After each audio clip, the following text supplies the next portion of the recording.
what you want to say, baby. When you're alone in the darkest night, maybe you can give your radio back. Open your heart and show your eyes that you can change your destiny. And grow your love, baby. The future is waiting for you. And show your eyes that you can change your destiny.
What you want to say, baby, when you're alone in the darkest night, maybe you can give the radio back.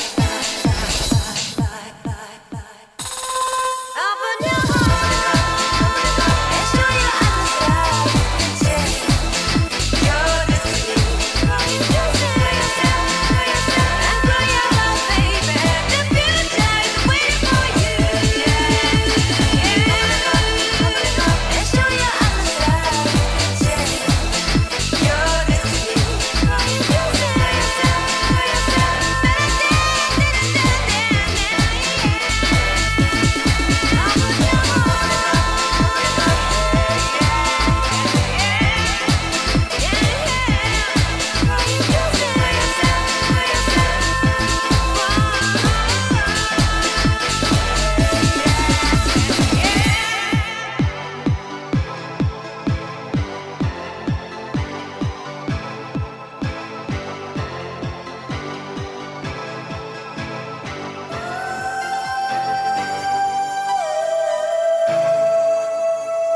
what you want to say, baby, when you're alone into that gas night. Maybe you can give the radio back.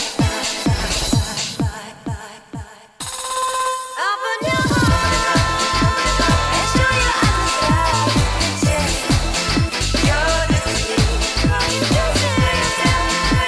And grow your love, baby. The future is waiting for you. And show your eyes that you're the sea.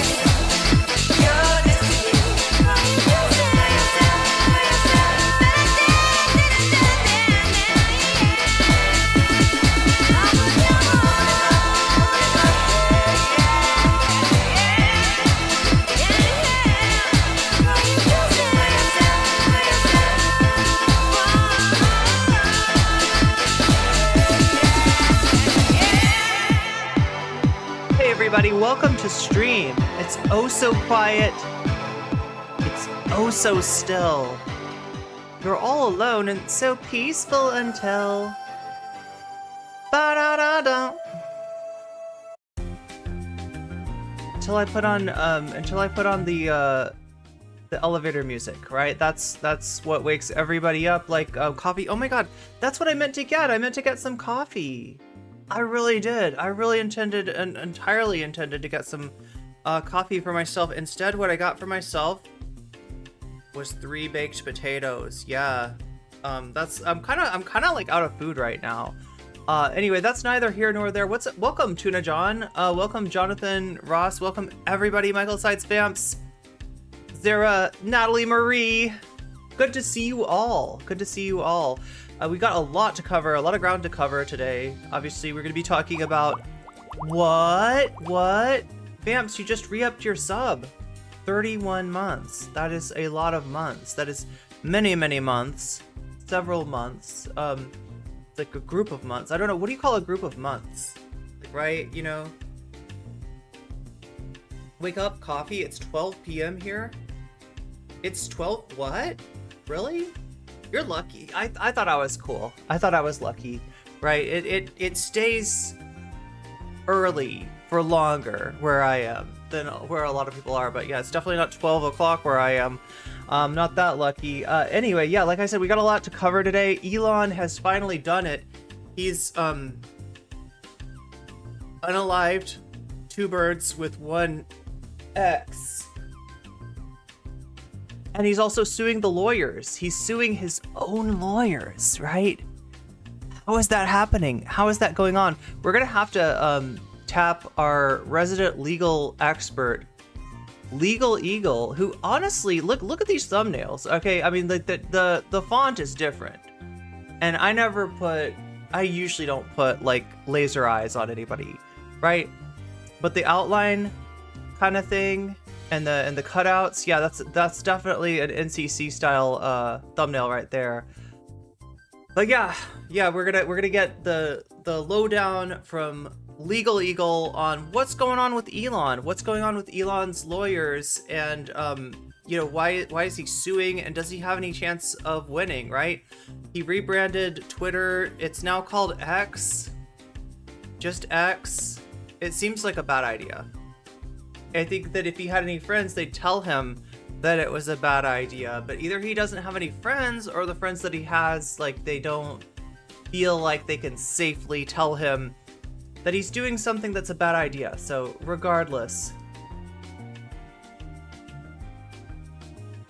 Oh my god, great idea, Natalie. Yeah, thank you. Thank you. Speaking of liking, can I also bother you to give me a like on Twitter? If you're still on X, I'm sorry, X, it's not Twitter anymore, it's X. It's X, it's X, it's X, right? Yeah, like I said, there's a lot going on today. Finster broke the internet with a kiss. Finster's got a new girlfriend, and there was a kiss apparently. We're gonna look into that. We're gonna do some research on what's going on with Finster and why Finster broke the internet recently, and who is this new girlfriend that I'm talking about. What word is gonna replace tweet? Okay, so like, look, I can't say, like, people are calling it Xitter, right? And you could pronounce that zitter, That's perfectly reasonable to say that's zitter. That's pronounced zitter. I have a different idea just because I always pronounce X's with sh sounds. And so I wonder what that would be if you like pronounced Xitter with a sh sound. What word would I make then, chat? Because this is a word that you can say and I can't say. But yeah, I just put the Twitter link. Oh my god! I just put the Twitter. Why can't I see? Oh, there it is. It's so hard to pin this. Look, I'm gonna have to like literally type something into YouTube chat so that I can. There we go. Pin that message. All right, so we got both of the Twitter threads pinned. Please go and give that some love. Give it a retweet. Give it a like. Give it whatever you deem appropriate. If you're still on the app, if you're anybody on Blue Sky, do we have any skeeters in the? I guess is that what you call a Blue Sky person? A new Sky if they're brand new, or you know, instead of tweeting on Blue Sky, you skeet. So I guess like somebody on Blue Sky would be a skeeter, although that sounds like I'm calling them a mosquito. And it also sounds like I'm a Southern gal, which I am, of course, a Southern gal on Skyers. Yeah. I'm in a weird mood. I'm in a precocious mood. I'm in a feline mood today, probably because I'm staying with cats, right? I've gotten to hang out with some very awesome cats recently, and I'm appreciating that. I'm acclimating, I'm assimilating into the cat culture. There's something about me and cats where we have an understanding, we get along. Like, I know when they're gonna bite, I know when they're gonna scratch, and I know when they just want some love. So it's been really cool to get to hang out. Your mom has 4 cats. Visiting her home is so peaceful. Am I leaving out some stuff? Yeah, we've got like a ton of headlines, right? And I'm not even gonna cover everything that's going on today. But I do want to take a look at this, right? Bill Maher and Jordan Peterson. That's right. So, Club Random is the name of Bill Maher's show. The internet podcast? I guess you could call it a podcast. What it is Bill Maher sitting down and imbibing a little bit too much. And sometimes his guest imbibes along with him. Sometimes, I mean, it's there for them if they want to. I feel like he enjoys imbibing a little bit more than certain guests, and that includes Dr. Peterson, Dr. Jordan P. Peterson. Bill Maher, the Vosh of liberals. Nice. I love that description. Yeah, that fits. The Vosh of liberals inviting over. What would that make Peterson? Would be like the shoe on head of liberals? I don't know. I feel like I'm stretching my metaphors a little too much. But yeah, we do have them sitting down, and I'm watching this with you because it's funny, okay? It's funny what happens when Bill imbibes. When he imbibes profusely and prolifically and gets a little, like, where he doesn't follow the conversation exactly. You know what I'm saying, chat? He's a little bit embarrassing. He's a little bit embarrassing. So it's basically Bill Maher's version of an old man yells at cloud. I mean, yells at drink. You know, old man yells at drink. Yells at guests sometimes if he disagrees with the guest. He did disagree a little bit with Bryan Cranston. Wait, is that his name? The guy that was in Malcolm in the Middle and Breaking Bad. Is that Bryan Cranston? Right, that was the first guest I remember seeing on Bill Maher's Club Random. But yeah, this week it's Jordan Peterson, and like look, just to give you a synopsis of what they're talking about, they're bemoaning the fact that liberals today have changed into something else. They are both liberals. Don't get them wrong. Bill Maher, Jordan Peterson, both liberals, apparently. But the rest of us, we've changed. We're bad. And it's not the same. And like, you know, we shouldn't be able to keep calling ourselves liberals when they're the real liberals. They're the ones who haven't changed. Yeah, it's ridiculous. It's ridiculous, right? So that's ridiculous.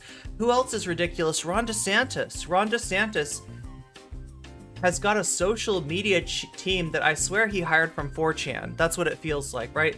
They did one video for him already where they utilized funk music. Everybody know about funk music? Look, like anybody can listen to funk music. I even listen to funk music from time to time, but its demographic, I guess you'd say, is kind of right-leaning.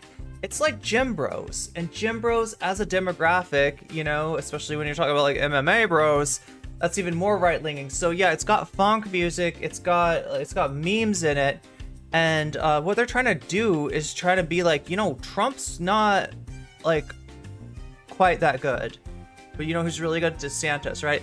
And in doing that, you know, last time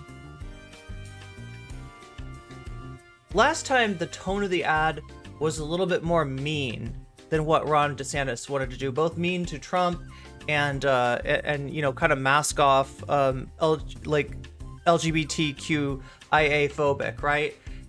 And this time it's all that and a little bit more, right? They're trying to associate Trump with the LGBT community. Apparently, Trump is the best ally that the LGBT community ever had, and Ron's not going to run his administration like that. He's not going to be quite so lenient on the gays as Trump was.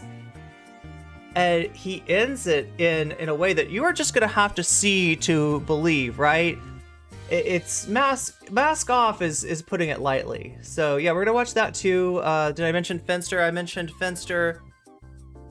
TYT, yeah, we haven't revisited TYT for a while, but TYT actually had some thoughts on January 6th. And let me just to give you a preview, they're not using the term insurrection. Jink and Anna suggesting that we have a little bit of understanding for the Jan 6ers. So yeah, get ready to that. What's funny is that they used Jink. They used Jink in the DeSantis ad. I forgot about that, but you're right. Yeah. What's up, City of Doors? Bill, I'm a lefty from way back, but these liberals today are... Yeah, exactly. Bill is like, I mean, IDW. It's pretty clear, right? But Bill is... I don't know. I honestly... I question whether Bill Maher has any real beliefs or not. But we'll see what you think of this exchange on Club Random. Oh, yikes in response to Jink and Anna pivoting. Yeah, I mean, they've been serving up the yikes quite well lately. And just, oh yeah, a little housekeeping. That's what they call housekeeping. No, they call it house... There's a name for this. When you talk about the stream and what to expect and what's going on. So, you know, as you can see, I've still got my background here. This is my friend's house that I am staying at. Very glad that they stepped up and let me stay with them while I was going through this move and everything, because it's been immensely helpful, and it's way better than trying to do. If I was doing this from a hotel, you'd be seeing, like, you know, it'd be a very it would be a frozen, you know, stream, right? It would not be good quality. It would not be a great bandwidth. Like, everything would be bad about the stream, right? And I would not be nearly as comfortable and, you know, staying with nearly as cool of people. So I'm really thankful for that. But yeah, I am going to be moving. So there might be an interruption in the normal. So my normal schedule, right? Sunday, Monday, Wednesday, Friday. So it's almost like it skips a day every time except for Sunday and Monday. I do Sunday and Monday, and then Monday, Wednesday, Friday, and then off Saturday. That's my normal schedule. It might have to get shifted around a little bit though. It's particularly the Friday show I'm looking at, because I'm going to be moving. I'm going to be moving into a new place, and I'm really excited about that. But I am finally going to get settled down, and I'm on a lease, right? So I'm not going to have to do this. Like, if you've been watching me for a while, you've noticed I move a lot, right? I move a lot, and I just haven't really found like a living situation that I really wanted to lock in. There's always been a problem, either internet or cost or what have you. Now I finally found a situation with some really cool roommates. They're all LGBTQIA, and they're all really cool, and the rent is, you know, split amongst the three of us, so I'll be paying a little bit less. I'm really excited to get into this new place, but yeah, I have to beg your indulgence, right, while I'm doing it, because, like, you know, I'm not able to do what I would normally want to be able to do for the stream, and especially for the members and everybody who supported me through all this. You are seriously have been like Patreon money. Like I've had to dip into that, right? I've had to dip into, you know, my sponsorship money and my Patreon money and all the money that I was saving because of all these unexpected costs that I ran into through this weird situation of a house sitting job that ended up falling through and leaving me without a place to stay.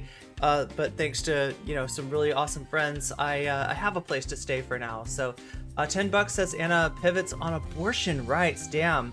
Yeah. No, that's what I'm saying. I think that Anna is gonna like Tim Pool on abortion. Tim Pool, if you ask Tim Pool, what is your stance on abortion? You're like, oh, I'm pro-choice, of course. But I also don't think, like, he'll say he's pro-choice and then like suggest that lots of women are getting late-term abortions, like, for the heck of it, and that needs to be stopped, and that, like, well, really, like, you know, can you say that it's not a life at, you know, X number of months? So, like, I wouldn't be surprised if Tim, like, we haven't ever really scratched the surface to find out what's beneath Tim Pool's views on abortion, but I wouldn't be surprised if he when it gets down to it, he was like, well, you know, 6 weeks. 6 weeks should be enough to decide. That's Ron DeSantis's take, right? That's what Ron DeSantis implemented in Florida, a 6-week abortion ban, right? So you know, it's really weird how somebody can represent themselves as being pro-choice, but still be so anti-abortion as Tim Pool. And we got a little taste of that in Tim's debate with Lance.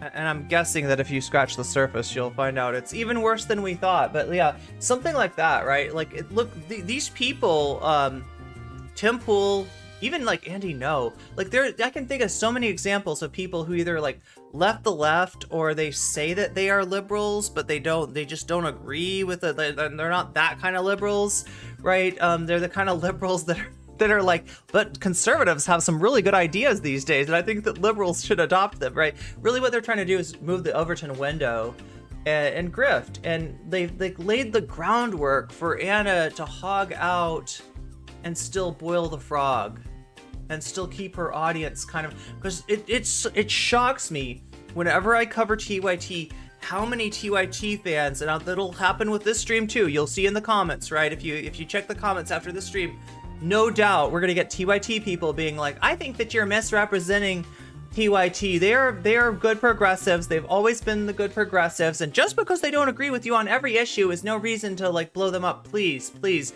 miss me with that, okay? Miss me with that, right?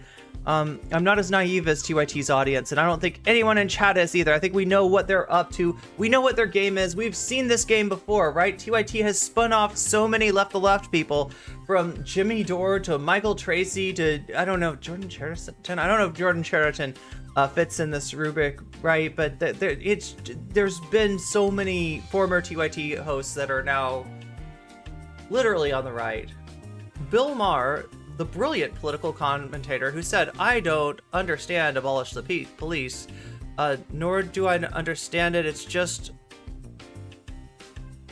Oh, no, so he says, I don't understand abolish the police? No, I understand it. It's just that your ideas are stupid. That's a quote from Bill Maher, apparently. What an ironclad criticism. I have not considered my own stupidity yet. Did you consider your own stupidity? No, apparently I did not. Thank you, Bill Maher, though, for making me aware of the fact that I am, in fact, stupid. The worst part of how smug he is when he says stuff like that.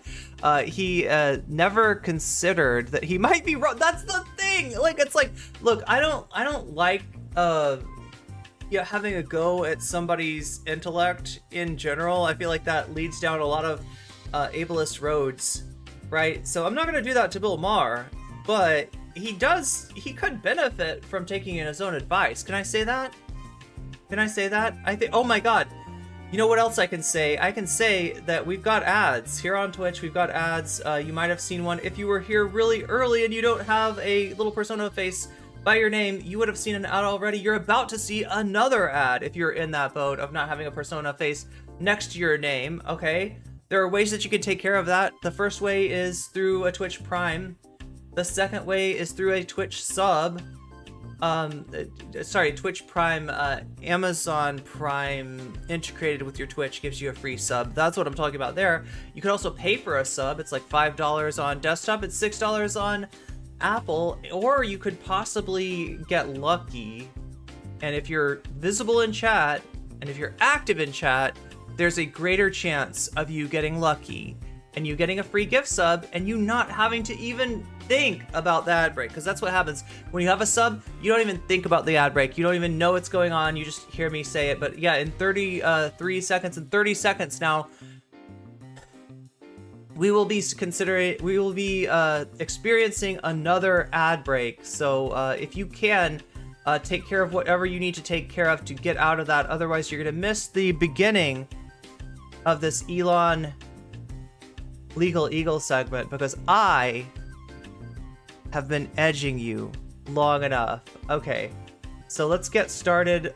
We're like right with the ad break today, I guess.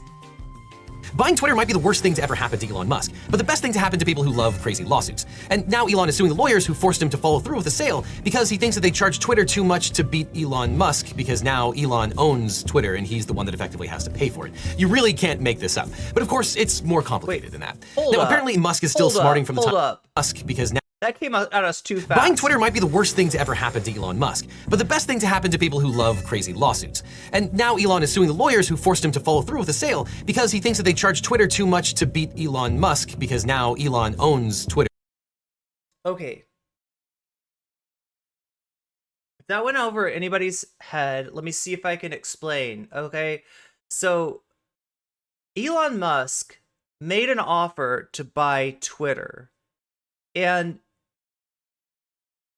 I think it was a meme. I think it was a joke. I think that he did it for the memes, right?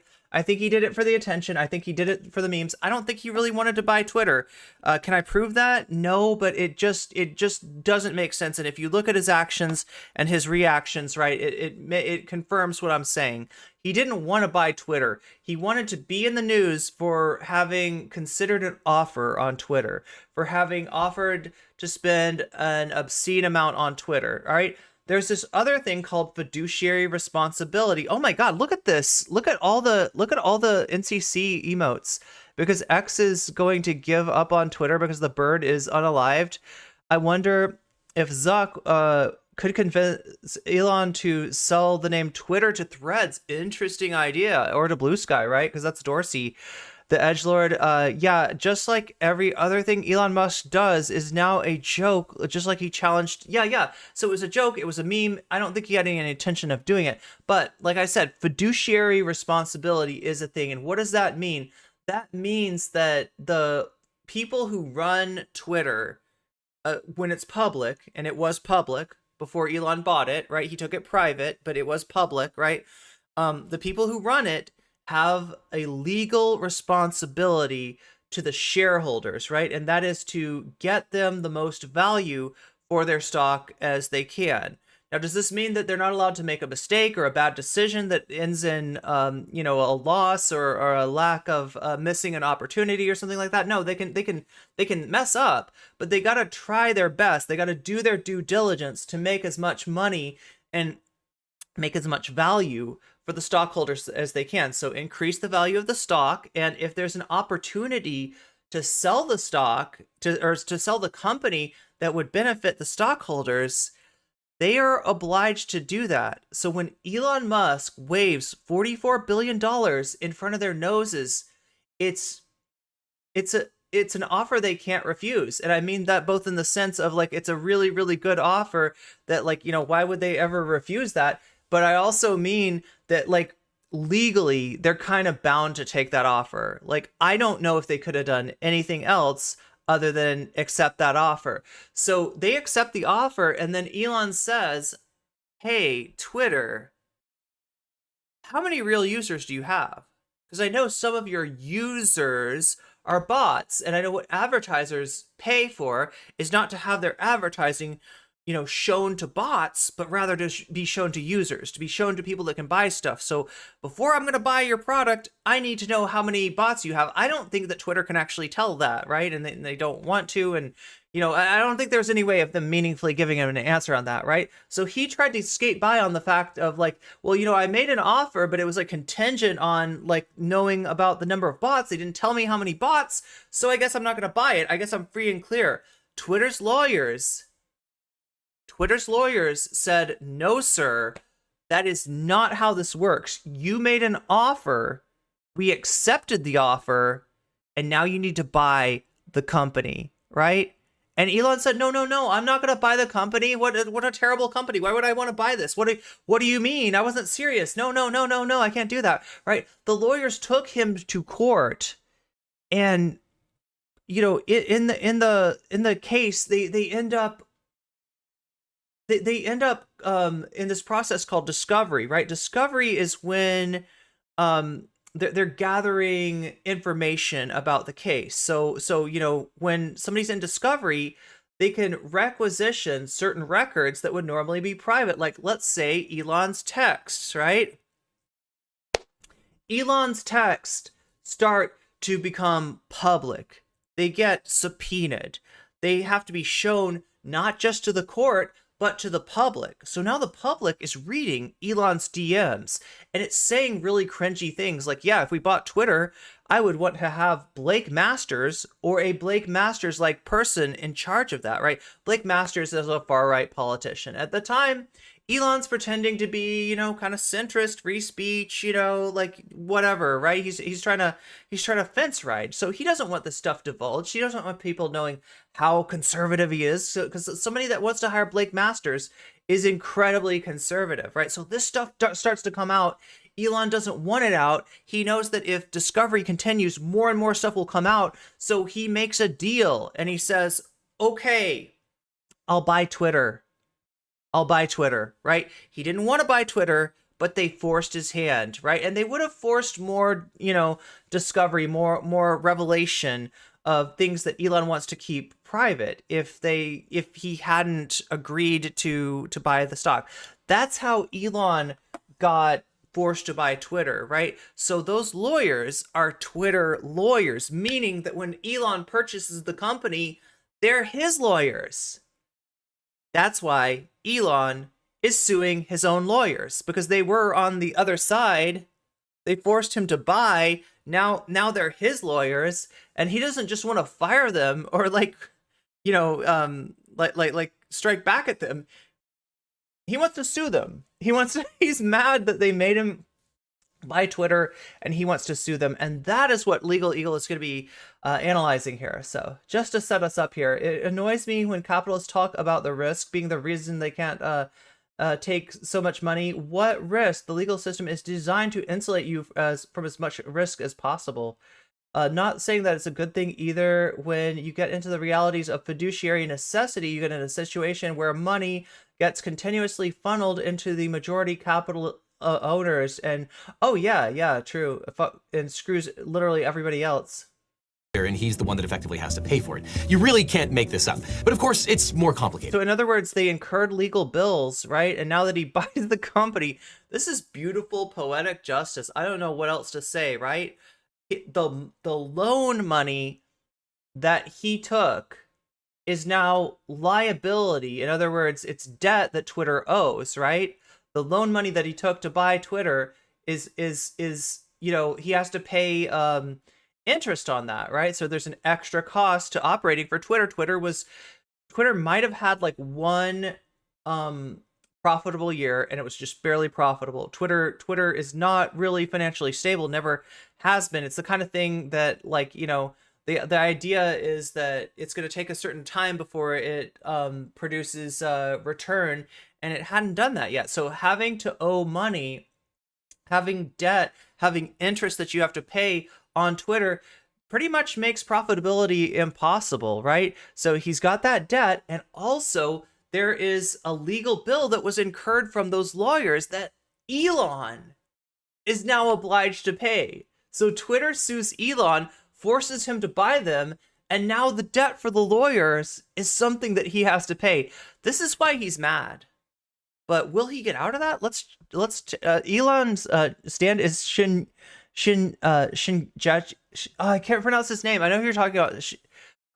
Shijachi. It's called Harvest, right? It's the stand where it goes. There's all these little like bug things, like scarab like creatures, and they go out and they find like money, they find change, and they bring it back to Shijachi. Is that how you pronounce it? Yeah. Now, I know the name of the stand. I can't remember how to pronounce the name of the stand user. apparently Musk is still smart. Just a little JoJo reference, folks. Just a little JoJo reference. Nothing to be afraid of. From the time that he was forced to honor his deal to buy Twitter for $44 billion. So now he has filed a lawsuit against the law firm of Wachtell, Lipton, Rosen, and Katz, the law firm which represented Twitter when the old owners sued Musk to follow through with the sale. Wachtell charged Twitter $90 million to facilitate the deal that eventually led to Musk taking Twitter private. Now, the old Twitter board paid $84 million right as the deal closed, literally 10 minutes before the company turned over to Musk, and now Elon would like all of that money back, please. Money, please. Now, to review, this was a sale between a public company and an individual who intended to take the company private. Musk offered Twitter a share price of $54.20 per share, and Twitter's board accepted the deal. Musk then tried to back out of the deal for reasons relating to him being a huge idiot, and essentially Musk failed to do his due diligence before making the offer and later realized that his offer was way too high. Or maybe it dawned on him that trying to make Twitter profitable was going to require a lot more than just shitposting on Twitter. So he tried to get out of it. Now, Wachtell wasn't Twitter's original law firm for the sale, but when Musk said that the deal was dead and tried to back out, Twitter turned to this law firm, which has a reputation as one of the world's top law firms specializing in mergers and acquisitions. I'm into, murders and executions mostly. Wachtell promptly sued Musk in the Delaware Court of Chancery, and he backed down without even getting a discount on the original sale price. Basically, they spanked him. Now, right before the deal closed, Twitter paid the law firm $90 million in success fees. Elon Musk believes that this is unjust enrichment, and the firm should give most of that back to Twitter, which he now owns. And the timeline breaks down like this. Twitter hired Wachtell on June 21st, 2022. The law firm sent an engagement letter stating it would represent Twitter, quote, on an hourly fee basis in a litigation to compel specific performance of the Musk party's acquisition of Twitter. This engagement letter doesn't contain any language about a success fee. Now, the engagement letter indicates that Wachtell negotiated an exemption from Twitter's usual fee arrangement with outside counsel, which gave Twitter a 15% discount on hourly billing rates. And in the months of work after making this arrangement with Twitter, Wachtell invoiced Twitter for a total of $18 million, including $15.6 million in hourly fees.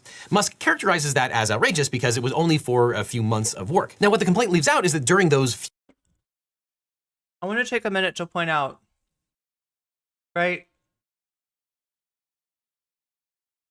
Do you see that right there? That's what Illuminati was mad about. That little effect right there where it makes it look like they're highlighting. for a few See that? The highlighter goes across, highlights some text. That's what Illuminati thought she could copyright.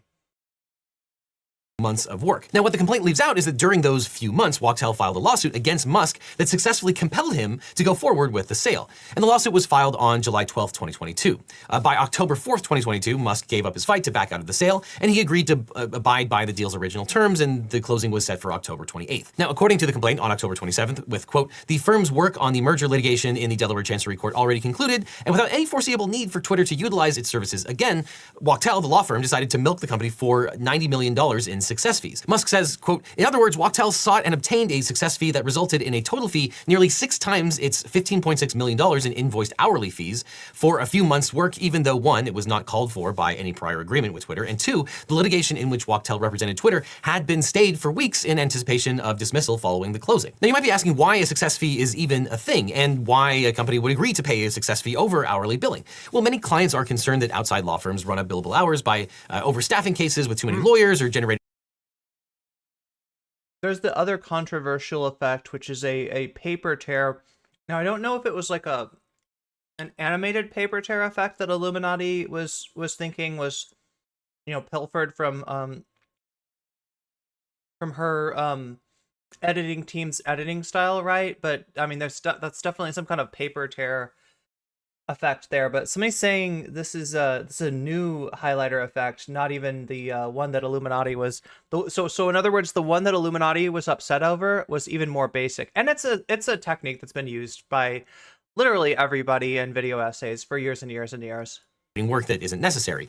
And the theory goes that if you align the financial incentives of the client and the law firm is less likely to do a bunch of unnecessary work and waste the client's money. And Bloomberg reports that Wachtell was, quote, one of the first law firms to link its fees to the value of successful deals rather than linking them to hourly billing rates like many of its peers. And in this way, the law firms are acting more like banks, which tie their fees to a percentage of the deal when it's completed. And the exhibits attached to the complaint include a memo from Wachtell explaining that, quote, while our fees are not based on the amount involved in a matter, experience indicates that merger and acquisition and takeover fees have typically ranged from 1% or more on matters under $250 million and 0.1% or less on matters over $25 billion. Wachtell argues that the value of its advice can't be demonstrated by a simple hourly rate.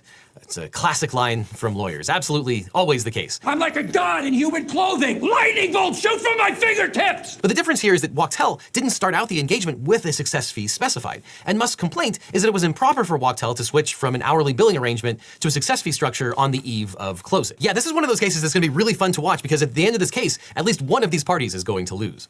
Now, Musk's first claim is for unjust enrichment. He claims that the closing day letter agreement between the board of directors and the law firm, quote, called for payment of an unconscionable fee and was an unconscionable agreement. Musk argues that Twitter's board of directors were a bunch of losers who got totally hosed by the law firm. The complaint describes them as, quote, lame duck fiduciaries who, quote, lost their motivation to act in Twitter's best interest during the sale. Though one would argue here the complete opposite, that the board was in fact extremely motivated to close the sale at the original price, which arguably was in the best interest of the shareholders. But Musk's perspective is that it was clearly not in Twitter's best interest to have paid this enormous legal bill. But that misunderstands what their duties actually were between signing and closing. Their legal fiduciary duty was to make sure that the deal maximized the value for Twitter's shareholders. That's all they had to do. And the lame duck fiduciaries executed that responsibility beautifully by forcing Musk to buy Twitter at an extremely high share price. And if they accomplished that, then the shareholders didn't care what else Twitter did with its money because it was no longer theirs. And in fact, Yeah, this is just perfect popcorn material, right?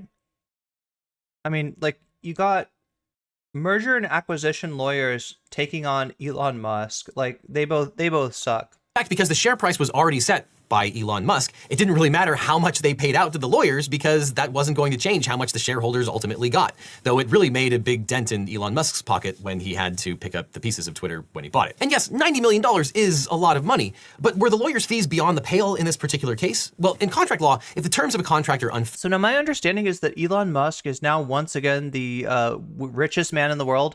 The way that this works is through measuring of wealth, not necessarily like cash on hand or anything like that, right? So when you've got stocks, you evaluate, you know, whatever stocks you hold, you evaluate the stocks at their current price. I'm not remembering correctly. Either Tesla or SpaceX's stocks have gone up recently, so that's what has caused his increase in valuation. Elon is mad because capitalism. Yeah, and absolutely hit that like button on YouTube. It helps me out a lot. We got to like 60 likes yesterday. See if we can beat that today. Fair or oppressive to one party in a way that suggests abuse. Also, seriously, like, if you like to have power in your hands, understand that there is no more power in your hand than when you press that like button.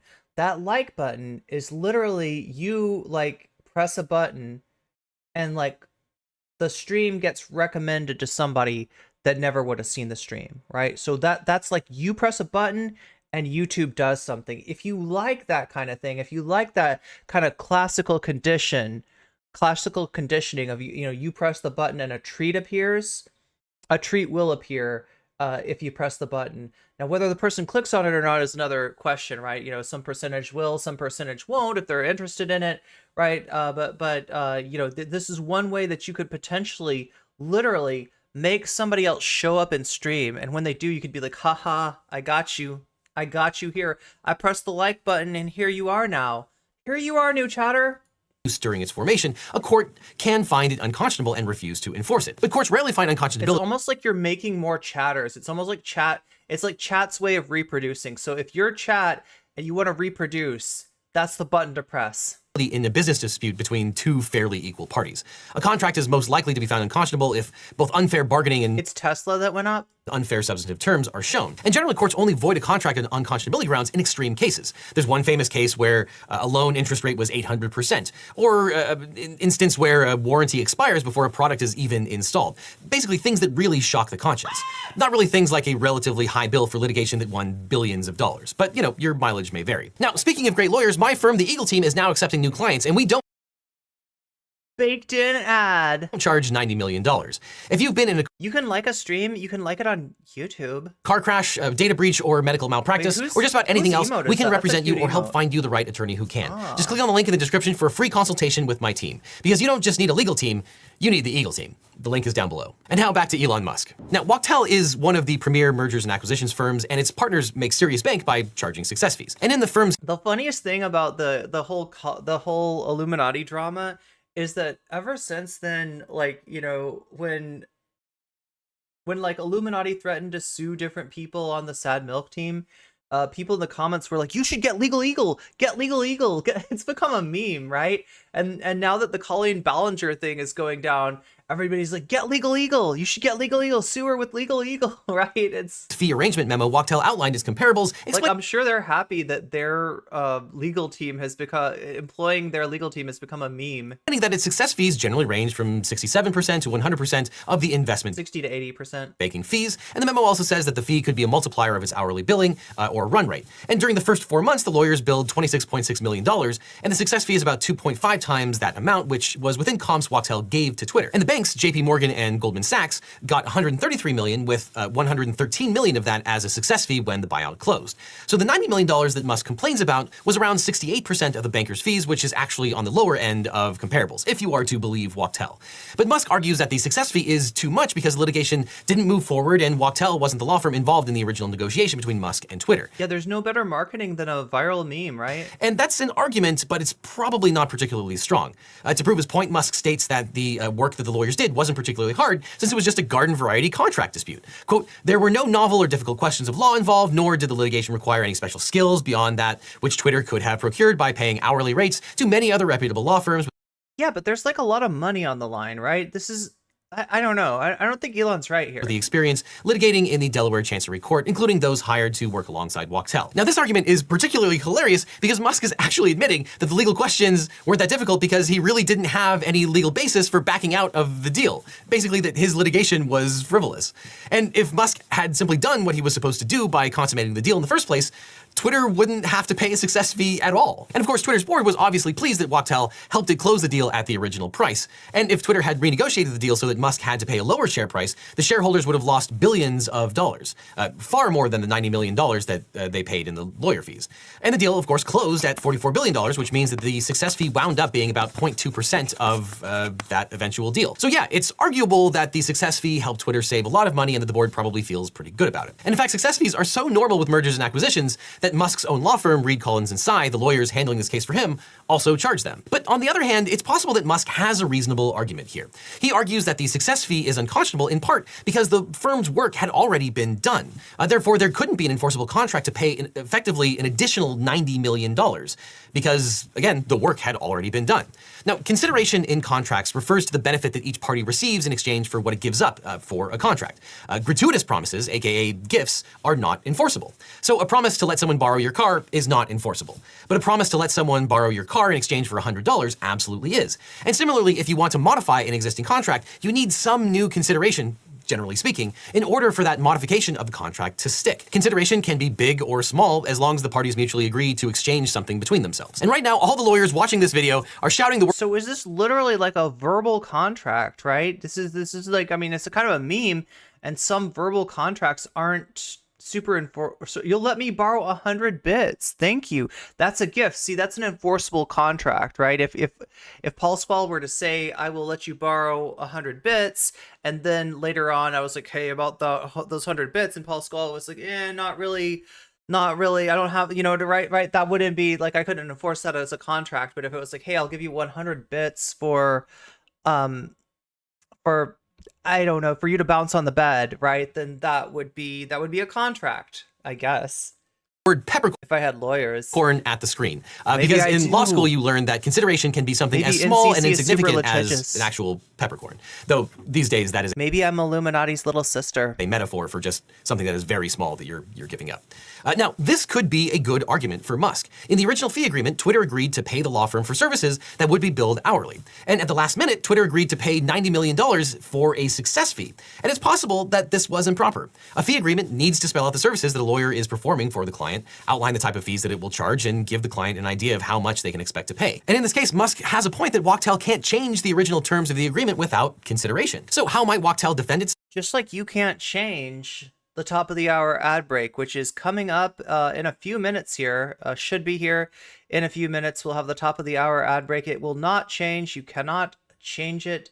There's no way to alter it. It comes regardless, right?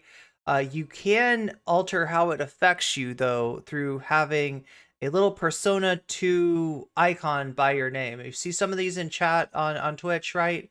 The little faces. If you have one of those by your names, the top of the hour ad break, the bottom of the hour ad break, no ad break actually comes for you and forces you to miss any of the show. So if you want that to not happen, you can get out of it with a Amazon Prime sub. You can get out of it through paying $5 to Twitch to buy yourself a sub. Or if you're really lucky and you're really visible in chat, and somebody notices you and notices your predicament, you might possibly get a gift sub, but don't necessarily count on it, because it sometimes happens and it sometimes doesn't. So is NCC running a candle shop? Oh my god, what would the candles smell like though? Well, Joe Patrice over at Above the Law suggested that from Wachtell's point of view, this wasn't changing the terms of the original agreement per se. He suggested the firm might have been, quote, opening new talks on the comprehensive fees, involved in both litigating and advising on a deal. And under this theory, Wachtell concluded that its role in litigation was complete, as Musk said, but that they needed a new arrangement to compensate the firm for its role in advising Twitter during closing. And that's definitely a possibility, but so far we don't know if that's what Wachtell and the old Twitter owners were actually thinking. And we certainly don't know Wachtell's side of the story or the old Twitter board's side of the story. So I guess that's where discovery comes in. Wachtell could legitimately argue that it had to advise the company on any last-minute maneuverings by Musk, and that work, providing advice to Twitter before the deal closed, could constitute consideration. And again, getting $90 million for providing a little bit of advice seems exorbitant, but legally the consideration can be almost anything of value. And consideration will only be considered inadequate if it's really worthless. But right now we're only privy to the allegations of the complaint and the exhibit, so it's very likely that there's a lot more relevant communications here than what was attached to the complaint. Though additionally, Elon Musk says that the fee violated the ordinary course covenant that was found in the merger agreement. He suggests that Twitter employees, They just love this. They love this paper effect. including the outgoing board of directors, were up to corporate sabotage. The complaint says that, quote, fully aware that nobody with an economic interest in Twitter's financial well-being was minding the store, Wachtell arranged to effectively line his pockets with funds from the company cash register, while the keys... Okay, so he's claiming that because the ownership was going to be transferred, right? So in other words, Elon gets Twitter and they get Elon's money, or it's not quite like that, right? They get a portion of Elon's money, right? Everybody who owns stock, I guess, got some of Elon's money, right? So they were going to change, right? What Elon was going to give the money, and they were going to give Twitter. That there was just an exorbitant, like, you know, hey, we'll give you anything, whatever, you know, it's for Twitter. We're gonna charge up a tab because Twitter's paying, and Twitter's not ours anymore. were being handed over to the Musk parties. But remember, Twitter had to hire Is Legal Eagle corporate law? I forget. I don't know, because like he does do commercial, or he basically advertises his services in every stream. So one would expect that these are law services that anybody could procure, whether you're a head of a corporation or in management of a corporation or not. Supposedly Blair had a candle shop, and now she's letting her sister run it. Oh yeah, so I would be running the candle store for Blair's candles. Civil trial lawyer. Is that right? Yeah, I don't know a lot about Legal Eagle. Because This is like the second time covering him, I think. Elon was trying to get out of the merger agreement in the first place. And Musk complains that right before the deal closed, these stupid people met to approve the fee request despite a Musk directive to halt all payments. Quote, the closing day directive was an unequivocal... He does a lot of pro bono work. Well, I might have to chat him up then next time White Nervosa comes knocking. Understand this, White Nervosa. Next time you try to take my channel down, you might have Legal Eagle to deal with, right? Yeah. typical statement on behalf of about Twitter's that. residual claimants of the Think about corporation's that, preference White to Nervosa. pause outbound payments pending that day's closing so that the company's Friend of the new VOD. owner could have a reasonable opportunity to review such payments. So Musk is arguing that they shouldn't have approved the fee in part because he had no intention of paying the bills that Twitter already owed. But the company didn't have to follow Elon's directive until he actually owned the company and not a moment before. So Twitter paid the fee right before the deal closed, like literally minutes before the deal closed. That's and Musk awesome. thinks that this timing is nefarious and that they intended to keep the payment secret. And now it's true that Twitter executives didn't have much incentive to pay the lawyers the lowest fees that they could get away with, but on the other hand, they also weren't sure that the deal would close until the day that it actually did. So if the Twitter executives made too many crazy decisions that cost the company tons of money, they'd be screwing themselves over if Musk decided to litigate instead of closing, because they'd need to run a company that was seriously hampered by all the bad deals that they... We're talking about Vosh's sysadmin. This is the person that has tried to take my channel down 4 times now, right? Oh, there we go. Top of the hour ad break coming at you in 1 minute and 30 seconds. Yeah, basically, friend of the VOD, I'm joking. She's literally somebody who's tried to destroy my channel multiple times and always failed. Every single time she petitions YouTube, and YouTube tells her, there's this thing called transformative content, okay?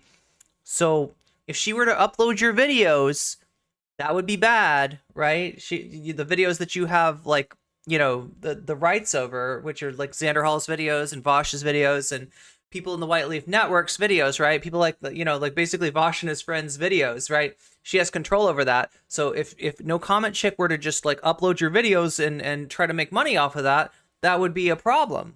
Then you'd have a case, right? But instead, No Comment Chick is at the corner of the screen going blah, blah, blah, blah, blah, blah. And as you all know, right? As you all know, if this is 16 minutes, this video is 16 minutes. Let me see if I can estimate. I think I'm going to spend over 30 minutes on it, right? So for every piece of content that I review, right? And this is sped up too, right? So every piece of content I review, I'm like adding more than 100% to. In other words, it's like, it's transformative, right? If you wanted to watch the video, if you were like, yo, I want to watch a Xander Hall video, that Xander Hall video is really good, right? The test is, would you come to my channel and would you be satisfied? If you really just want to watch a Xander Hall video, you go to Xander Hall's channel and you watch the video and you don't have to deal with No Comment Chick, blah, blah, blah, blah, blah, pausing the video, etc., right? If that's what you want to watch, you can watch that, right? So my video, in other words, does not replace the, you know, the video that so in other words, if you want to watch Legal Eagle's video and that's what you really want to do, you can go to Legal Eagle's channel, right? So it's transformative. And that's the difference between what White Nervosa was trying to insinuate, was that I was somehow like leeching off of content that she had the rights to, versus what I'm really doing is transforming, criticizing, heavily criticizing, viciously criticizing the content that is put out, rather than just like re-uploading it and trying to get views based on the quality of the content that she has rights to. Yeah, the NCC is literally the definition of fair use. I agree. You're like 5 times the words, the video itself. It's like 20% of the, yeah, exactly. Yeah, this is 100% fair use. So YouTube told, you know, Vosh's sysadmin exactly where she could stick it. Did. But there's also the fact that Musk has a long history of stiffing people he owes money to. And relying on your personal history of breaking contracts seems You know who else likes to do that? Trump. like a weak argument. So Musk would have been in a much better spot if he claimed that the $90 million in fees was outside the ordinary course of business and refused to move forward with the sale with that payment in place. But of course, he famously moved forward with the deal and paid $44 billion and now proudly owns a company that's worth a fraction of that. So maybe instead of hiring yet more lawyers, Elon should sit back and enjoy a delicious meal delivered straight to his door, which you can get with today's sponsor, burn an Factor. ad. Because Factor makes meeting your nutrition goals easier than ever by delivering got the fresh, burn never an frozen, ads. dietitian-approved Oh, meals no. right to your doorstep. And the meals are completely Oh, ready no, to eat. we're Eliminate the watching- hours it would we're take to watching- shop, I'm meal making you prep, and watch cook the so you can ads. spend your day doing Yo, the things I think he's done. I think he's done. I think we're good. So yeah, that's what's going on with Elon Musk and the lawyers, the Twitter lawyers, the former Twitter lawyers.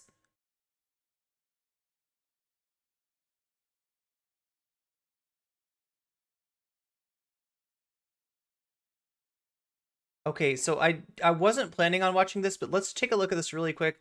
This is this channel that I found called Let's Talk Elections. It is very much a horse race channel. I get the feeling that they're not fans of DeSantis or Trump, but they're basically talking more about the polls and the odds and all that kind of stuff rather than the politics itself.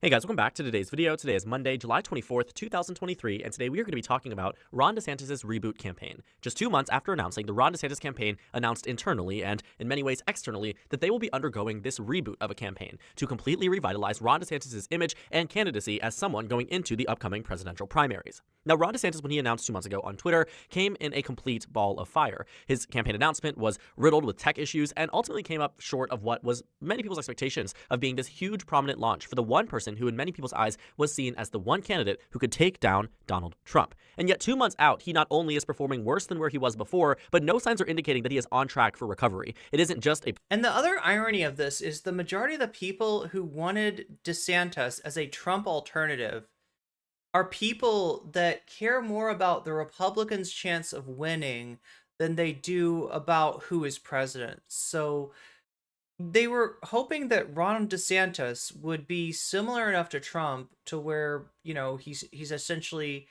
gonna give you the same policies, maybe give you the same policies, maybe execute them better, maybe actually pass more legislation, and that he's not gonna have the baggage. And that would have been a possibility were DeSantis to just kind of like lay off his culture war stuff, lay off his anti-wokeism, lay off his attacks on the LGBTQIA plus community, right?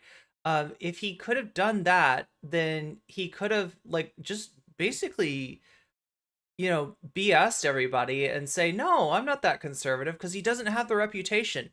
Trump has a reputation for being incredibly conservative. Trump has a reputation for hating his enemies. Trump has a reputation for not abiding by the outcomes of elections. There's a lot of baggage with Trump that DeSantis doesn't have. So the people that were interested in backing DeSantis at first, they were interested in that, but he went ahead and he passed a 6-week abortion ban. In other words, like after 6 weeks, you can't get an abortion, and that changed everything, because that's the thing that's got even Trump backing off. Like Trump is even sort of backing off the abortion issues, even though he put in the justices that ended up overturning Roe v. Wade. Trump has tried to downplay that. The Republicans don't really want to talk about abortion, right? So DeSantis making that ban, passing that into law, is counteracting, you know, what these backers want him for. Now, he does still have backers, right? But these are people who think that Trump is not conservative enough. I kid you not. So in other words, the worst people in the world, right? If you look at what Donald Trump stands for, if you look at what Donald Trump has done, if you look at, you know, who Donald Trump is supporting, who Donald Trump, you know, brings along with him, puts into, you know, office, right? And you say, that's great, but I wish it was more conservative. You're a bad person. You're a really bad person. We're about to see in a second, like, how bad it gets. Post-announcement dip, it is a continuous dip, a steep... Yo, I love that you use the word desantoid. Stepeon, I thought I came up with that. I thought I made, is the name change part of it? Wait, the name change from, wait, okay, let me rewind this and see what...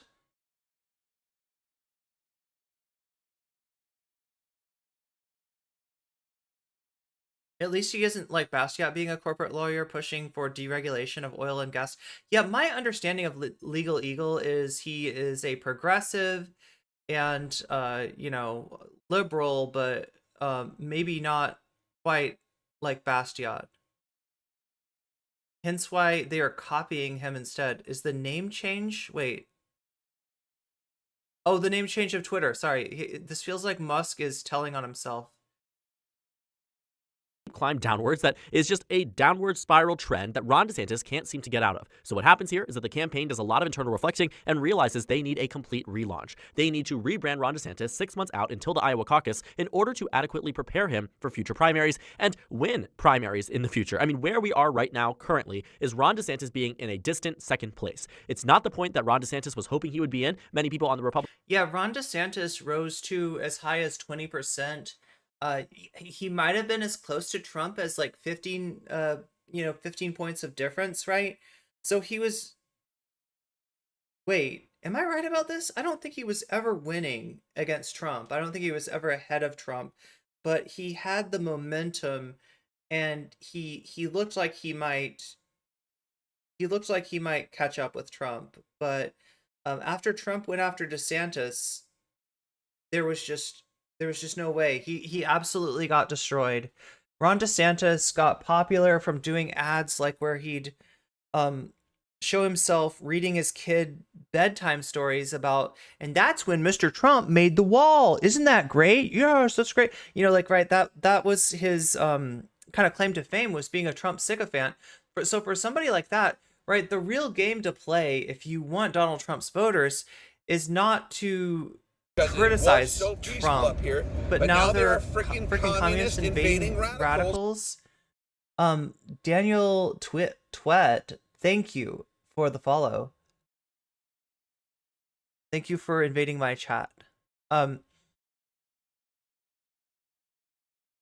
Not sure the left is very happy to have Biden either at the moment, but it was just we need Trump out because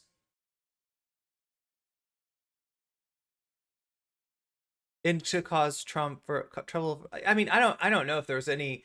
I hope there was nobody on the left that was like, oh yeah, DeSantis, that's really good, right? Because like DeSantis actually, the ironic thing about DeSantis is that even though he is nowhere close to Donald Trump and he's sinking, like he is now struggling to retain second place. People like Chris Christie, Vivek Ramaswamy, and the rest of the Republican field threaten to overtake DeSantis now. But yeah, he does tend to still outperform Trump versus Biden.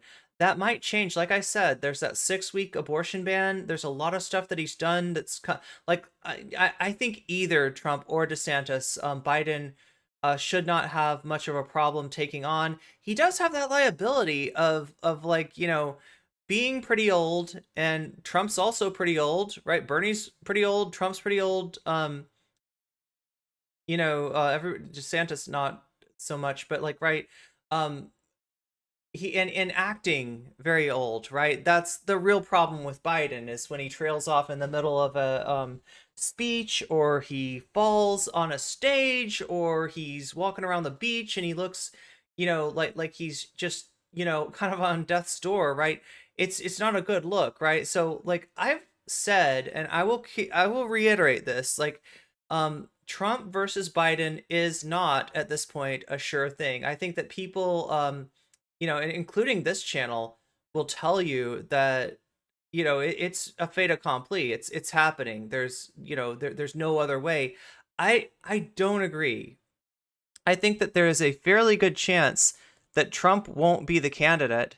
And I think that there's a decent chance that Biden won't be the candidate. Now, do I mean that I think that RFK or Marianne Williams are going to overtake Joe Biden, or somebody else is going to come up and Al Gore is going to come out of hibernation and take the nomination? No, I don't think that at all. But I think that Biden might have health problems which either become a political liability for him or preclude him from continuing to run for office. So, right, you could see Kamala Harris being the Democratic candidate. You could see, somebody who's not currently running popping up and being the Democratic candidate. I think that's entirely possible. 2016 does live rent free in my head. 2016 was scary, yeah. It's finally Jeb Bush's time, right? Wow. Oh my God. Look, if we have a chance, right?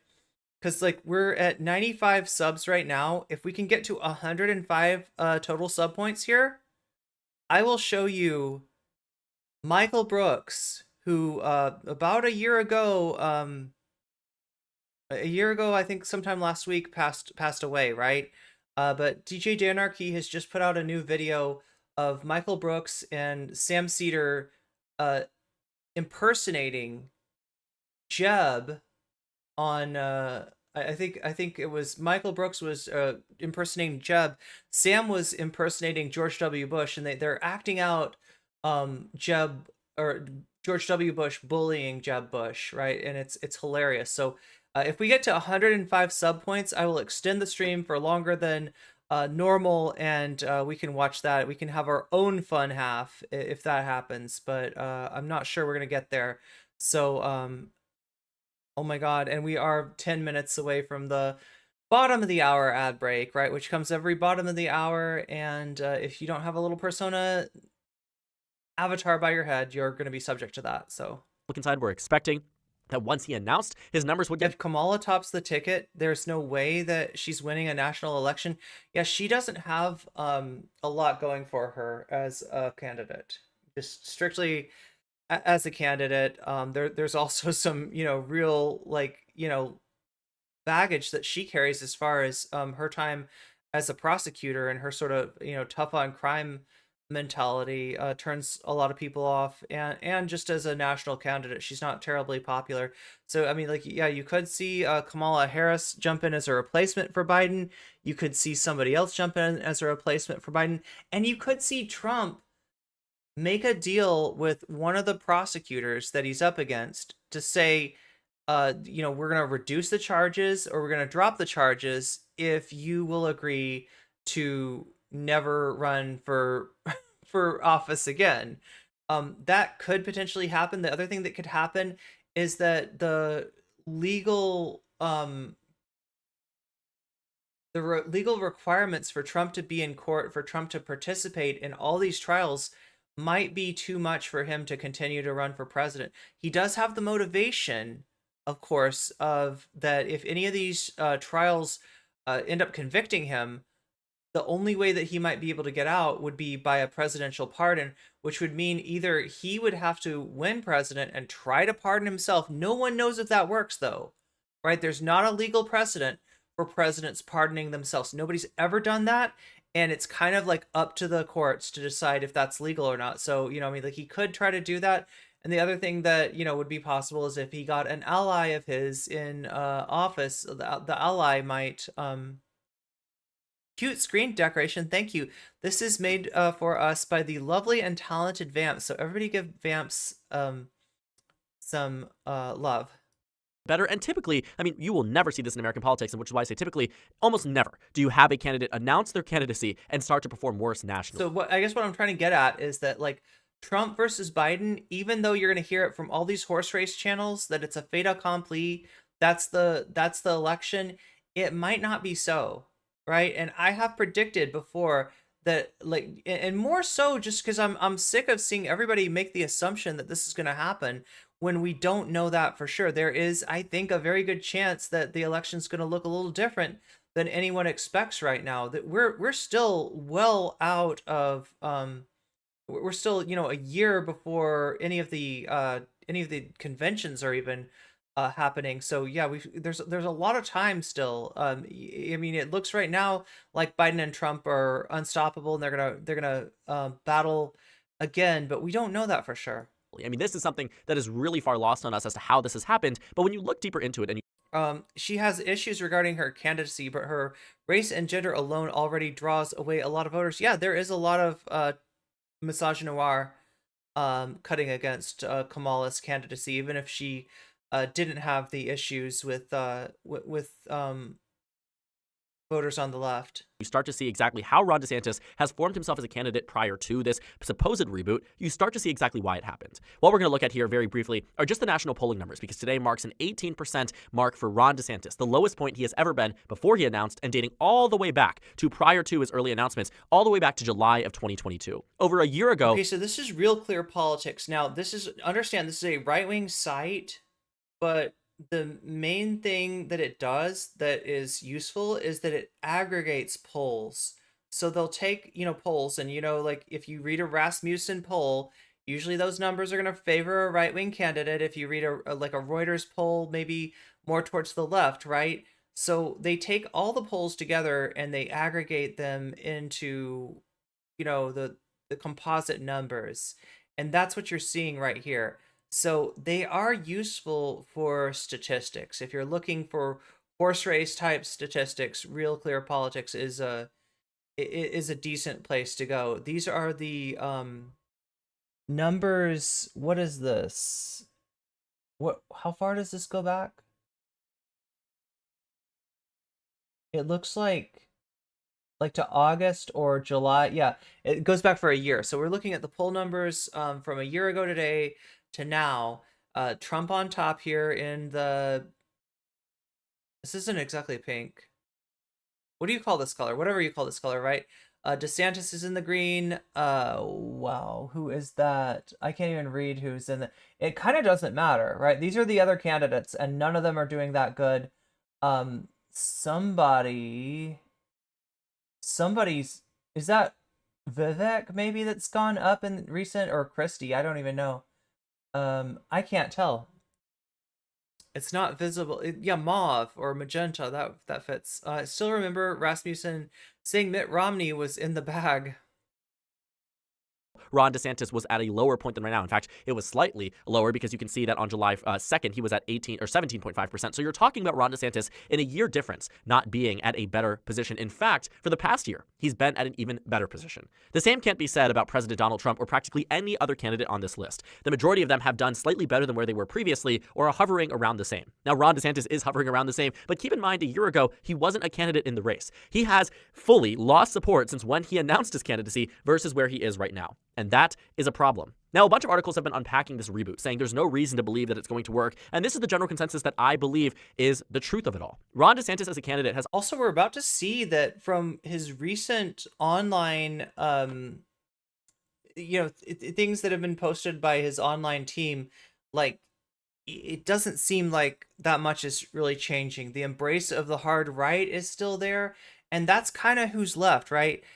So like I said before, that it's some of the worst people in the world that look at Trump and they say not conservative enough, right?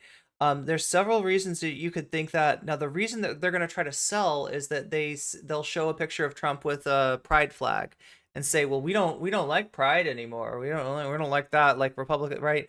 And they'll try to, Donald Trump is pro-gay or something like that. That's ridiculous. I don't think anybody's buying that, right? The real reason that they don't like Trump is because his daughter is dating a Jewish guy, right? So, I mean, like, I not entirely, but a lot of DeSantis's hardcore supporters that want him instead of Trump, they want him because Trump has, like, they think that Trump's not anti-Semitic enough, right? And DeSantis has never has never pushed away his anti-Semitic supporters. So already branded himself in such a way that has made him so unpopular nationwide that I do not see a way that a reboot could completely change his dynamic. Now, there are ways in this reboot that I think could be beneficial, as noted in this MSNBC article, in the New York Times article, and we will get into that when we do. But for the majority of it, roughly 90% of this plan for a reboot, or what has already been discussed and is understood about Ron DeSantis, isn't going to be shaken by some last-minute pivot ahead of the upcoming primaries. Voters know what they know now, and it is really hard to shake a first impression amongst the American public, and in most cases, it's really hard. And a lot of what's cutting against DeSantis is just like his personality, right? He's got a terrible, uncharismatic personality. The image of Ron DeSantis eating pudding with his fingers is burned into people's mind's eyes. And he's just not beating that. That's why Trump does the Meatball Ron, or Little Ron DeSantis. Someone explained it to me. I think Polly, that's a subtle dig. Oh, yo, I didn't know that. Yo, I think I might have called him Meatball Ron. I didn't realize that was like an anti-Italian thing. I thought he's just kind of a meatball. I didn't even think about that. To win them back, right? We've rarely ever seen the American public go ahead and turn back in a favorable position on a candidate unless they are president of the United States. For instance, Joe Biden was able to do it. John McCain. John McCain, who ended up being the candidate in 2008 for the Republicans, if you looked at him like a year or more before the election, he was not doing that well. Some people had written him off. But Donald Trump was But I don't think it's because people decided they didn't like John McCain. I think it just able to do it. Barack Obama was able to do it. I mean, at that period of time, sure, because you are so much in the minds of the American public, if there starts to become more and more positive coverage, and there starts to become more and more resonating points amongst your administration, amongst the work that you're doing, that's when that happens. But as a candidate, you really have already displayed yourself to the public, and now it's a question about winning them over ahead of the upcoming primaries. But they generally know what they already do, and I think it is very difficult to see how Ron DeSantis gets out of this rut. So we're going to explore this reboot and talk about why I agree with this MSNBC opinion article. There's no reason to believe that it's actually going to work, because truly speaking, I don't think there is a way that we can see this actually coming into fruition for Ron DeSantis and propping him back up to a better point. Now, this article here really does a good job at boiling down to some of the very early warning signs. I think just the fact that we are 2 months in the race for Ron DeSantis and he already needs a reboot is a huge warning sign on that front. It's a huge red flag that says this guy doesn't know how to win a presidential race. And it's a problem because Ron DeSantis came into this with so much expectations. He was widely expected by the betting odds for months at a time to dethrone Donald Trump. He was widely expected by the pundits to come within a few points of him should the election have been held then or the day before. Thinking about where we were in February of 2023 is a lot different than where we are right now. And this is a problem that 2 months into the election, Ron DeSantis needs this reboot. It's something that I think is just a complete and total display of unconfidence in the way that he runs this race and how he has been running this race. That's point number one. But looking at the reboot again, we said we would talk about it. The reboot here are just a few points that are quite major, I should say. More engagement with the mainstream media, more focus on national opposed to Florida-focused politics, and more small events instead of major campaign speeches. Now, two of these things I think are good. One of them I think is bad. But on the general front, I don't think this is going to change much because the reboot inherently isn't going to change the image. More engagement with the mainstream media, they are the ones who are putting Yeah, I guess he's going to talk to Jake Tapper. And look, he could try to start a fight with the media. That's a tactic that's usually successful for these dudes. If they can start a fight with the media and like show themselves to be fighting the evil establishment, liberal media or whatever, it's generally good for him. Other than that, I don't think that talking to a lot of what talking to national press does is just exposes DeSantis more, causes him to answer questions that he really didn't want to answer. All 8 grandparents of DeSantis came from the south of Italy, so that is like literally the old anti-Italian sentiment coming being channeled. Like Donald Trump finds racism that people don't even remember is there, but I mean he's old school. Yeah, Donald Trump is and his racism is old school, as opposed to Florida focused politics. Okay, so like that maybe that works for him because the Florida stuff is looking bad. In fact, Make America Florida Again, you're gonna see is that's his slogan, and like that's not something that's popular outside of Florida. In fact, a lot of what he's doing isn't popular in Florida. He's wrecked the economy by attacking immigrants and by driving agricultural laborers out of the state. He's done a lot of harm. More small events instead of major campaign speeches. I don't know.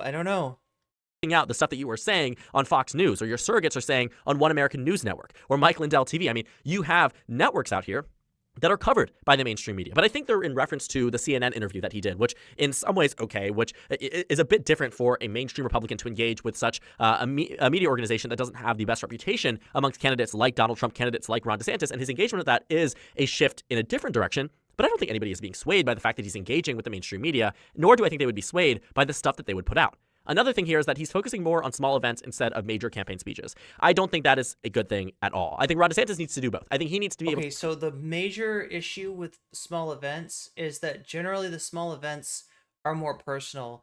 And that is where Ron DeSantis really, really shows his ass. Whenever he has to interact with voters, especially, whenever he has to talk to people, he just does a bad job of coming off as a human being. Right? He's too,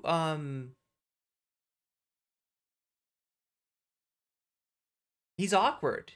He's incredibly awkward, and that shows through The smaller event that you put him in, the more that shows through. Yeah, I think this is a horrible plan. To have a balance. But I think major campaign speeches are one of the main ways that you really see candidates like Donald Trump, candidates like Hillary Clinton, Bernie Sanders, Joe Biden rally in crowds and make these major headlines out of their story, right? Make major headlines out of what they're saying on this stage. Ron DeSantis, sure, can connect with more local voters, but I don't think it's going to come across in a way that is actually as genuine as necessary. And keep in mind, these states that he's going to, Iowa, New Hampshire, South Carolina. Yeah, seeming genuine is his biggest, downfall.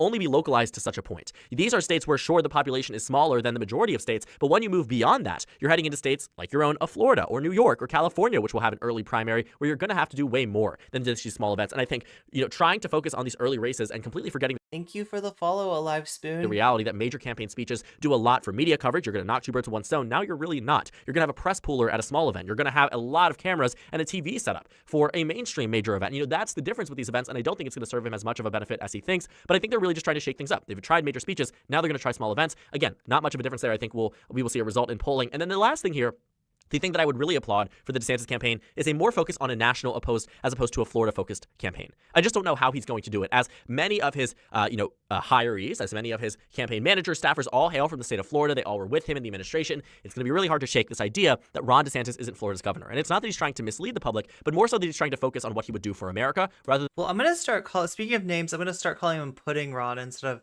Meatball Ron. I didn't even realize that's what Trump was doing with the Meatball Ron name. I will let you know, though, that whatever you call it, the top of the hour ad break, the bottom of the hour ad break in this case, comes every bottom of the hour at around like 35 minutes on the hour. And that means that you got 1 minute and 14 seconds if you don't have a Persona 2 icon by your name to either sub with a Amazon Prime sub, to pay Twitch $5 for a sub on desktop, $6 on iPhone, or to maybe get lucky and get gifted a sub. And your best bet on that is just to be active in chat. So those are the three ways that you get out of the ad break, which is coming at you in about 45 seconds here. than what he has done in Florida. But I don't know how much that's going to change. But See, look at that. Alive Spoon just came in here and got a gift sub. It does happen. You can't count on it, right? The most certain ways with a Twitch Prime sub, or with a if you've got $5 with a outright sub, right? But you can occasionally get lucky, as Alive Spoon just did. That is the one major plus. I do think it's good to engage more with the mainstream media. I just don't think it provides an electoral benefit that's going to be noticeable. I think it's a step in the right direction, but you need a lot more steps. You've fallen back down. You've gone from that close second place position to 30 points behind. Very obvious. Wait, Spoon, are you telling me that the ad break had already started? Because they're supposed to tell me when it, they said there's in 3 seconds, supposedly 3, 2, 1. Now the ad break, right? Did the refresh help? Maybe. It looks like you got Alive Spoon out of the ad break, so congratulations and thank you. You really came in clutch there. He's fallen down a few more steps. So that's something to think about. So look. And like I said, if we can push it, we started at 95. If we can push it to 105 total sub points, then we can unlock the fun half of the show, which for today is going to mean getting to watch some classic Michael Brooks and Sam Cedar shenanigans. We're going to get to watch. If we can get, 9 more subs during the stream, right? Then we can watch Michael Brooks and Sam Cedar impersonate George W. Bush and Jeb Bush, and see a little Bush on Bush bullying session, because it turns out that Jeb gets bullied even in his own family. Looking at the DeSantis campaign right now, I don't know if this is going to be as much of a change as we otherwise might think. So the MSNBC article really captures my viewpoint, but we're going to discuss a little bit more with this New York Times one, which is quite interesting. It gives you a little bit more of a glimpse as to where this thinking came from. And again, I will provide further commentary as to why I don't think that this is going to be actually as strong of a change as we might think. So his advisors for Ron DeSantis, whether that be members of, major donor firms, whatever it might be, are saying that Ron DeSantis needs to remake it into a leaner, meaner operation, change it from this insurgent run. And I think what we have seen from the DeSantis campaign. Okay, what does that mean? Look, it's not an insurgent run. What he's doing is trying to be subtle, trying to say, I like what Trump has done, but I think I could do it better, right? And you know how Trump was nice to LGBTQIA people that one time? That's never going to happen for me. He's trying to be subtle. It's an insurgent run would be to say Donald Trump is the status quo. They think that they can force Donald Trump down your throat. But my fellow Americans, we can change that. We can have a completely new candidacy and all those things that Donald Trump doesn't want you to have. You want to ban people from saying the word drag queen? We can make that happen. Like that would be like an insurgent DeSantis run. It's not an insurgent run, right? Into a leaner, meaner operation.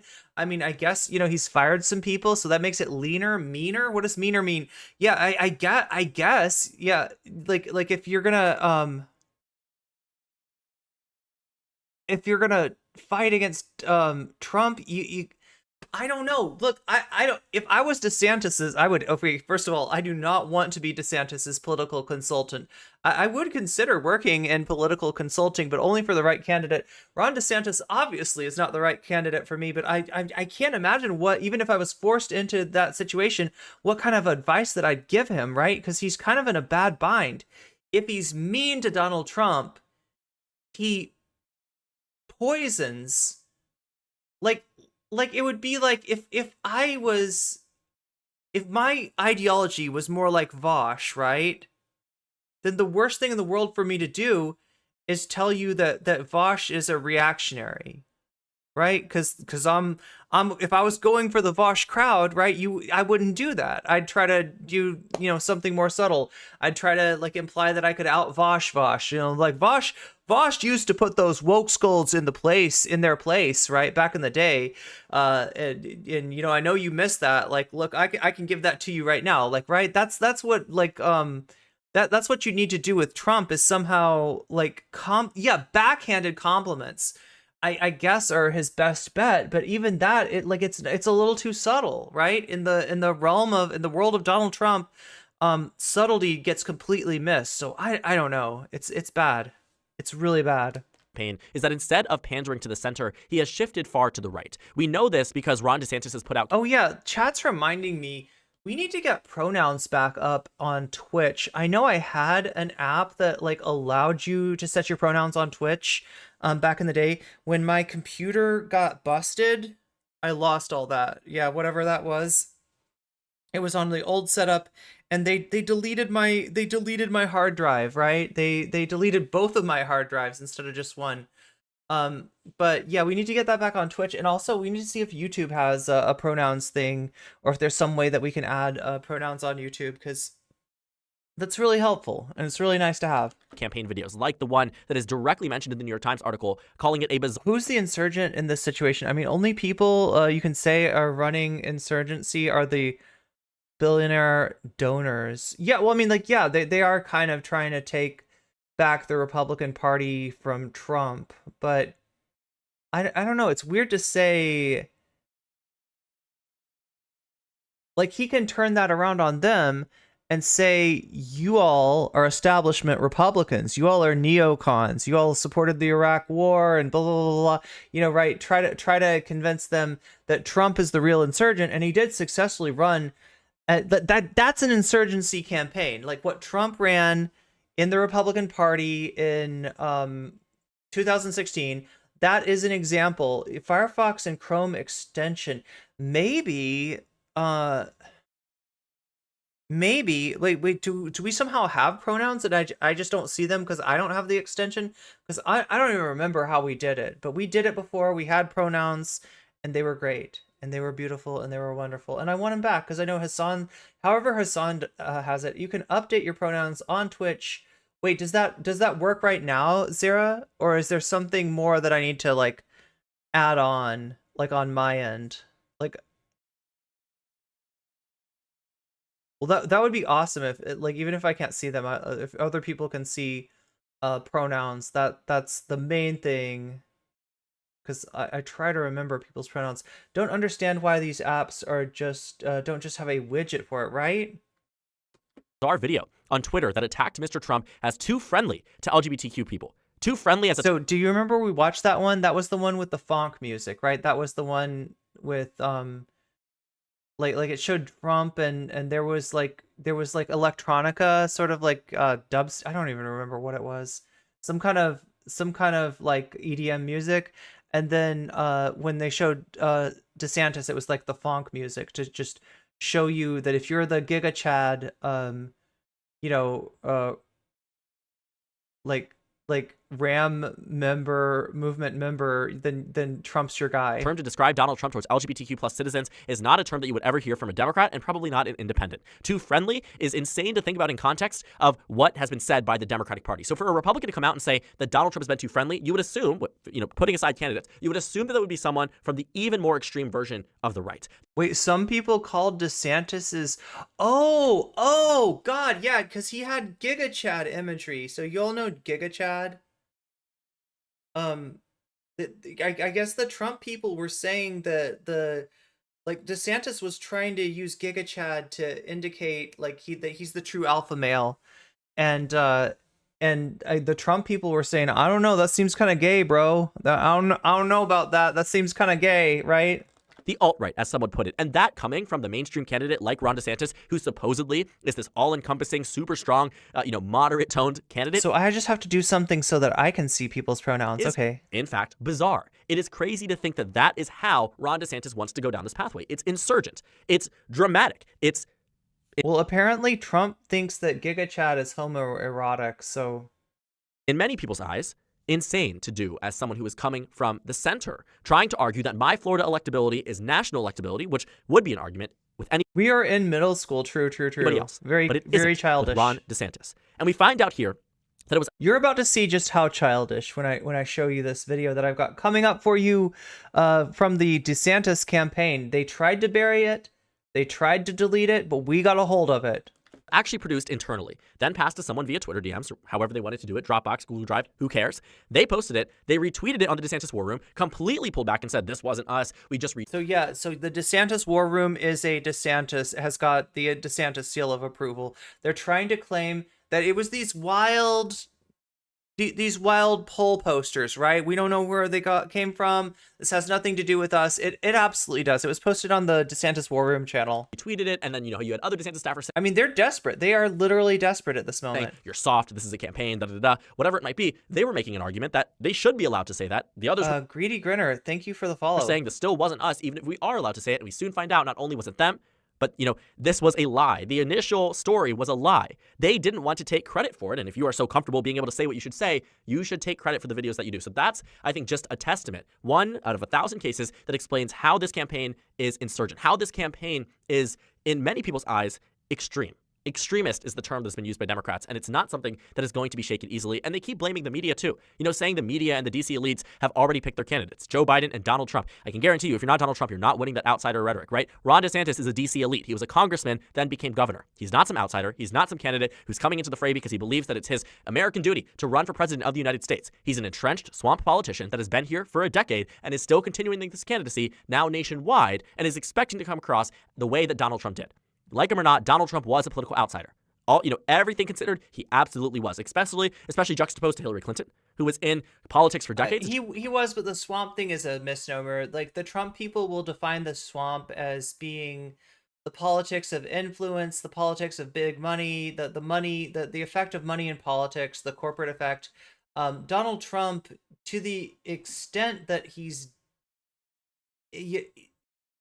like he is that. He is literally like donated to campaigns, both Republican and Democrats, to buy influence. Like, right, he is the swamp. So it's always been a little bit of a ridiculous misnomer for Trump to talk about the swamp. Joe Biden, who was in the Senate for decades. I mean, those are the people that are up for comparison. And Ron DeSantis, quite frankly, has been in politics for longer than President Donald Trump, even though Donald Trump was president of the United States. It's crazy to think about that this is the argument that they are taking. But again, why I do not believe this reboot strategy is going to change at all. Because it has already been embedded and imbued within the blood of their campaign that this is the strategy they are running. They are Donald Trump Jr., and it is really hard to try to shake that away now, especially given that that is his entire maybe we'll take a look at the Donald Trump Jr. ad. brand. It is not just a slight variation of the campaign. people. A few ads went out that might have depicted him in this sense.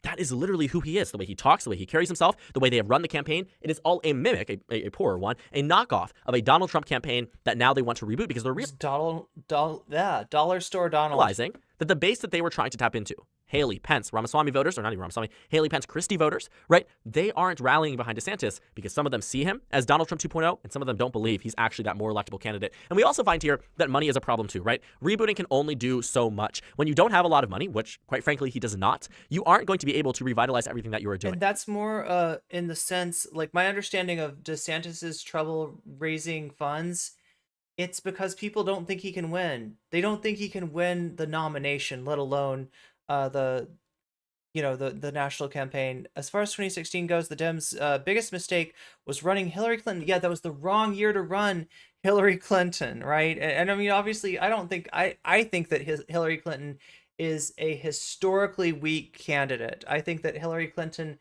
had so much influence within the Democratic Party that she was able to make herself inevitable. She tried to make herself inevitable in 2008, and if it hadn't been for a once-in-a-lifetime speechmaker like Barack Obama coming along, somebody that is incredibly charismatic, she would have been the candidate in 2008. And then, in 2016, I mean, even in 2016, like the Bernie campaign's success, yeah, it has something to do with Bernie Sanders. It has something to do with the fact that people wanted a break from the third way policies of the Clintons and the Obamas. But it also had a lot to do with like Hillary's weakness as a candidate.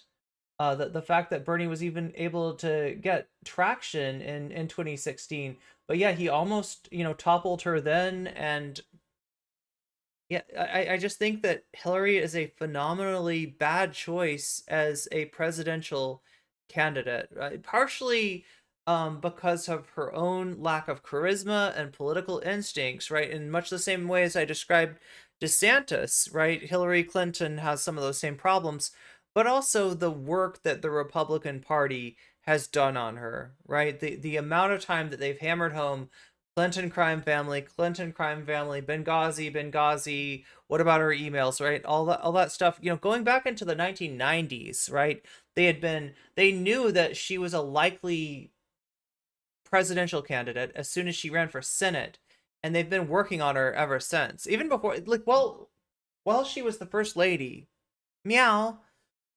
Yeah. So, Clinton is just a horrible candidate, and 2016 was the year for a Bernie Sanders, was the year for a Donald Trump, was the year for somebody that could sell themselves as being anti-establishment. Now, whether you're really anti-establishment like Bernie, or whether that's just your branding like Donald Trump, you were still going to get an advantage, right? So if you're running against Trump, first of all, Hillary Clinton, I think because Trump is a historically bad candidate. I think Trump was a historically weak candidate. I think that like people perceiving Trump as this juggernaut they're seeing the weakness of Clinton.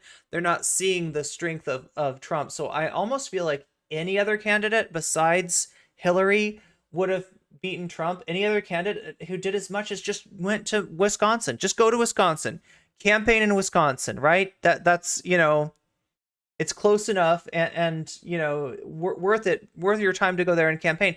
Hillary Clinton didn't think she needed to campaign in Wisconsin. So yeah, anybody could have probably beaten Trump, and definitely Bernie. He was the kind of candidate that would have had a really good year. But again, people actually thought, I talked to people who supported Bernie's policies, but even after he had such a strong showing against Hillary Clinton, they somehow thought that he couldn't win against Trump. They have this perception that only a centrist candidate can win, and that is not true in 2016. In 2016, being a centrist was a liability.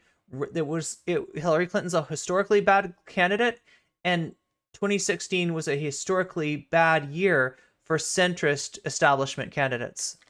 There also seems to be an issue with the super PAC here, that there's a split within the Ron DeSantis campaign. Never Back Down, which is the super PAC that supports Ron DeSantis and his bid for the presidency. In his own words, he doesn't control it. They are refusing. Not enough Pokemon went and go to the polls to change course in a way that is in a favorable one for Ron DeSantis. For instance, they pulled out of the New Hampshire market because they saw that the polling numbers were collapsing for Ron DeSantis, saw a number of polls showing him in fourth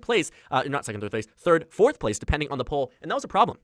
It's a huge one because Ron DeSantis thought New Hampshire was this one state where he could go ahead and do well. But after entering into the campaign, thus the need for a reboot, voters started to like him less. The more they saw him, they liked him less, which is why they're trying a new strategy. But this split here isn't working alongside this reboot as they have plans. In fact, the DeSantis campaign sent a memo. The only way that DeSantis would have ever had success in this campaign would have been if he would, like, let's say that Donald Trump won the nomination and nominated DeSantis. DeSantis had not run. Trump had nominated DeSantis as his running mate, and then Donald Trump had pulled out for legal reasons, right? If you put him in there at the last second, maybe he can win. But the more time that he spends on stage, the more time that he spends in the public eye, the worse he's going to do. To the Never Back Down headquarters in Atlanta, saying in bold, we will not cede New Hampshire. Then, and someone who was granted anonymity to the New York Times said that they're not going to easily change their course. They don't see DeSantis' claims from the main campaign as ones that they want to follow through on. It seems to be as if the Never Back Down pack has their own set of priorities for Ron DeSantis, wants him to maintain this standard, more right-wing MO, where the DeSantis campaign is saying, hey, we're losing, and the money that's with Never Back Down, over $100 million that was raised here prior to his candidacy, is no longer backing Ron DeSantis unequivocally in the way that it should be, in a way that would make him, in fact, more electable. So there's a lot here that we really need to unpack. We've already seen that his MO, his brand here is Donald Trump. That's how he's known. That's how he's recognized. That's a problem, right? You also have a monetary issue. The people with the money, the people funneling into your campaign, they no longer agree with you on every single thing. You are starting to see a disappearance in support from they don't believe in him, right? From politicians across the United States who don't want to back a loser. For instance, in New Hampshire, even the state that we just mentioned, where again, the more that voters see him, they like him less. Same thing with the politicians. You have state representatives who have publicly revoked their endorsement of Ron DeSantis and given it to Donald Trump. There is just so much on the negative side here. I do not believe there is a pathway forward for Ron DeSantis to turn around this campaign in the way that he thinks, especially with a 2-month-in reboot. There are endless possibilities for the 2024 primary. But 9 out of 10 of those possibilities, Donald Trump is the nominee. That's not how it always was. You can go back to my videos from 6 months ago where I said Donald Trump is on track to lose the nomination. Today, that would be wrong. But then it made sense. He was dipping 10 points, 15 points nationally. Ron DeSantis was up. And at that point in time, quite frankly, Ron DeSantis should have announced, but he didn't. And that gave Donald Trump time to recover. There is time here for Ron DeSantis to recover, but it isn't likely. What we know and have known for the past 8 years from the Make America Great Again wing of the Republican Party is that they are loyal. DeSantis supporters are not, as clearly described by the decrease in polling numbers for him over the past couple of months. Nikki Haley voters are not loyal. Mike Pence voters are not loyal, at least not in the way that they are to Donald Trump. And that is the fundamental problem here. And DeSantis' campaign has yet to crack how they're going to do it. I think it was possible before. The electability argument was a major one, but I don't even think he has that anymore. And there goes the beginning of a collapse of a very, very initially viewed strong campaign that could have been so much more than what it is today. So thank you guys so much for watching this video. Make sure to comment down suggestions below. Subscribe on the left if you haven't already, and check out the Instagram and Twitter. At the bottom left of the screen, there's also a Discord server for you to go ahead and join. On the screen, there's a video you can watch, and then a playlist for my 2024 election. Okay, so let's take a look at this. I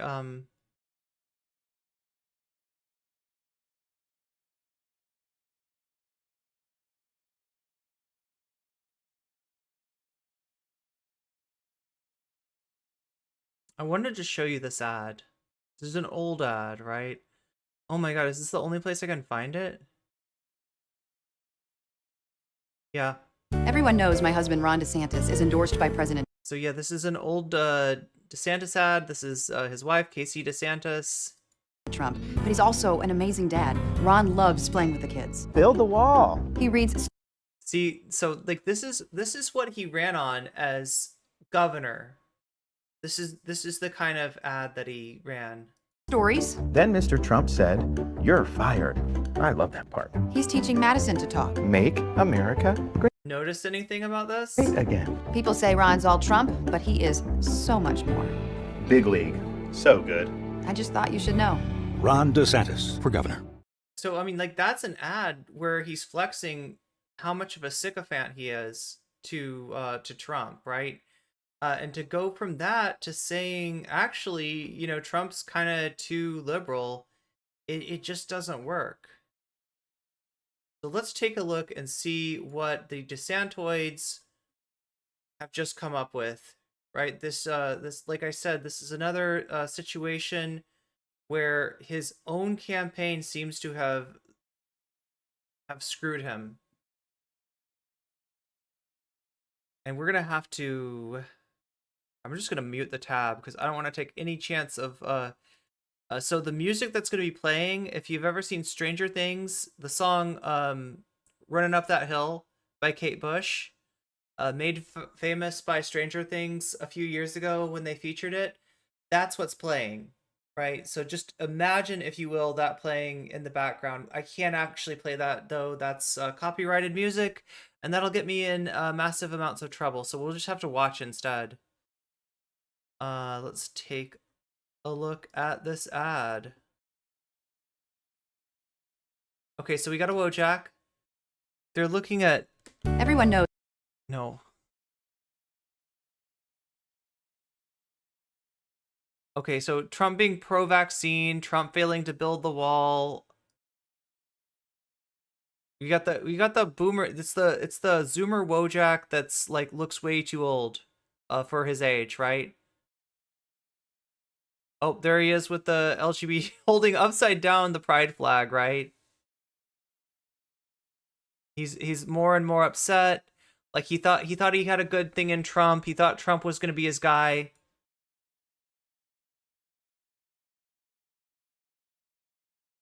Trump's criminal justice reform.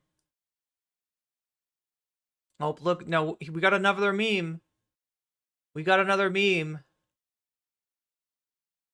Who's that? Who's that Pokemon? Right? This, like, if you don't like Daddy Trump, here comes Daddy DeSantis to make you feel all better. Are you winning, son? Oh, very happy, Wojak. Yes, yes, he's shaved, no more dark circles under the eyes. Exuberant Wojak. Look, we got a rocket. We got, wait, what is this? Surfing? I don't know. Florida, that's what it is. Oh, don't tread on me with the alligator, a shark. He's a badass. The Wojak's so happy. This is a happy Wojak. Make America Florida. Make America Florida.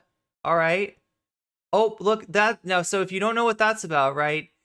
That is the state guard.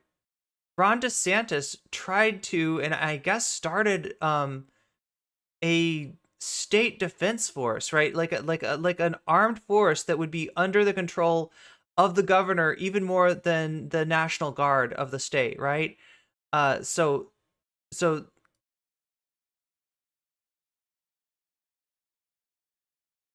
I don't know why they're showing the space shuttle. Like I mean, do they still blast off from Florida? Does SpaceX blast off from Florida?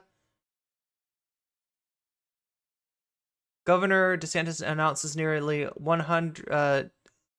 11,000 foreigners repatriated after attempting to enter Florida illegally during Biden's border crisis. Signs the strongest anti-illegal immigration legislation. This is what's hurting Florida's economy right now, particularly agriculture. Pushing education in Florida much further to the right. Cronies force college to close diversity office. And so a lot of these are like left-leaning news outlets that they're showing, and the idea here is like liberal tears, right? They want to show that the lefties at Vice News are unhappy with Governor DeSantis. Counts up school board wins and ongoing war against educators, right? These aren't like positive news articles, but they're being played as positive because if you trigger the libs, then that's a good thing for some people. Cancels LGBTQ pride parade as Ron DeSantis prepares to sign anti-drag bill. Drag queens saying venues are shutting down because of DeSantis. Pride parade canceled over fear of anti-drag law. Okay, do you see what we got here? That's the Florida State Guard, right? They're marching in two very orderly lines. We got Ron DeSantis's head here. And what's behind it? The seal of the state of Florida, right? But do you see these lines? They literally put a fascist image over Ron DeSantis's head. This is his team. This is his, internet outreach team, and this was up for a hot second.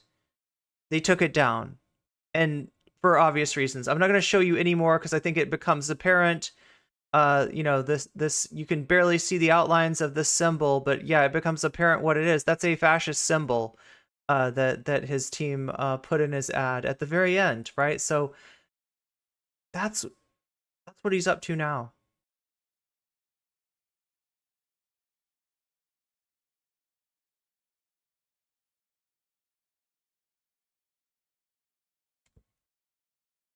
Yeah, it's really scary. It's really scary. And that's the kind of people that support him. Like, right?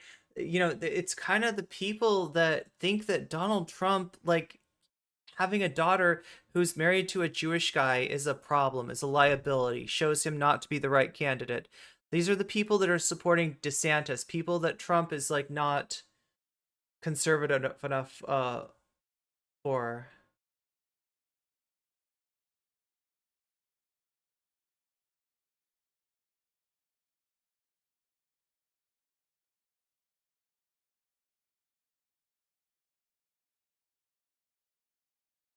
Yeah, he also came forward talking about cutting Social Security. This is what's called a third rail issue. This is nobody wants Social Security cut. They could get it passed if they tried to make a bargain between nobody. Let me put it this way: nobody besides the donors to the Democratic and Republican parties want Social Security cut. So it could be cut, but they've got to kind of do it together. It's got to be bipartisan, because if it's like one party that does it, then that party's gonna face some electoral losses. Governor Ron DeSantis. Now the latest is that we're reading stories about, changing his campaign leadership. From Jump Street, this guy was looking pretty anemic. Oh, God. It has gotten worse. But not as anemic as I am in letting you know that there is an ad break coming up in 47 seconds. Now, I'm not giving you a lot of time to either use your Amazon Prime if you have it, link that up to Twitch and get a free sub that way, get out of the ad break that way, to pay $5 to Twitch to get an ad break, or $6 if you're on iPhone, or to possibly get a sub gifted to you by somebody generous enough to see you there in your moment of need, see that you don't have a little Persona 2 icon by your head, and that you're just about to be sucked into the ad break in about 15 seconds. If we can get this sub goal to 105 total points, right? If we can get 10 sub points, in other words, in the entirety of the stream, I will show you a special segment that has Sam and Michael Brooks doing essentially like a little bit of theater, as Sam plays George W. Bush and Michael Brooks plays plays Jeb Bush. And we'll see a little interaction between those two, but only if we can get to 105 sub points will we actually unlock that fun half. Watching the Cavernacle, he had a video about how people are leaving. That's a lot of DeSantis's. That's a lot of where a lot of DeSantis's support is coming from. The people that have a problem with Donald Trump largely have a problem with Donald Trump, based on him not being adamant about anti-Semitism. I mean, he has definitely dog whistled towards it, but they want somebody that's going to be a little bit more clearly on their side.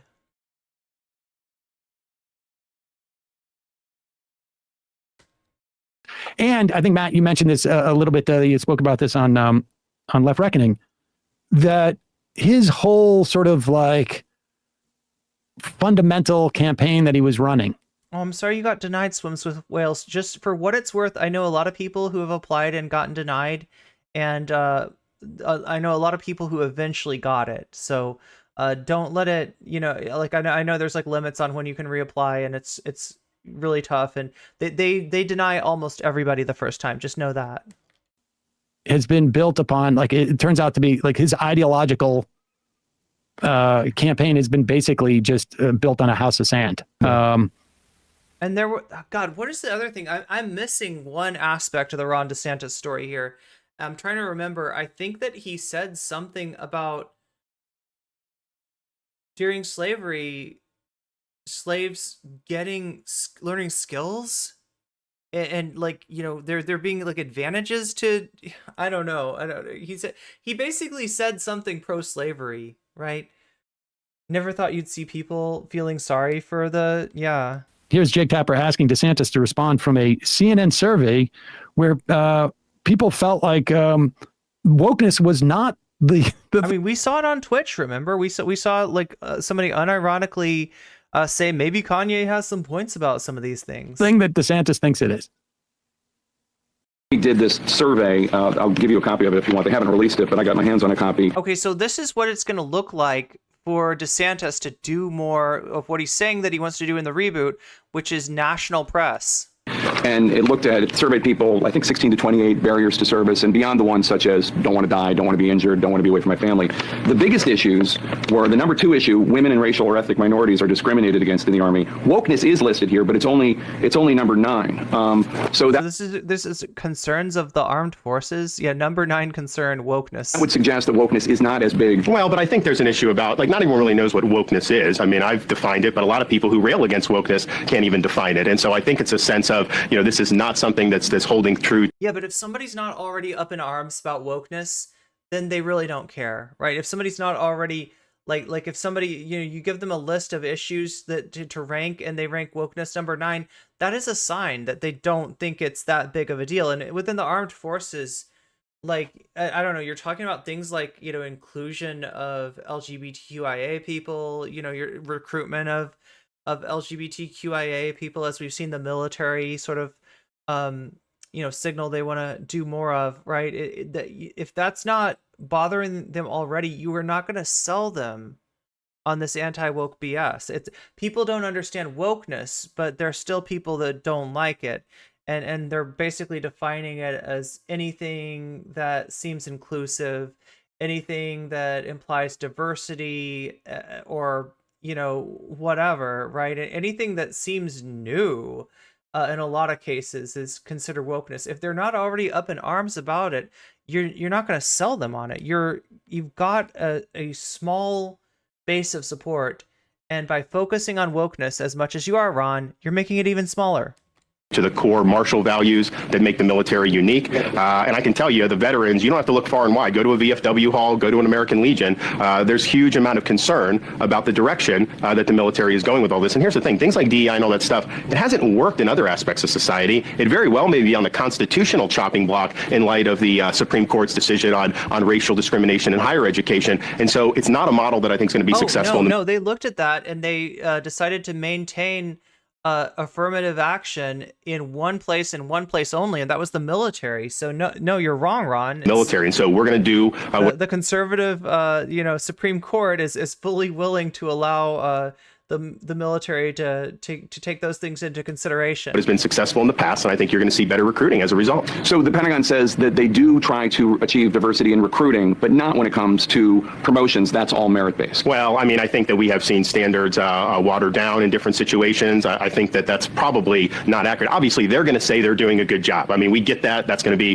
their thing, but I don't think that that's in tune with reality. So let's turn to foreign policy, because obviously that goes hand in hand with military policy in many ways. As a congressman in 2015, who does that appeal to?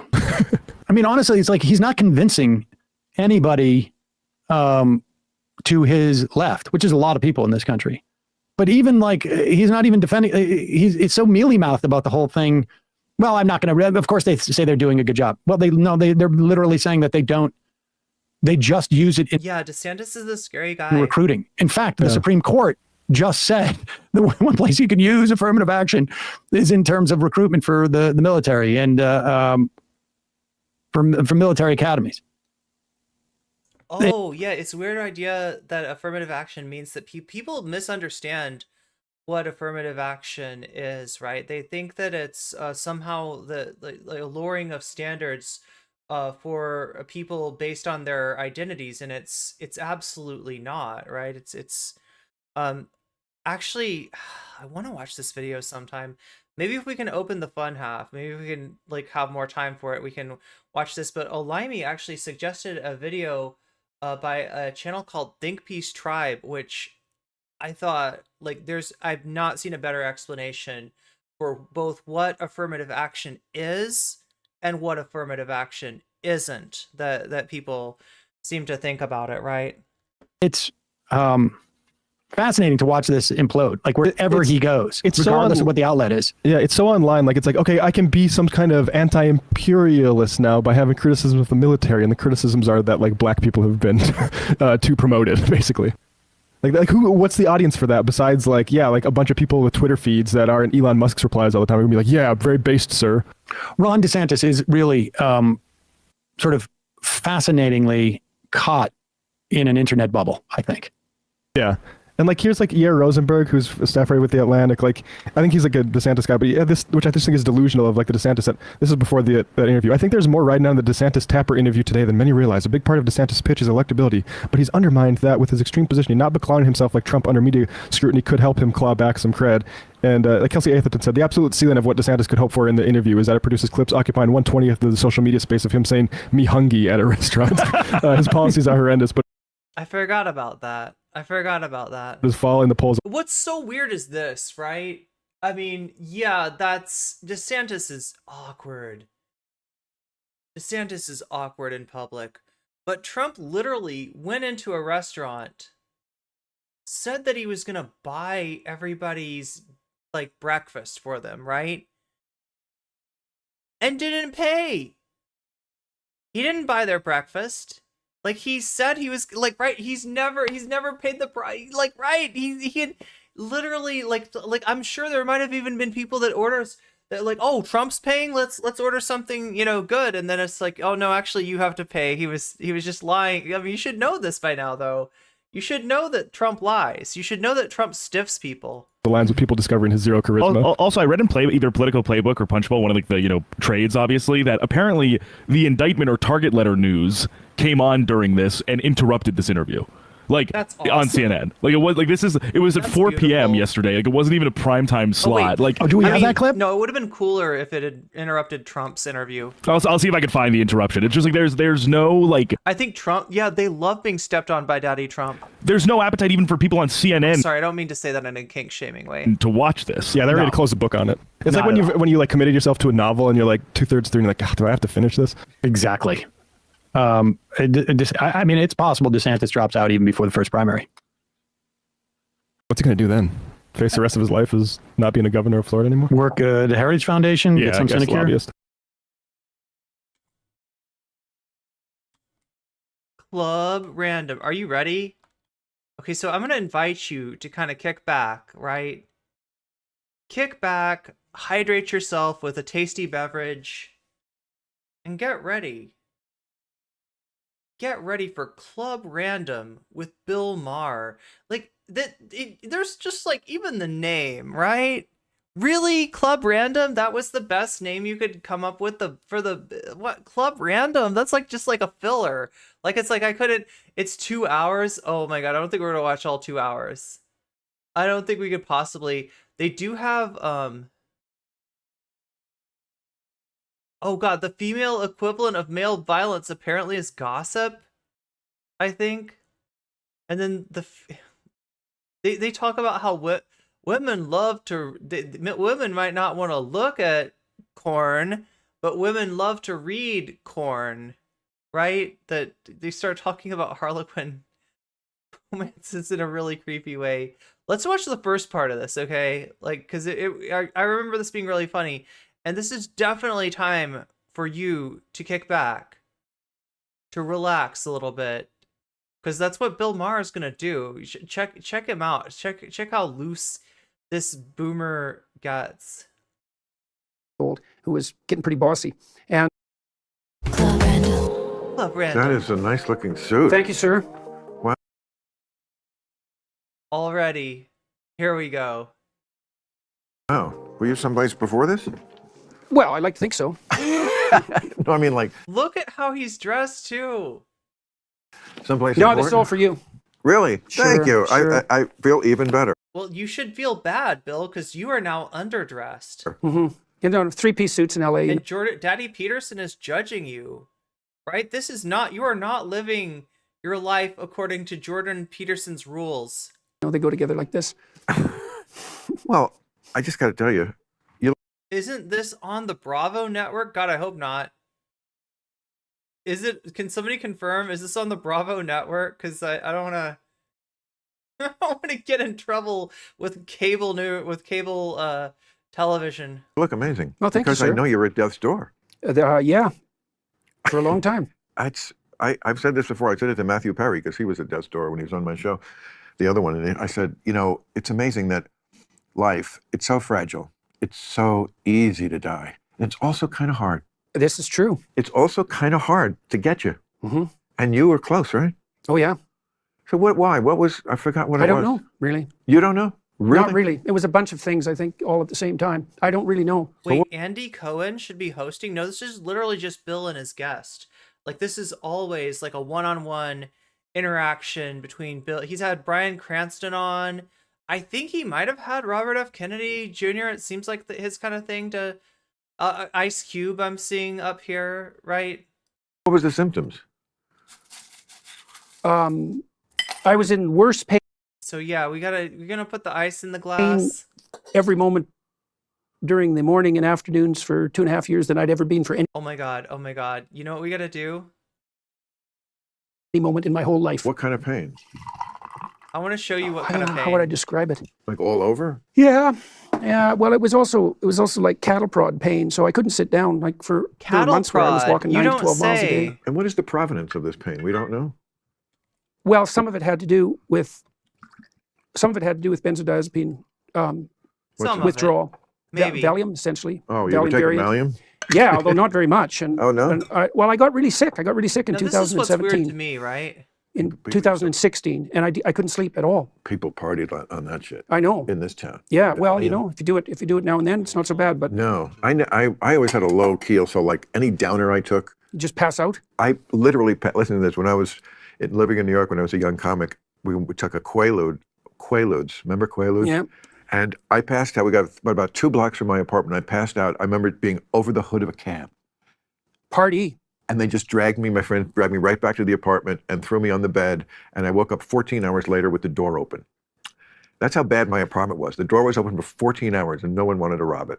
That's sad. That's sad. You know, that's embarrassing in New York. So Why does he gotta talk about stuff like that? I don't know. Hopefully YouTube doesn't know what that Q word even means, but I think it used to be like a 60s person's idea of a good time.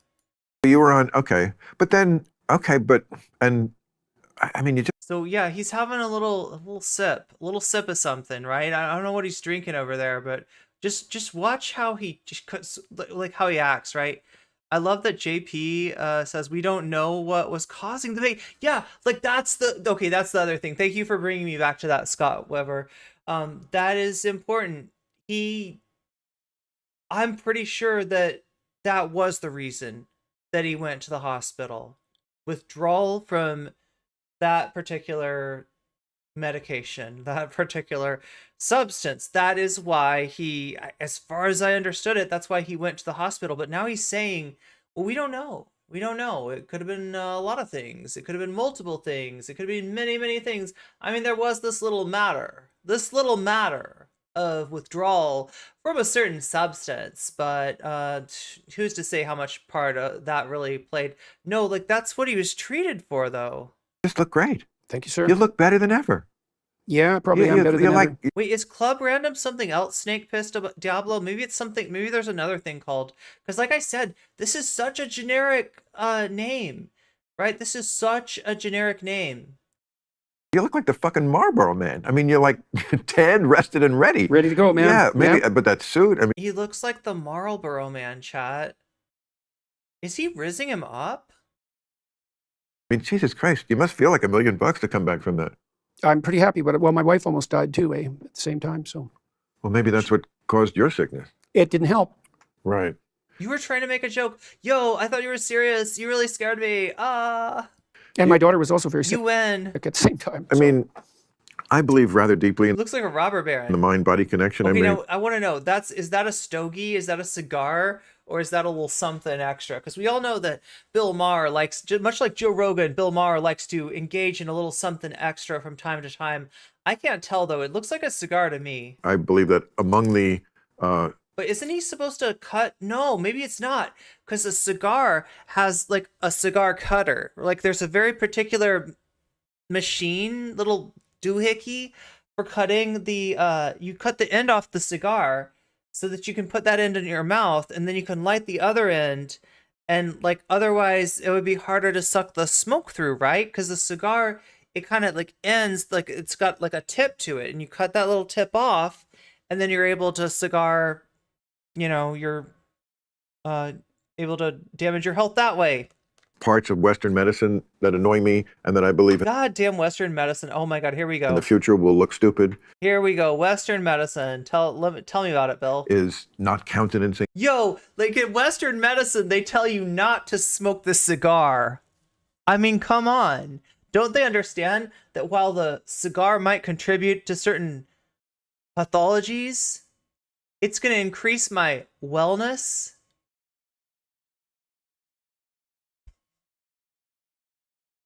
The good chemicals in my brain are going to counteract any effect that this might have on my mouth, my throat, my lungs, any system in my body, right? I'm sure that Western medicine, let me tell, like as you smoke a cigar, Not taking into account rather that element, like if they can't read it on a blood sheet, you know, your blood panel, they can't see it on the blood panel, it doesn't exist. They don't know how good a cigar makes you and feel. quantify it with a number. It doesn't really exist in Western medicine, and I don't think that's how we are. You agree with that? Well, there's a lot more. Look, I mean, like, I'll be the first one to tell you that there is something to be said for exercise, diet, right?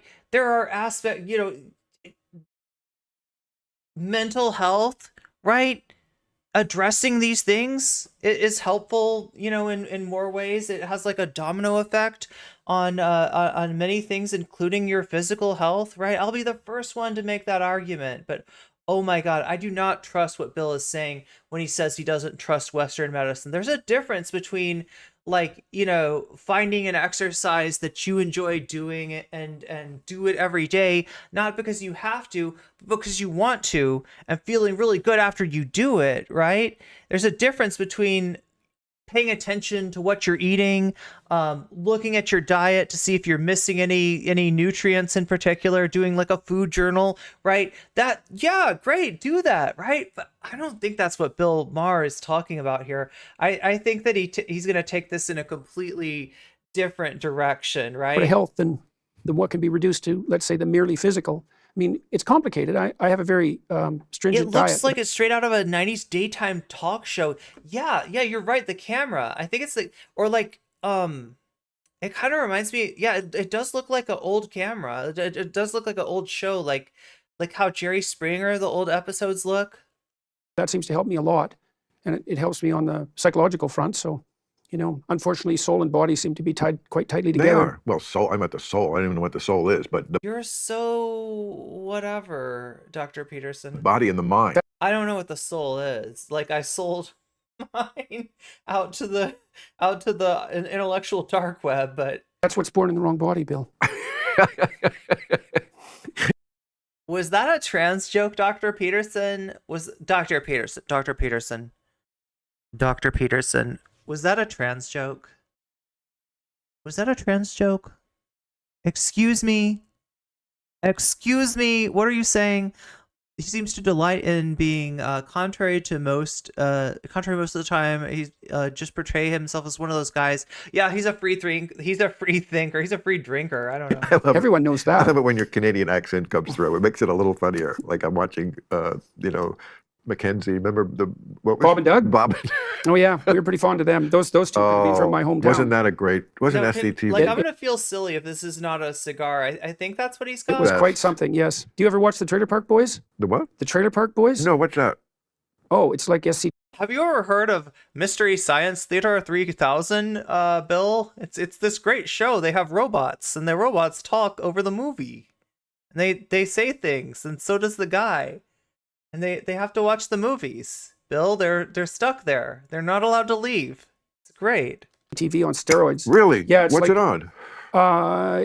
Who did it now? Showcase did it for a while. But is it on? Canadian It's government was subsidizing it, which is like the funniest thing in the world. It's pretty funny, but it's also pretty funny to see Jordan Peterson be like, have you heard of this show, The Trailer Park Boys? It's quite good. It's quite good, actually. The show should be only smoking, no talking. I mean, yeah. It's about these like three reprehensible, low-key crooks who live in a. Let me describe Trailer Park Boys to you in Jordan Peterson language. Trailer Park in Dartmouth, Nova Scotia. Oh, it's Jordan B. They're Peterson. ridiculously funny. Well, that was the Incredibly- funny part about Ridiculously funny, Bill. Ridiculously. the Bob and Doug is that it was mandated by the Canadian government. Yeah, and I a know, certain we like to percentage, subsidize everything. a certain percentage of the programming had to have Canadian Yeah, content. yeah. So they were really sending that up. They certainly were. Well, Yeah. it was prime Canadian content. Yeah. Yeah, I think it's awesome that the person that you are. I mean, aside from who you actually are, but Can anybody tell me, is that burning like a cigar, or is that burning like something else in the cigar? You know what I'm saying? I can't tell. a Canadian professor became this great gadfly Do we have any scientists in chat who can ID the item in his right hand? of the left, of what I would call the stupid left, not the real left, which I Not hope there's the some real left like us, or Jordan. rather remaining. Yeah. Not the real left like us, Jordan. The stupid left. But of all the people, Canadian. Is it just a cigar? Okay, sometimes the cigar is just a cigar, and sometimes the cigar gets hollowed out and filled with something else, if you know what I'm saying. You know, I always think of Canadians as people who they're So so it is this time just a cigar. good at they're part of America, but they're also not. Mhm. You know, they can be it, but also look. I feel like they look at us from a distance, and that's why their satire is so great. Yeah. And they're Well, and there's plenty to make fun about Canada too. So, we like to do that.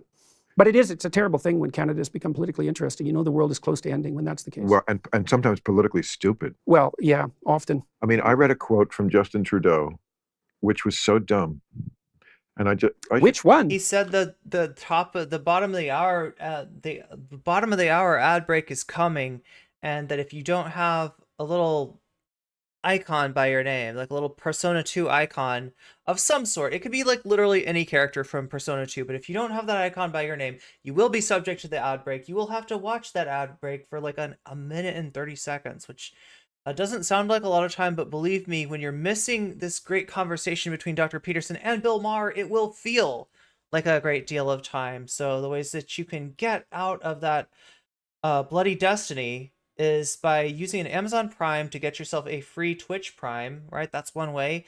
Spending $5 on Twitch on desktop or $6 on iPhone in order to purchase a sub to get yourself out of that issue. Or if you're lucky, okay, and this is only if you're lucky, you're really rolling the dice here, you're really living dangerously, but you could possibly get a gift sub. It is still possible. It does happen, and you might be lucky enough to get one. So that I am obliged contractually to tell you before the ad break comes up, and you have no choice. What is he always dumb? That's a sick cigar quote. Wait, what did I say? He always lies, as far as I can tell, all the time. Right. Oh, about like sometimes they're just a cigar. Yeah, I don't think I've ever heard him say a word that I thought was true. Really? Wait, are you envisioning a shirt with like a lot of writing on it, like where it's like sometimes it's a cigar and sometimes it's like the whole thing? I see. We don't really follow it that. And I mean, I just thought, oh, here's this, great-looking guy. Ivanka seems to want to fuck him, and Canada. I mean, how it's hard to fuck up Canada, but. What? Yeah, the quote I read was they asked him something about the protest because you had What? Where did that who's the guy that Ivanka wants to shag? Can I use that word? I'm talking about a rug.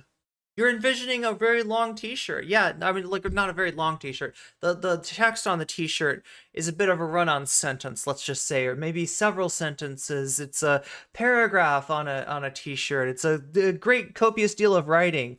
But that's almost like what makes it funny as it goes on and on and on. You're like, all this writing on a t-shirt. I'm massively entertained. A big controversy about protests, right, with the truckers. Truckers, yeah. Right. The truckers. And I think it was where he was Yes. referring to them, but the quote was about protests in general. It was something like, we have a vibrant democracy here in Canada and we value protests, but it was something like, but when you use protest to protest, to object to the policies of the government, I think you're going too far. Well, what the fuck is protest for, except to object to the policies of the government? It was quite shocking, everything that happened in that protest, because they seized the bank accounts of 200 Canadians, and that was not amusing. And Trudeau has no idea what that did to Canada's international reputation. That was not a good precedent. Okay, wait, go back.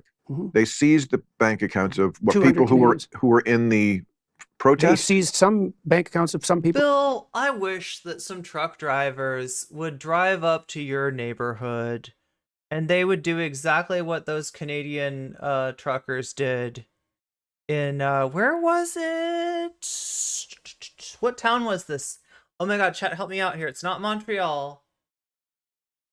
Like the capital of Canada. Winnipeg? Where was it? It was like a big Canadian city, right? Oh my God, why am I not thinking of it? It's like the most obvious. Canada City, Canada. That's where it was. It was in Canada, good old Canada City, in the province of Canada, in the country of Canada. Toronto. It really was in Toronto? I thought it was like, because Toronto's not the capital, right? Is it Winnipeg? Is Winnipeg the capital? Do I know anything? Is it Ottawa?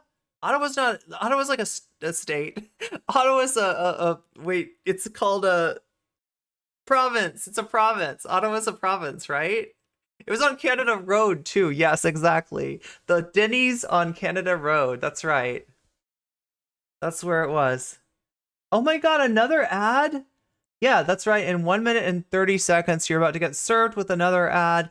That is, except unless you have a little Persona 2 icon by your head, in which case you will completely bypass the ad. You'll get to continue listening to whatever garbage is coming out of my mouth, and whatever garbage is coming out of Bill Maher's mouth, and whatever garbage is coming out of Jordan B. Peterson's mouth. You will not miss any of that garbage. All that delicious trash will be yours for only a low price of free if you have an Amazon Prime, or $5 if you don't, and you have to pay for one, $6 if you're on an iPhone, and possibly also free if you get lucky enough and somebody gives you a gift sub. So Who only sent There we money go. to the protest, like through Give, Send, Go, and GoFundMe and so forth. So Oh, I see. yeah. So you didn't even have to be at the protest. When you say seized, they froze it. They didn't Froze take. it. They didn't take their money. They just froze it. So they They did froze not. their credit cards, they froze their mortgage payments, they Yeah. locked them out. So they locked them out of the financial system That entirely. is creepy. It's really bad. In That fact, is- one of the banks actually apologized. There's 5 big banks in Canada, and one of them actually apologized for doing it eventually. They all should have apologized, but one did. Yeah, it was really bad. It was shocking. Canadians aren't sufficiently shocked about it, partly because they don't really understand what that did to Canada's international reputation. But it was absolutely, I can't imagine a politician doing anything more inappropriate than that, right? No trial, no real investigation. Plus, Trudeau claimed that the trucker convoy was financed by MAGA, Republican Americans, which is completely preposterous because, first of all, it was financed by somebody. It was financed by somebody. why would MAGA Republican Americans foment dissent in Ottawa? There's never been like an international reactionary movement. That doesn't happen. Reactionary elements in one country never care about the success of reactionary elements in another country. That would never happen. Why would you even think that? Of course not. Why would Americans care about what's happening right to the north in Canada? Why would that be a thing? Oh my God. Like, even if they knew it was subsidized. There are some big donors that were like definitely greasing the axles of the wheels of the Canadian convoy protest this last year. where it was. Was it last year? Was it? Have I got it right? I think it was last year, right? Which they don't, and they don't care, and why would they? And so, first of all, it was the Sure, Russians. yes, It's like, you. oh yes, that's the Russians' primary concern. And then it was like literally MAGA Republican Americans funding the trucker protests in Ottawa. You know, it was so. It was so 2021. It was like 2 years ago. How do I not remember that? It was last year?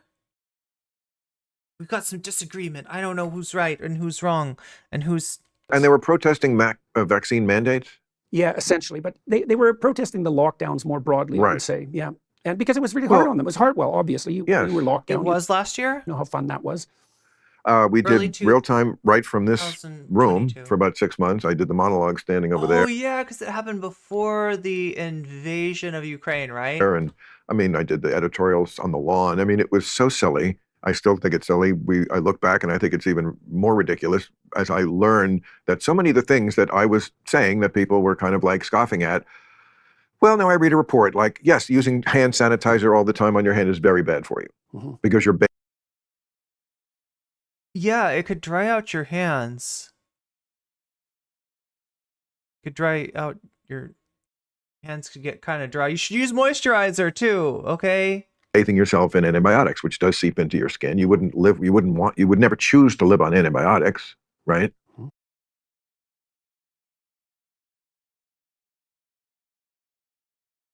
You're getting like a therapeutic dose of antibiotics through absorption of hand sanitizer into your hands? Are you sure about that, Bill? Things like that.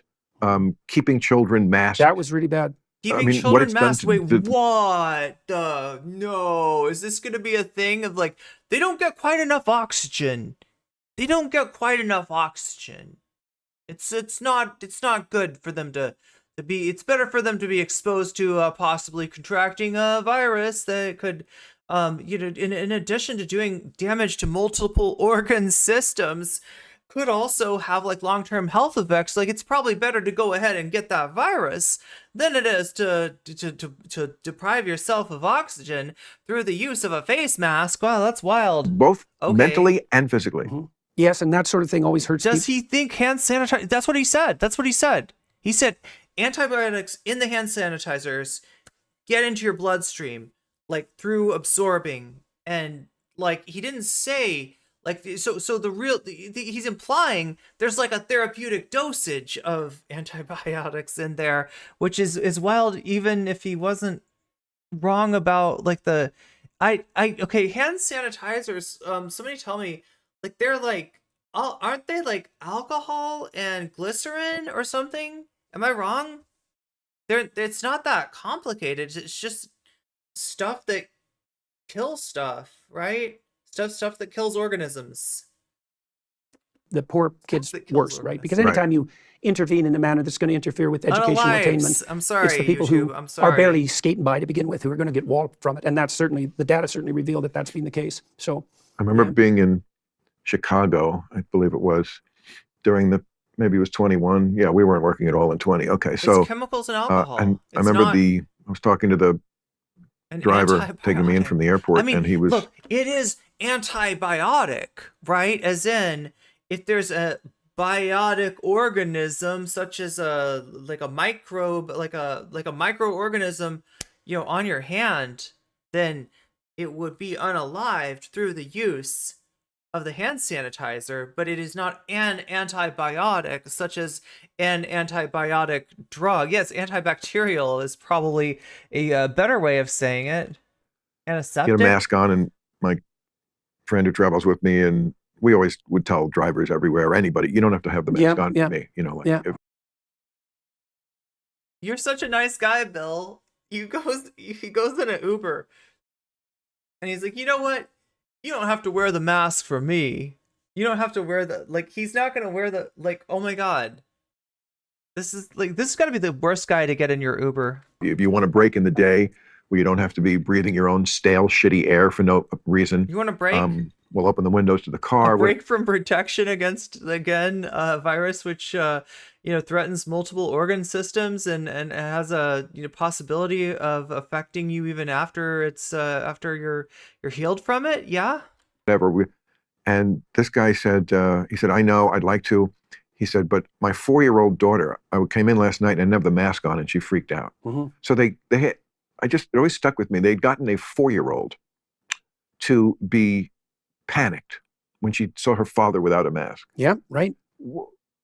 I mean, what is that? She Where does saw her father coming in from outside, potentially having interacted with other people, right? And she's at home, like, I don't know if this is like during the shelter in, place, like, moments or like any kind of like lockdown or what exact time, frame we're actually talking about here. But yeah, I don't know. Does it seem unreasonable to be a little bit worried that somebody coming home from the outside might have picked something up from there? Yeah, the anecdote strikes again, right? Filling The 4-year-old is unironically smarter than fall that in dad. your psychology professor world. I mean, what does that do to a person? What's that person Well, going to be I like think when it they're was 20? also- But not smart enough to avoid the ad break, whether it be the top of the hour or the bottom of the hour ad break, other than by using an Amazon Prime to get a free sub from Twitch, or by paying for a sub outright on Twitch for themselves, or $5 on a desktop and $6 on an iPhone, or by possibly getting a gift sub, if she was lucky enough. It was also what it did to everyone and what it revealed about everyone. Like my sense in Canada, Toronto was locked down very. Bill would tell everybody to roll around in fleece during the bubonic. Oh no, yeah. I mean, I can badly, see and that. people were I pretty can much see on that. board with it. And my sense in Toronto was that 70% of Torontonians Anecdote Andy, yeah, definitely an anecdote Andy here. would have worn a mask for the rest of their life without making a peep Anecdote about it. William. And 30% of them would have been happy about it because it gave them an opportunity to inform on their neighbors. And that wasn't Yes, cute. this is the best part. That's the best part. Is informing on my neighbors. That's what I always did during the panini. I was always calling the mask police to tell them that my neighbors, they weren't wearing that mask all the time. Yep, that's what I did. I was so thrilled to be all I love being able to rat out my neighbors for not having masks on. That was me. That was literally me. Thanks, sir. Yeah, Great memory. Thank you, Well, Jordan. in East Germany, like 1/3 of people Yeah, were, it was were government exactly informed. like that. It was fun like East Germany. I never got a chance to live in East Germany. I never got a chance to be part of the Stasi, although that's don't tell aristocracy. That apparently she thinks I was. But so as a result, I never got to inform on my neighbors like I would in a secret police kind of situation like East Germany, right? And so I was so happy when I could call the mask police that totally exists. They totally exist. They totally had a number. I got it saved right on my phone here, right? I got it. It's right here, ready to just dial up and be like, yo, those neighbors, let me tell you their address. They are not masked. You can come over and catch them right now and throw them in mask jail, because that was the thing too. And you think, well, that couldn't happen here. It's like, yeah, it could in about 15 minutes. Yes, the Stasi payroll. Did you ever see the movie The Lives of Others? The German, it won the best Oscar for best foreign language. Yeah, there's a fun society to live in. One of the best movies. The best, I mean, the very best. if you're looking for something with subtitles, I would recommend that one highly, people. The Lives of Others, and it was about.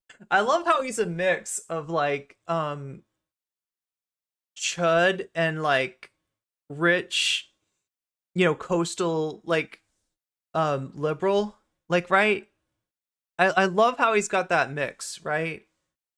That he's like, yeah, freaking masks, right?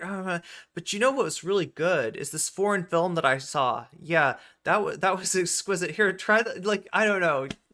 Like he's just like, and it's because he's a pretzel. He will bend any which way to fit like the audience lane that he's trying to chase at the moment, right? And right now, I mean, that's pretty IDW of him. You got a nice cigar, you got a nice little drink there, and you're gonna tell us about the foreign film that you just saw while you laugh at people who wear masks. Perfect. There were mask police on campus of the university here. They would tell you people to put on the mask, and they would, and then take it off as soon as the police left. Really? Yes. What went on under communist East Germany, and somebody he was a playwright, and he was playing ball with the regime. He was kind of on the a line. He was able to be an artist, but obviously he wasn't. And what they did with the bugging and oh my God, it was. How humans can get themselves into those kind of societies. And I suppose we could. You do it by lying. You do it by watching NCC. I mean, people think that tyranny is the top-down top-down imposition of force on people who would otherwise want to be free. And that's just not true. That isn't how it works at all. A totalitarian state occurs when everyone lies about absolutely everything all the time. And the totalitarian state is the That's NCC's stream for you. All lies all the time. grip of the lie. Now, the Definitely. politicians and the people who have power in those situations, they lie too, but so does everyone else. You know, there's a story, it's interesting. I've been writing a new book. It's coming out in February. It's called Of We Who course Wrestle you with have. God. And I've been writing about Sodom and Gomorrah. Oh, of and course the threat you were. of the destruction of the city. And so the idea is that if a city deviates from the appropriate moral path too blatantly, then all hell will break You loose. mean like a little too much sodomy? Of course, that begs the question of what constitutes What the is too much sodomy? Like, what's the limit? appropriate moral pathway. But Abraham intercedes with God How much sodomy can I have without getting my city burned down? That's what I want to know. on behalf of Sodom and Gomorrah. And he says, first of all, that if there are 40 people, he says, well, you can't destroy the city. When he's talking to God, you can't destroy the city. There's some good people there. And God says, yeah, well, I don't think there's very many. And Abraham says, well, what if there's 40? And God says, well, if It's really funny when like religious what do you call it? People like this? Like literalists, yeah. Like this. Like paint a picture of an imperfect God, right? Like that God really needed Abraham's advice as far as deciding how many of the people in Sodom and Gomorrah to actually destroy. Right? God was like, I don't think there's any, and Abraham actually knew, and God was wrong. God is omniscient, he's got perfect vision, he knows everything, he created everything. He's the greatest being in all of existence, but somehow he just didn't know. He didn't know there was good people in Sodom and Gomorrah, and Abraham did. you can find 40 decent people, then we'll leave the city alone. And Abraham bargains and bargains, and I think he bargains them down to 10. He bargains God. Yeah, okay. He makes a deal with God to get him to switch our places. Oh my God. And Zealots works, yeah. which is quite good, you know, because Assholes. you know, God's willing to give in, but it means something very specific as far as I'm concerned. You can have a little sodomy as a treat. Okay. It means something like if in a political unit there's still 10 people who are willing to tell the truth, then all hell will not break loose. That's enough. 10 people who actually tell the truth is enough to stave off. But if there's 9 people, they're fucked. Sorry. God.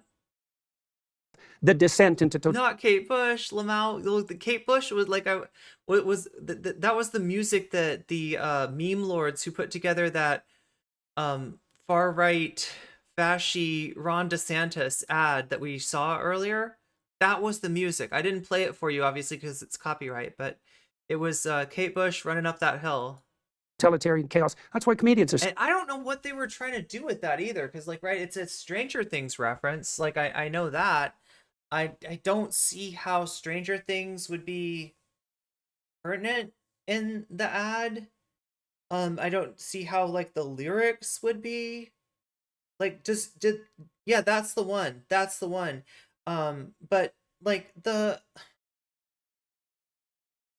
DeSantis, do they want God to switch places between Trump and DeSantis? That's like the only thing I can figure out for why that was, other than it's just like it was a pretty popular sound not too long ago. So bloody important. It was like on a lot of TikToks. Right? Because they do say what's true, and you can tell it's true, and you can tell that people believe it's true because people laugh, and you can't really fake that. It's genuine. Wait, well, then you what? are an honorary comedian Oh. because you do it. Yeah, but people you just do laugh it. at me, not with me. No. I Well, yes, mean- you're not a comedian, but I feel seen right now. That's exactly what I'm doing, Dr. Peterson. Thank you. you are Canadian, so you're halfway there. Well, right. The song is about switching genders. Right. Yes. We know. Yes. But you don't, you do not give. And again, this is what I was trying to say before about you being a Canadian professor. It's like so delicious that you're the thumb in their eye, because it's so much harder to argue with somebody like that, because So it's like an anti-trans dog whistle, maybe? it's this person that they think they should be on our Well, side. right, definitely. Canadian academic. I know. How much more milquetoast can you possibly get than a and Canadian not professor? milquetoast, but liberal. Oh, we don't want you on our side. It took forever. Like like Peterson sold himself as being a liberal, and like this is the lie that he's pushing, that Yeah, I'm not the one who's illiberal. You're the one who's illiberal. We'll see who cancels who, woke moralist.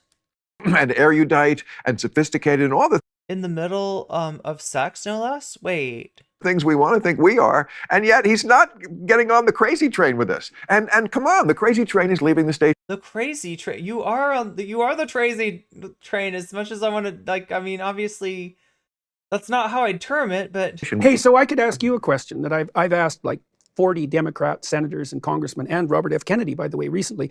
This question. It's a very hard question, and I don't ask it just, to cause trouble. I'm actually curious. I am ready. When do you think the left goes too far? May I use my lifeline? Yeah, absolutely, absolutely. Call the people who know. Okay.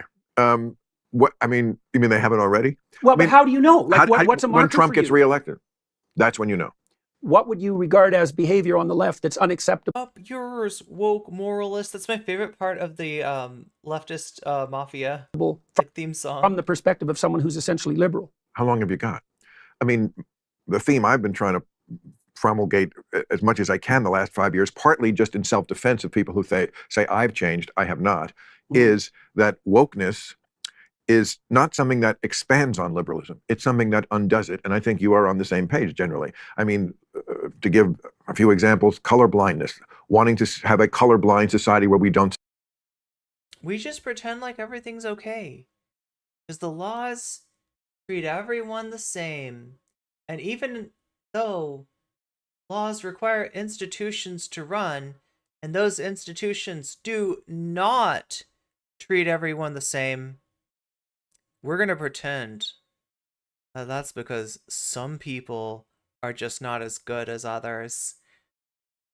Sorry, I had to translate for you. That's what he's actually saying. That's what's actually being said here, just in case. See, race is classic liberalism. Anyone Certainly needs what to Obama hear that. This is comedy was gold. going for. That's not wokeism. Wokeism is race is front and center to everything. Yeah, so that's part of that. So that, to me, that's an extension of the insistence that someone's primary identity is not as front and center as the top of the hour ad break is signified by their group. Right. Which again, this is exactly what old school liberals were fighting against. Don't It's coming up in about 8 minutes. characterize somebody by that. Okay, so they completely invert it, and then they get mad at us for somehow we're conservatives now. No, we're not conservatives. You're just not what liberals are. Conservatives? There's no gambling in this institution. No, there's no gambling in this on these premises. What are you talking about? Conservative? Not me and Dr. Peterson. We're not conservative. Doing a different thing. You're just too woke. Which is fine. We're all allowed to do our thing. But you can't do this whole different thing and then take the term that used to apply. You're doing a whole different thing, and then you want to still call it liberalism, even though back in my day, liberalism didn't fight for trans rights. It doesn't apply anymore. I mean, there's many colleges that have segregated dorms. Like, Okay, I love Bill Maher. again, Imagine Bill Maher's brand of liberalism, right? Never changes, right? Never changes. So there never would be any advocacy for anything, right? Because it's always online with like whatever is the status quo. That is what he thinks liberalism is. Interesting, right? You would never have civil rights. You would never have like suffrage or anything with Bill Maher's version of liberalism. That's a very interesting way of codifying it. It's almost like you're trying to redefine centrism or even conservatism as liberalism. Yes, you do you, but this is not liberalism, okay? And certainly in the realm of gender, I mean, I mean, liberalism was always about tolerance. Liberalism never had pronouns. There were never pronouns. I don't remember pronouns. I was at the McGovern rally back in 68. And wait, McGovern? No, it's 72. Back in 72. I was at the McGovern rally and there was no pronouns. So I remember filling out a name tag without any pronouns. It just said Bill M and nothing else. Celebrate and allow everyone to be protected and respected for who they are. That includes homosexuality, that includes trans, which of course is a real thing that happens. That's different than rewriting the... Can we just like let's just take a look, okay? Because, I mean, if Jordan Peterson was going to have an objection, I would think it would have come there. I mean, liberalism is always about tolerance for let's celebrate and allow everyone to be protected and respected for who they are. That includes homosexuality, that includes trans, which of course is a real thing that happens. That's different. I can't tell. He's turned away from the camera in such a way that, like, yeah, nothing moved, but Different than rewriting the anatomy book from page 1 so that every kid who comes out, it's a jump ball and there's no such thing. So wait, what? Trans is a thing, but it's not like a kid could be born and we could assign that kid one sex and he could turn out that later on. Why don't be Spice a Girl? Welcome Cosmopolitics. Welcome to the stream. You've activated my stand. Welcome to the stream. I'm watching Bill Maher because that's the, you stumbled into a conservative stream here. No, don't get confused. We're making fun of Bill Maher and Jordan B. Peterson. He's sitting here smoking what I am assured is a cigar, right? And not something made from a cigar that's cut and hollowed out and filled with another substance, right? I'm sure that this is a cigar. I've been told that this is a cigar. I trust that this is a cigar. He's having a little drink. He's having a little cigar. And he's talking to the good Dr. Peterson about how they are the real liberals and nobody understands them. Welcome to the stream. How was your stream, Cosmopolitics? If you're still around, I would love to hear what you talked about on stream today. Spice up your life. Everybody across the world, spice up your life. He thinks there are real trans people and a lot of teenagers who are misguided. Oh my God. The trend. It's a trend. It's so trendy. You got cool points. Yeah, I was like less cool. I was considered very uncool. And then I transitioned and everybody realized how cool I was. I got extra cool points just for transitioning because that's how it works, right? People treat you better.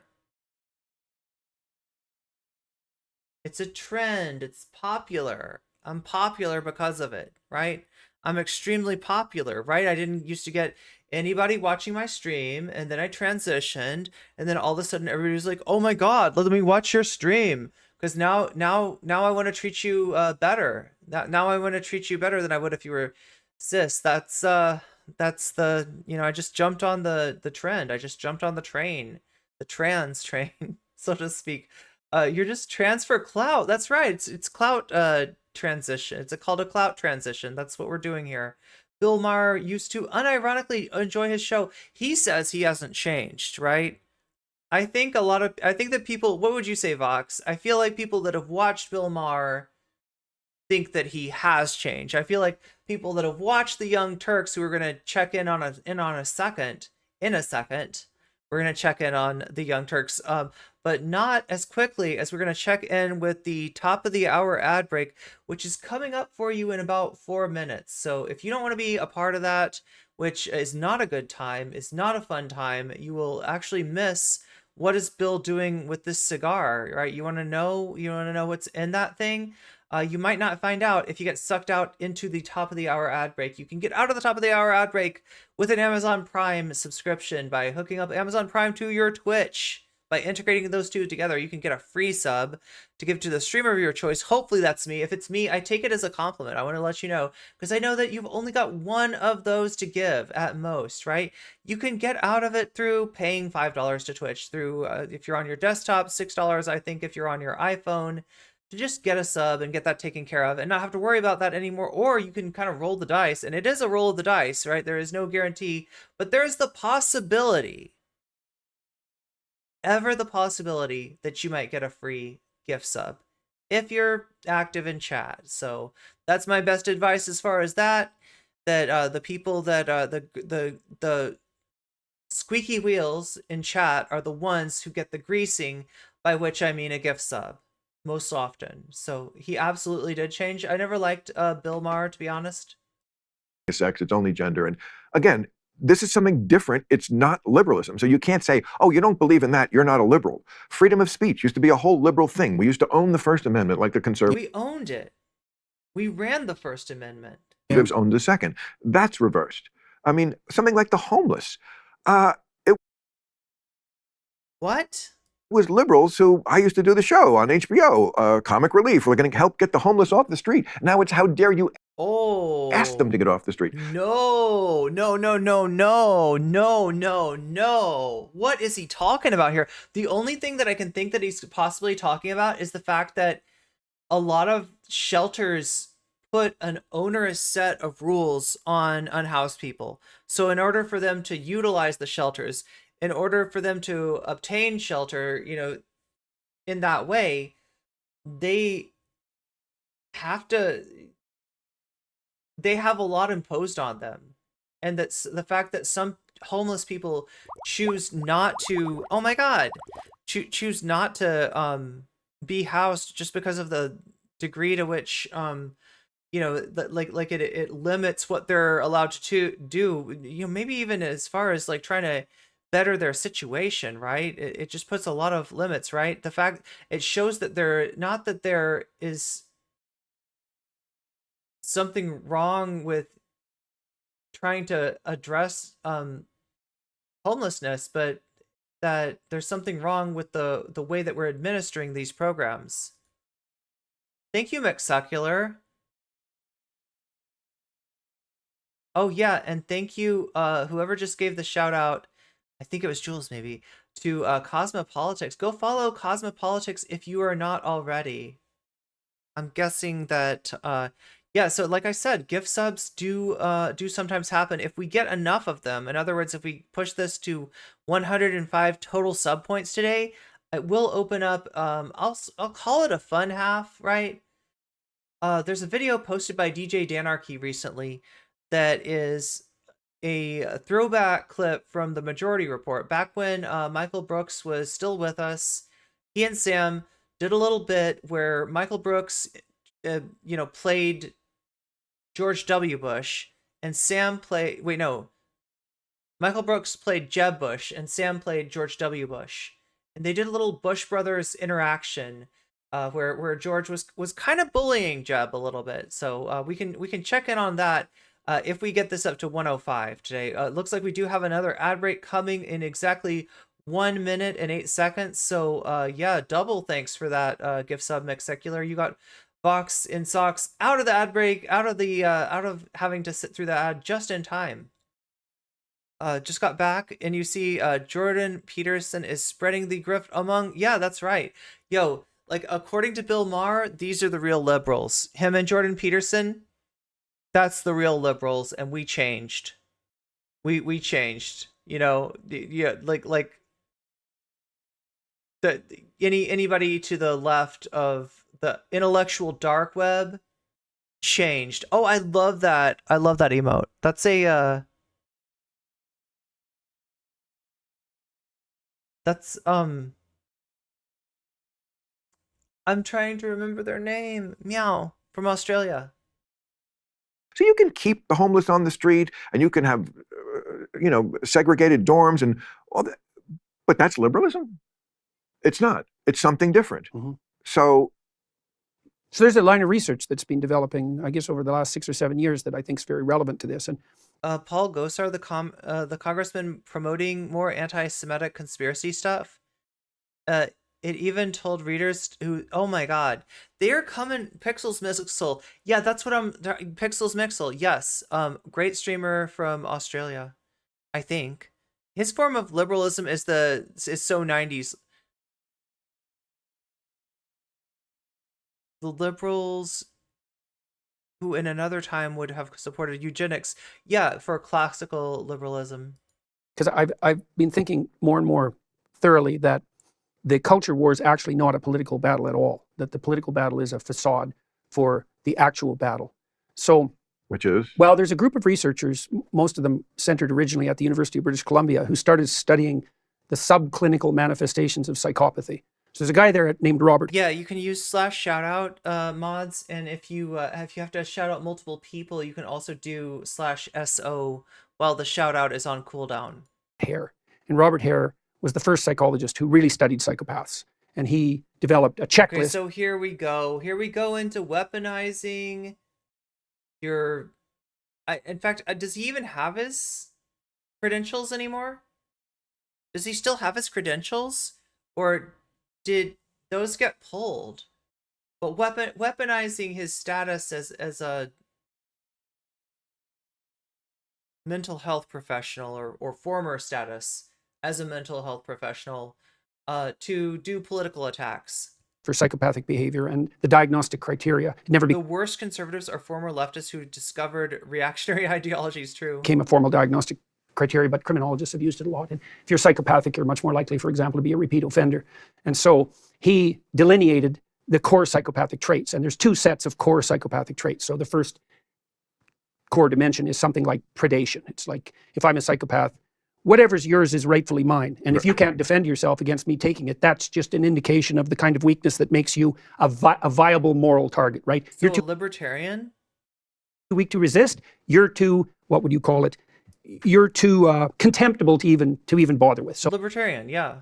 Not only can I take your stuff, but morally I'm obligated to. You say this very convincing. The non-aggression pact does not prevent me from taking your stuff. I know you're adopting the voice of them, but I'm just saying it. Yeah. You could play this part beautifully. Yo, he's having so much fun. Wait, is he gonna...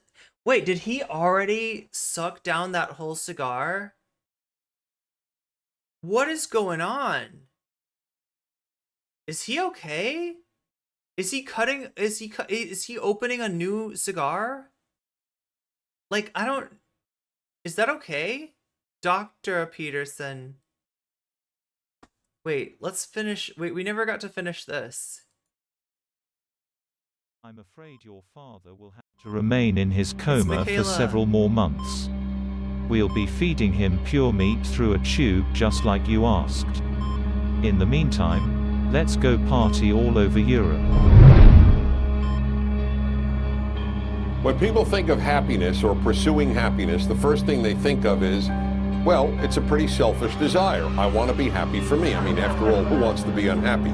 But I'm here to tell you that, in fact, happiness is far, far, far more than a selfish desire. It's actually a moral obligation. Whether or not you're happy, and certainly whether or not you act happy, is a very, very altruistic endeavor. Yes, indeed, we have a moral obligation. Happy people make the world better. Unhappy people tend to make the world worse. There's a scene in Pinocchio where Geppetto wishes on a star, right? And what it means is he lifts up his eyes beyond the horizon to something transcendent. Yeah, I feel like cigars, like, you're not supposed to smoke them that fast, are you? They're really strong. Yeah, right. They're like strong, right? Am I wrong about that? Do I not know about cigars? Aren't they pretty strong? That's why people smoke them, right? Some people can chain smoke them. Well, I mean, like, that seems kind of like, I mean, other than the fact that he's not lighting the new one with the old one. And so he lifts literally what chain smoking is. Yeah. His eyes up above his daily concerns, and he says, what I want, what I want more than anything else is that my creation will become a genuine individual. Right? It's a heroic gesture because it's so unlikely. And that catalyzes the puppet's transformation into a real being. And we start as puppets. And so the trick is to get rid of your goddamn strings. I want to be like you, Mr. Peterson. Please tell me how to live. I want to get into this because this is I think this is a fascinating thing with you personally. Your diet. You're the diet. You're on this carnivore diet now. This is what, I mean, what's fascinating to me is I haven't heard any negative stories about people doing this. Well, never any negative stories about. I have a negative story. Okay. The Skeksis kind of. When we restricted our diet. Are you actually supposed to inhale cigars? I don't know. I've been told that you're not supposed to inhale them, that you just like puff it into your mouth. but that like it like still gets into your, you know, like bloodstream through your mouth. But then I've also heard people say that they do inhale them. And then ate something we weren't supposed to, the reaction was absolutely catastrophic. What did you do? What did you switch to? Well, the worst response, we had some apple cider that had sulfites in it, and that was really not good. Like, it's really funny because that makes it look like it's apple cider. I think it was it alcoholic apple cider? Or was it just like, because I mean, I feel like a guy that's going to eat an all meat diet, if he eats other stuff, it's not going to be like apple cider. It's going to be like Brussels sprouts, right? Why does Peterson cry? Like an act, or is he actually concerned about these white boys? That's the people that he cares about. Yeah, he's doing it. This is so complex. Yo, I want to watch this Behind the Bastards with you, chat, right? It goes into this idea of the mythopoetic men's movement. So the mythopoetic men's movement started in the 90s. There was a poet named Robert Bly, who is kind of credited with writing a lot of stuff that got this going. But it was like, at first, it was like men getting together, sometimes like beating drums, having like a emotional moment with other men, right? And sadly, you know, while like, you know, it had some aspects that weren't great. There was like cultural appropriation that kind of goes along with this, right? Because what they're trying to do is fill a hole with mythology, much in the same way as Dr. Peterson, right? So this feeds into the PUA movement. This feeds into the red pill movement. This feeds into the MGTOW and all the other like men's movements that came about in the 2000s, right? That kind of trace their roots back to this mythopoetic men's movement, which was a lot different and not necessarily of a conservative character. It really didn't have a political character back in the day, but it has, you know, influenced everything from Gamergate to Peterson. And Peterson is very much trying to market himself as kind of like a second coming of Robert Bly. He's really trying to occupy that lane. And so he is, I guess, through crying, trying to reclaim like men's ability to display emotions in a gender essentialist, as one could imagine, way. So yeah, PUA movement, a pickup artist movement, right? So the people that would go around, they would write books and they would be like, this is how you pick up girls, right? You don't pick up any girls? Yeah, it's because you're not an alpha male. Let me teach you how to be an alpha male. You come up to the girl and you say, hey baby, you gonna come home with me or what? You know, like, right? It's that stuff. That's that's like, I love. What do you think of my? What do you think of my my impression? That's my impression of a pickup artist. Yeah. Hey, baby. Oh my God. I don't think I'd be a good pickup artist, honestly. I was done for a month. You were done for a month? Oh yeah, it took me out for a month. Done for a month? Awful. Apple cider. Like, what was it doing? Sulfites in it. What was it doing to you? The apple cider had sulfites. Oh, it produced an overwhelming sense of impending doom. No! He's gonna transform into Dr. Hyde, or Mr. Hyde. Dr. Peterson and Mr. Hyde.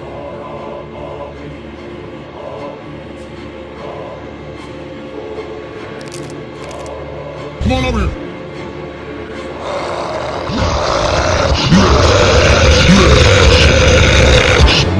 Are intrinsically tied to the president. He's with us, he's for us. If you love birds, you'd never want to walk under a window because it's a very sad, sad sight.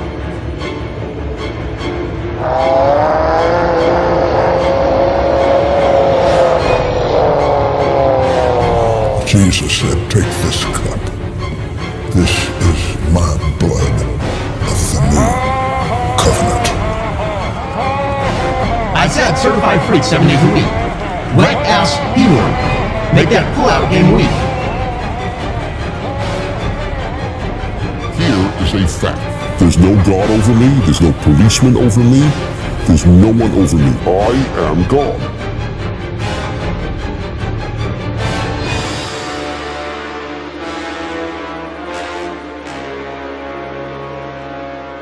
Fucking cider. Oh, I didn't sleep that month. I didn't sleep for 25 days. I didn't sleep What? at all. Oh my god. Oh yeah, not and good. this is from fucking cider. From cider. You've got the skibbity toilet theme in your head. We're gonna have to finish that sometime. I only watched up to episode 20 with you. It's just where it starts to get good. That's what we thought. Yeah. I mean, look, again, I don't know what. But yeah, that song is really, really catchy. The hell I'm talking about. Little too catchy. You need. Let's say hypothetically, I'm an eldritch horror. Makes sense. I always felt like Peterson was appealing hard to the annoying fatherless children that had crappy single mothers and think all women are demons instead of going to therapy. To wake up, Doctor. Those toilets, yeah, were yeah. Peterson, my master, please. And they're all over the place. This is like an unprecedented number of views on these videos. Wake up for us. We are so lost without you.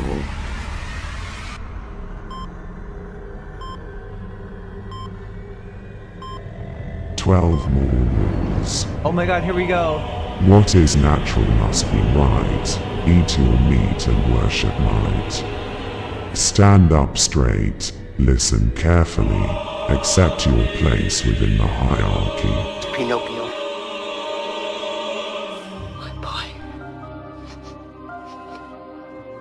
I am surprised they got away with something as close to the Disney Geppetto. My brave little boy. Clean your room, pray to God, obey your lords with 12 new rules. Pinocchio!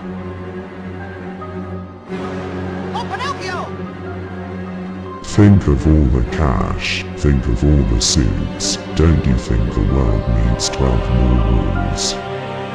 You watch what you say, and you will find out What is some natural things you must say be make you come right. apart, Eat your make you meat fall and apart. worship It's a might. feeling of chaotic Stand up weakness and straight, dissolution. listen It's carefully, a sense of accept self-betrayal. your place And then within if the you hierarchy. tell the truth, that pulls you together and strengthens you. 12 more rules. 12 more rules. 12 more rules.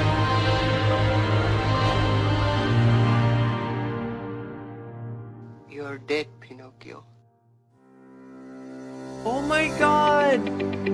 I never noticed that little detail that he has the Peterson, he has the Pinocchio nose at the end of it. Yeah, well, yeah. Well, I've watched people like that a fair I bit. only hear skibbity toilets and I don't hear the weasel song in my head. And No. the second dimension is parasitism.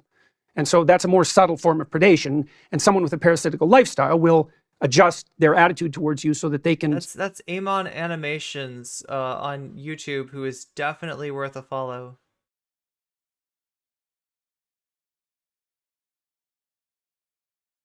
They can, so that you'll do the work and support them, and they'll do that however they can get you to do it. They'll use the sense of proclamation of victimization, for example, is one of the strategies that the parasitical psychopaths use. Like the stripper's boyfriend who doesn't have a job. Yeah, right. Or pimps. We come from different schools of thought. Yeah. Okay, let me ask a dumb layman question before we finish this. Yeah. I would love to know, and I'm sure I was told, the difference between sociopath and psychopath. It's not really a relevant distinction. Really? Yeah. It's not really a relevant distinction. Okay. So predation and parasite. Right. So a psychopath is a predatory parasite. And it's not, and that means they're very, very low in agreeableness, no empathy, tend to be callous. That's the personality manifestation. They're very unconscientious. They will not formulate or keep verbal contracts. Like, who are some people who fit this description? Ted Bundy. Oh, I was hoping for more. Well, let me put it another way. Who are some people running for president? I was hoping you would weaponize your credentials, your former credentials, in a political manner. Now, well, Mr. Peterson. Oh, that's an open question, right? So that brings us to the next part of this. So Robert Hare's students, a variety of them, started to study psychopathy in its more normal forms, right? Because you can imagine you're so psychopathic that you end up fully criminal and then you're in prison. But not everybody who has psychopathic proclivities is going to be foolish enough to be criminal enough to be caught, let's Right. say, right? So there's other things that make you get caught if you're a criminal. So they started to study subclinical psychopathy and built a personality inventory to measure subclinical psychopathic traits. And so the traits are psychopathic, so predatory parasite, Machiavellian. So like a Machiavellian individual. So we're talking about the dark triad. If you've ever watched Destiny, you'll know that Destiny scores the highest of anyone ever in the dark triad. He's going to propose a dark tetrad, which includes sadism as a... In preparing for an interview like this, would be thinking, okay, well, now I'm going to go on Bill's show. What can I get out of it? You know, Right. how can I elevate my status? What could I use to sell? Like, and then every word would be crafted Nothing to wrong with extract. that. Well, every word would be used to extract out something that was only self-serving, right? You know that if your dialogue with someone goes well, what happens is you fall into an honest conversation. No, it's just because you have I have no agenda and I have no idea where we're going to go. It's, Right. No agenda. Nothing that I'm saying is calculated. No. My agenda is to have as close to what this would be if we were not making this into a podcast, and it would be no different. I can honestly say, Peterson plugs his book. Does he have a new book? I don't think that one thing I would have done differently, and it should feel that way, and I want it to feel that way. Yeah. And that works. That really works well on YouTube. It's what people want because they're actually tired of overproduced instrumental Absolutely. conversations. Yeah. Right. Okay. So, but a Machiavellian would be manipulating the conversation constantly to get an edge, to get an angle. And so they don't use a Machiavellian doesn't use their words to represent what they believe to be true. They use their words to obtain whatever they're angling for from the person they're talking to. And so that happens on the sexual front, for example, very often. So people who are hyper committed to short-term mating strategies tend to use instrumental language. Short-term right? mating strategies. Oh my god, I don't practice any short-term mating strategies. I'm sure that all of my relationships are in so early out of pure chance. So psychopathic, Machiavellian, narcissistic. So someone who's narcissistic wants unearned social status, right? And the last one, they had to add this. This triad was first called the dark I feel like everybody wants social status, unearned or otherwise. triad, and then they had to add sadism. Because it turns out if you're all three of those things, you also take positive delight in the suffering of other people. Like, I don't know anybody who thinks about like, yo, social status is really just something that you have to earn. And I'm glad it is. It's a tough, tough but fair. And there's a very high correlation between the dark tetrad personality traits and left-wing authoritarianism. So that's why I think it's not fundamental. And left-wing authoritarianism, of Political course. is that what's happening is that there's a small minority of people who are very manipulative, who use least fascistic Harvard-affiliated professor compassion as a camouflage. And then people who are generally and genuinely compassionate, they can be manipulated. He's talking about the dark triad, and he's introducing the concept of the dark tetrad by combining sadism as like a fourth corner on the... Manipulated easily. And that's why you're seeing we got the darkness, right? It's part of the reason you're seeing this deviation. That's what you came here for. It's got, Elon Musk on the thumbnail. You came here for darkness, clearly. Deviation from more classical liberalism. There's no better camouflage for someone who's truly dark than compassion. Yeah, so in other words, anybody who's like acting not compassionate, that's the true compassionate one. Anybody who's showing compassion, it's purely calculated. It's purely calculated. Right. I need to get some Void coffee. Right. Wow, that is some interesting shit. Yeah, it's brutal, and the data is accumulated. Well, it's worse than that too. It's really quite It's worse than that, but it's not quite as bad as the bottom of the hour ad break, which is coming at you in about 8 minutes. About 8 minutes from now, you may be experiencing the bottom of the hour ad break. That's what happens if you enter the ad break with no Persona 2 icon by your name, meaning that you're going to be subject to 1 minute and 30 seconds of who knows what. It could be anything. It could be literally like an ad for Jordan Peterson's new book. I don't know what it's an ad for. It could be an ad for like the Beef Council, right after seeing that horrific talking cow talking to Jordan Peterson. You might get a Beef Council ad. You could get any kind of ad in the world except for steak.com. I can guarantee you won't get that one.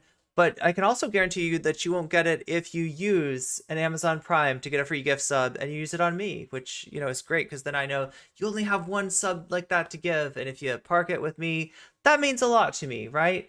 So you could also get it by buying a sub for yourself on Twitch desktop or iPhone. I think it costs $1 extra on iPhone. And then you could also possibly get it if you're really lucky or in the right place in the right time, like Fox and Socks was. You might get a gift sub. It could happen. It does happen. And if we get enough of those and we get up to 105 total sub points, we will get to see that extra Majority Report content with Michael Brooks and Sam Cedar. So 3% of the population has these traits, basically, and that's stable cross-culturally. And what seems to happen is if it falls to 1%, everybody forgets that people like that exist. And so then when they pop up, they can be successful. So having too few sociopaths is really bad, because then we all forget that like sociopathy is a thing and we get surprised by them. Okay.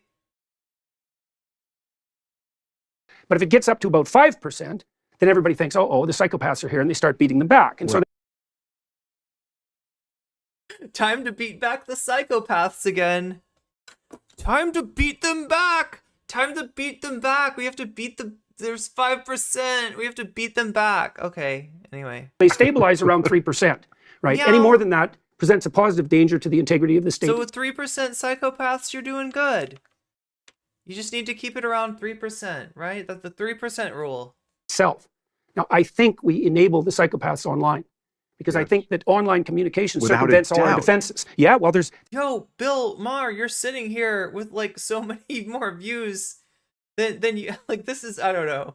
There's accruing literature on that front, too, because the online... Like, we're really talking about, look, it's ridiculous to talk about diagnoses like psychopathy or sociopathy or whatever, in the sense of like looking at somebody from a distance. If you want to talk about something, talk about antisocial behavior. That's really what I think you're talking about here, right? Troll types who do That's how we beat America with 3% psychopaths. Nothing but cause trouble online and have these personality traits. And what's going to happen if it tips past the 3% to 5% or 10%? Well, that's what happened in the Russian Revolution.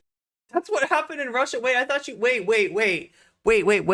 So wait, if that's what happened in the Russian Revolution, then was the revolution beating back the Tsarist? Who are you calling? No, I mean, clearly he's trying to imply that the Bolsheviks would have been the psychopaths, but it's not coming off that way. Yeah, 3% psychopathy by volume. What happens if those people get the upper hand? They like to dance in the rooms, man. Right. You bet. Wait, dance in the rooms? Did he say dance in the rooms? They like to dance in the rooms? Yeah, and they're out for mayhem. Right. And they're drunk on the... What did he say dance on the runes? More than that presents a positive danger to the integrity of the state itself. Now, I think we enable the psychopaths online. Because I think that online communication circumvents all our defenses. Yeah, well, there's accruing literature on that front. The only cool thing Bill will ever did was offer Trump $1 million to a favorite charity to prove he isn't half orangutan, and then won the lawsuit when Trump showed his birth certificate to try to collect for the Trump charity. They're all for malarkey and mayhem. That's one thing that Dark Brandon and Dark Peterson have in common. Too, because the online troll types who do nothing but cause trouble online and have these personality traits. And what's going to happen if it tips dancing on the rooms past the 3% to 5% or 10%? Well, that's what happened in the Russian Revolution. Like, what happens if what happens if you drink cider? It's just as bad. Those people get the upper hand. They like to dance in the ruins, man. Right. Dance in the ruins. I think he must be saying dance in the ruins. So he's saying like they like to destroy stuff so they can dance in the ruins. I guess. You bet, and they're out for mayhem. Right, and they're drunk on the mayhem and malarkey, on the elixir of revolution. Well, they're not going to be successful pursuing their manipulations in a society that's actually predicated on work. So they want to flip things upside down because they can rape the runes. That's a good way of thinking about it.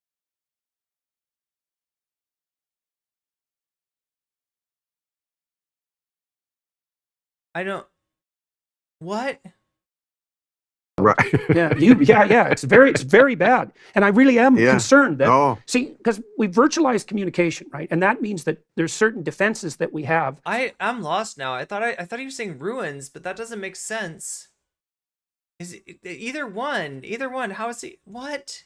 Against being exploited that are no longer making themselves manifest. So you can say anything you want online, and nothing, especially if you're anonymous, and nothing will happen to you. And you can bring any kind of accusation against anyone at zero cost to yourself. Right. And that's not good. Like it might be like fatally not good, because something is driving polarization. You know, 80% Americans agree on most political issues with about an 80% overlap, right? But we're getting polarized. It's like, well, what the hell changed? This man has twisted himself in so many knots to justify, yeah, he's doing a lot of mental gymnastics. Well, how about the entire mode? How about all of our modes of communication, right? They've radically changed, and they certainly enable reputation savaging, gossip mongering, cancellation, all of that. Ways. Cancellation, rape the ruins, plunder the remains. Okay, I mean, I guess that makes the most sense of any possibility, yeah. You're online. Not just a difference in... Curious to know what Peterson's attitude towards 4chan is. I'm sure he knows how much support he has from those quarters, so probably... degree, a difference in kind. Yeah, different, absolutely. I've had this argument with people. He would probably just give them, like... He would probably just say they need to clean their rooms, or so, you know... People on my show say, oh, you know, that's what they said when radio came in and TV. It's like, in computers. No, it's different. It really is different, because there isn't this addictive quality to it. There's not an addictive quality to TV. Nobody ever gets addicted to TV. Nobody ever watches more TV than they intend to, than they want to, than is, like, you know, healthy for them. No, there was never any problem with too much TV. There is only a Berenstein Bears. Is it Berenstein or Berenstein? I don't even know. Whatever the bears are, they only have a book like that's called that. That's all. It's a difference in kind. It's the cell phone is more like a pacemaker than a television set. I was able to turn off the television set, even though I liked I Dream of Jeannie and Bonanza and whatever. I could have watched it, but I wasn't addicted to it. And they're addicted to it. And you're right, it has changed the wiring, as someone said about another thing. I never watched a cartoon because there was nothing else at that time slot, right? We're building the plane as we're flying it, especially with kids. Yeah. Yeah, that's literally what you're doing half the time on TV is you're like, you're not finding the thing that you want to watch. You're finding the thing that you least mind watching, right? Very strange things on the sexual front too. Oh, very. So I think 35% of internet. You're right. Yeah, well, exactly. You're right. He is kind of addicted to exactly, Twitter. and in Hollywood in general. In an unhealthy way. 35% of internet traffic is pornographic. Oh, here we go. And, you know, that's a lot. About 42 in my house, but I take your point. Why is he why is he cutting more of it off? It's so funny. Women like to say that they're morally superior to men, and in many ways they are. But I never understood why being more interested in shopping than pornography made you morally superior. Because if you look at what most women go to on the internet, shopping is less messy, but shopping sites and what women like verbal pornography. Well, that's their. It's true. It's true. Meaning dirty talk. There's a typical pornographic He's story. Excited. The women like dirty talk. Should I be dirty talking? But not visual. Like men are pornographic visually. Women are pornographic semantically. There's a big literature on this. Okay. How true is this? Because this is actually true for me. Like he's right about me. Like I definitely appreciate the written word a lot more than any sort of picture that anybody could show me. And for those, you know, people out there that are tempted to send a picture of a certain part of the anatomy, like, please understand that. Like, that's not working for me. That's not doing it for me. That's just weird when you send that, right? But it's, you know, I don't know. Why don't they ever try sending like some fan fiction my way? Is it? I can't. Well, there's that's a classic what they story. should do. Show me your fan fiction. Show me your smut. Seriously, it's the story of every Harlequin romance, and there are pornographic Harlequin romances. And that's why fanfic readers are mostly female. You're saved by a handsome. Yeah, well, that's part of it. It's 50 Harlequin romance. No, seriously, that was like that was my awakening through like the thing I was most interested in was great literature, so to speak. Shades of Grey, right? And sometimes not so great literature. Oh, yes. Biggest selling novel ever. Right? Okay, Canadian. Okay, so I believe directed by a woman, written by a woman. Show me your romance novels. Woman, and certainly enjoyed by women. Yes, right at the height of Me Too, by the way. Yes, well, the first one may. Oh, Me Too. Yes, book, correct. Yes. Yeah. So that was. Wait, that's not true. He's wrong about that. I think he's wrong about that. I think that when was 50 Shades of Grey popular? Like 2014, right? Or was it 2013? That's not the height of Me Too. It's very interesting. Okay, so here's the plot. It's Beauty and the Beast. So I can't read vivid sex scenes in romance novels, but some slash fiction fanfic, I drink in every word. The Google engineers... Straight women are shamed if they have visual preferences. Yeah, that's what I thought. It's not really as universal as Peterson's making it out to be. Figured this out because they looked at billions of internet searches for pornographic material from women, and they analyzed the narrative. Really? Yeah, yeah. It's so How do you know that? There's a book called A Billion Wicked Thoughts that the Google engineers wrote. Oh. Yeah, and Google engineers make great psychologists because they're too stupid to be politically... I try not to judge men, but like I always thought it was funny when I like went over to...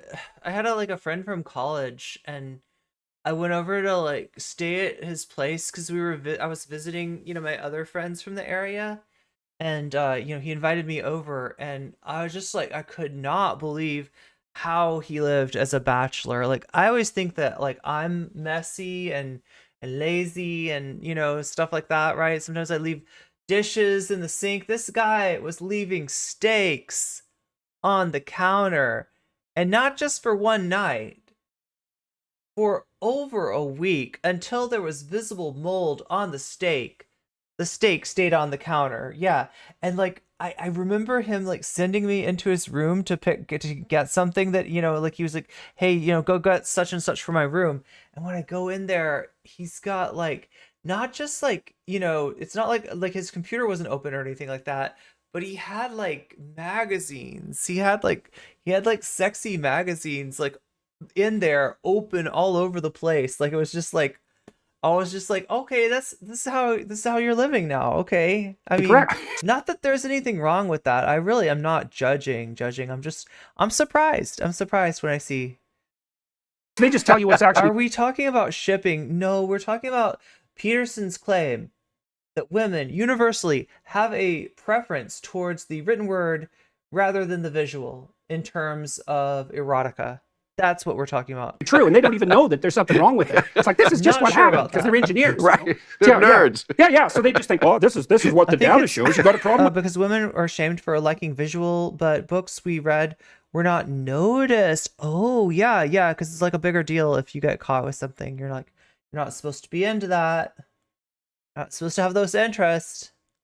With that, how would anyone have a problem with that? Because they're engineers, right? So okay, so there's 5 male... Because I am the monarch of shipper trash. Nice. Categories that are hyper attractive on the pornographic front to women: vampires, werewolves, pirates, surgeons, and billionaires. Fanfic a little bit. Hey, that's right, man. So I can't help this. Vampires, werewolves, surgeons, and billionaires. What about detectives, or is that old school? Is that old school to be like? What about drummers? What about being attracted to drummers in particular?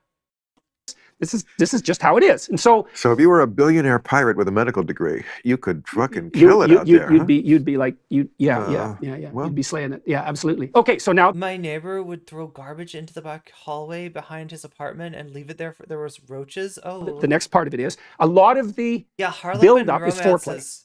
So what happens is... I feel like are underrated. I feel like they can be pretty good. The billionaire pirate werewolf vampire finds this girl who has kind of a secret beauty, right? No, I feel like the billionaire thing is more like a Smear Bobnani like story element. Like, it's always like billionaire gives homeless woman a Tesla or something like that. It's always like they have a very fractious... Billionaire falls in love with homeless woman. Like, it's always stuff like that. I've written sapphic erotic scenes. Yeah, that would do it, right? His parents got roaches because the 7 guys living in a 3-bedroom apartment above them were so disgusting that the roaches actually came through the vent. That Samir is always a classic. Yeah, I don't think I ever wanted to hear Jordan Peterson tell someone that they would slay. Yeah, but here we are. A secret beauty, yes. Yeah, well, it's like a Hollywood librarian. Well, I mean, she's not beautiful with her glasses because that covers anybody who's reading it to thinking who's not very attractive. They can think, well, I have a secret beauty. Exactly. It weighs a ton, but it's secret. Okay, now they have a fractious relationship right? Because he's attracted to all sorts of other women, and there's quite a bit of tension and fighting. Wait, but what are we eventually, in now? she tames him with her secret beauty, And well, her- and then that's when the wild sex starts. Not just her secret Wild beauty, sex. but her awesome personality. Wait, because wait, what are we talking about? Are we on 50 Shades now? well, So that's the female pornographic pattern, by the way. Yeah, yes. and it's verbal. But come on, not as many women read Harlequin romances as men view pornography. All men look at pornography. I don't think all women do that. I think women are a little more. I don't know. I wouldn't know how to quantify the comparison exactly, but believe me, there's 50 Shades of Grey is a great example. Yes, You know, did like very- plenty Oh of no, people. no. Women. I mean, look, women are in a bind now because like the politics tells them to They say. forget that women were obsessed with sometimes they're also missing the fact that sometimes there's like an eroticism of situation rather than an eroticism rather than like an explicit eroticism, right? That can be I think they're missing that. Bill Maher looks like a troll and has no business talking about other people being unattractive. Yeah. One thing, especially about sex. We're And- definitely going to get in trouble here. Oh, I yeah. don't care. There's trouble. 50 And- Shades is a horrible representation of BDSM. If either one of us cared, would Not we be even a this far along? All you got to, what you have to do is lean in. I mean, that's what we both do. It's Oh, like, here we no, go. Here we go. I'm- There's the Vosh take, right? You lean in, right? You know, never apologize. Always lean in. You double down, lean in, whatever it takes, right? Giga Chad that, as Chad would say. I remember a friend who told me to read 50 Shades in like 2012. Yeah, it was like a long time. It was like he said it was Peterson said it was during the height of Me Too. I don't think that's true, right? I think that 50 Shades was like in the early 2010s, if even that.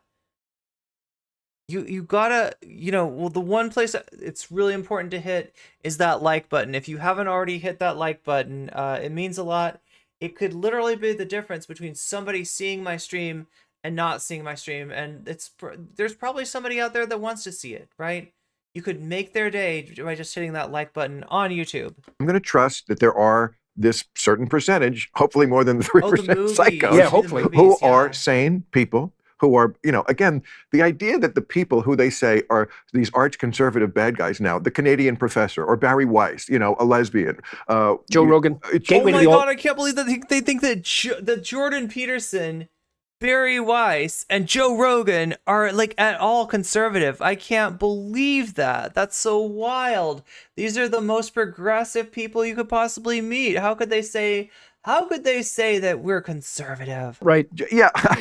I know, Joe, he's conservative, man. He's never met anybody more conservative than Joe Sam Rogan. Harris. Oh, Bill Maher's height? I don't even know how tall he is. These people who were, like, it wasn't that long ago when we were just regular liberal folks. We all have busy lives these days and we can't got the afford to waste a burned-in day ad. stuck Are on you the ready couch for because this? of a few drinks the night before. Z-Biotics is the answer we've all been looking for. Z-Biotics pre-alcohol probiotic is the world's first genetically engineered probiotic.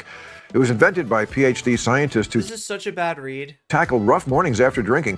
Here's how it works. When you drink, alcohol gets converted into a toxic byproduct in the gut. It's this byproduct, not dehydration, that's to blame for your rough next day. Z-Biotics produces an enzyme to break this byproduct down. It's designed to work like your liver, but in your gut, where you need it most. Just remember to drink He's 5'6". Z-Biotics before drinking alcohol. Drink responsibly and get a good night's sleep to feel your best the next day. And he's on the show where he just... this is like the perfect show to advertise this anyway. He's on his Factor ad read. Got a few sponsors there, Bill Maher.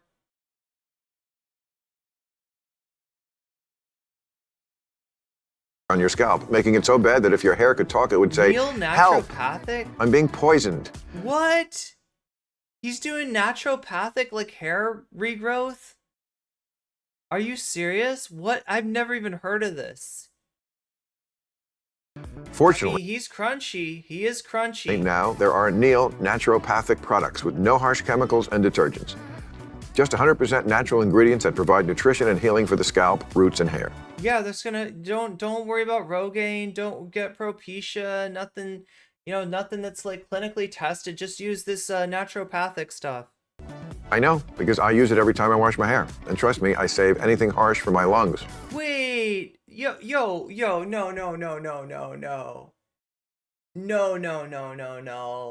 no, like what? why would you be doing an ad read for like a hair anyway? I'm not trying to make any criticism of anybody's looks or any aspect of that, but it's just like I don't think you're trying to not lose your hair, are you? Why would you do an ad read for this? Like right, people, anyway, I'm not trying to be mean here, right? But I'm just saying that, like, it's not like, you know, Lance Armstrong could advertise a product that makes you good at swimming. He could say, I'm Lance Armstrong. You all know how good I am at swimming. One of my secrets to being so good at swimming is using this supplement. I know you all think I'm great at swimming, but I was nowhere near as good at swimming before I found this product, and it's made me so much better. So if you want to be good at swimming like Lance Armstrong, that works, right?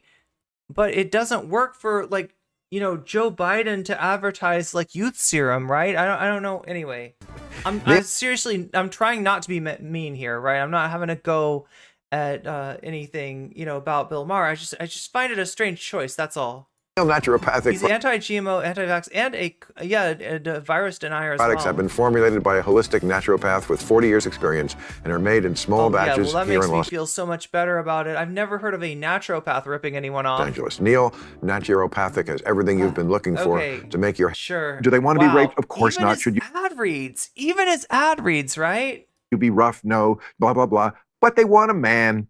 Oh, They don't. If they wanted to be with a woman, they Spark's could. good. Wilson is an actress coming on. I can't wait to talk to her because she made a statement about how not she good, basically bad, likes but you know sex, what I mean. and it was like she likes the guy. She just basically described the entire experience of my whole life. Like, women, do they want to be raped? Of course not. Should you be rough? No.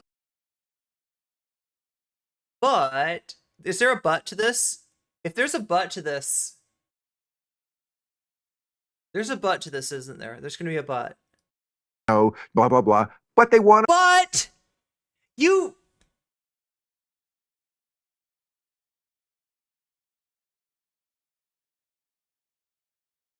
What the fuck, Bill? This is terrible.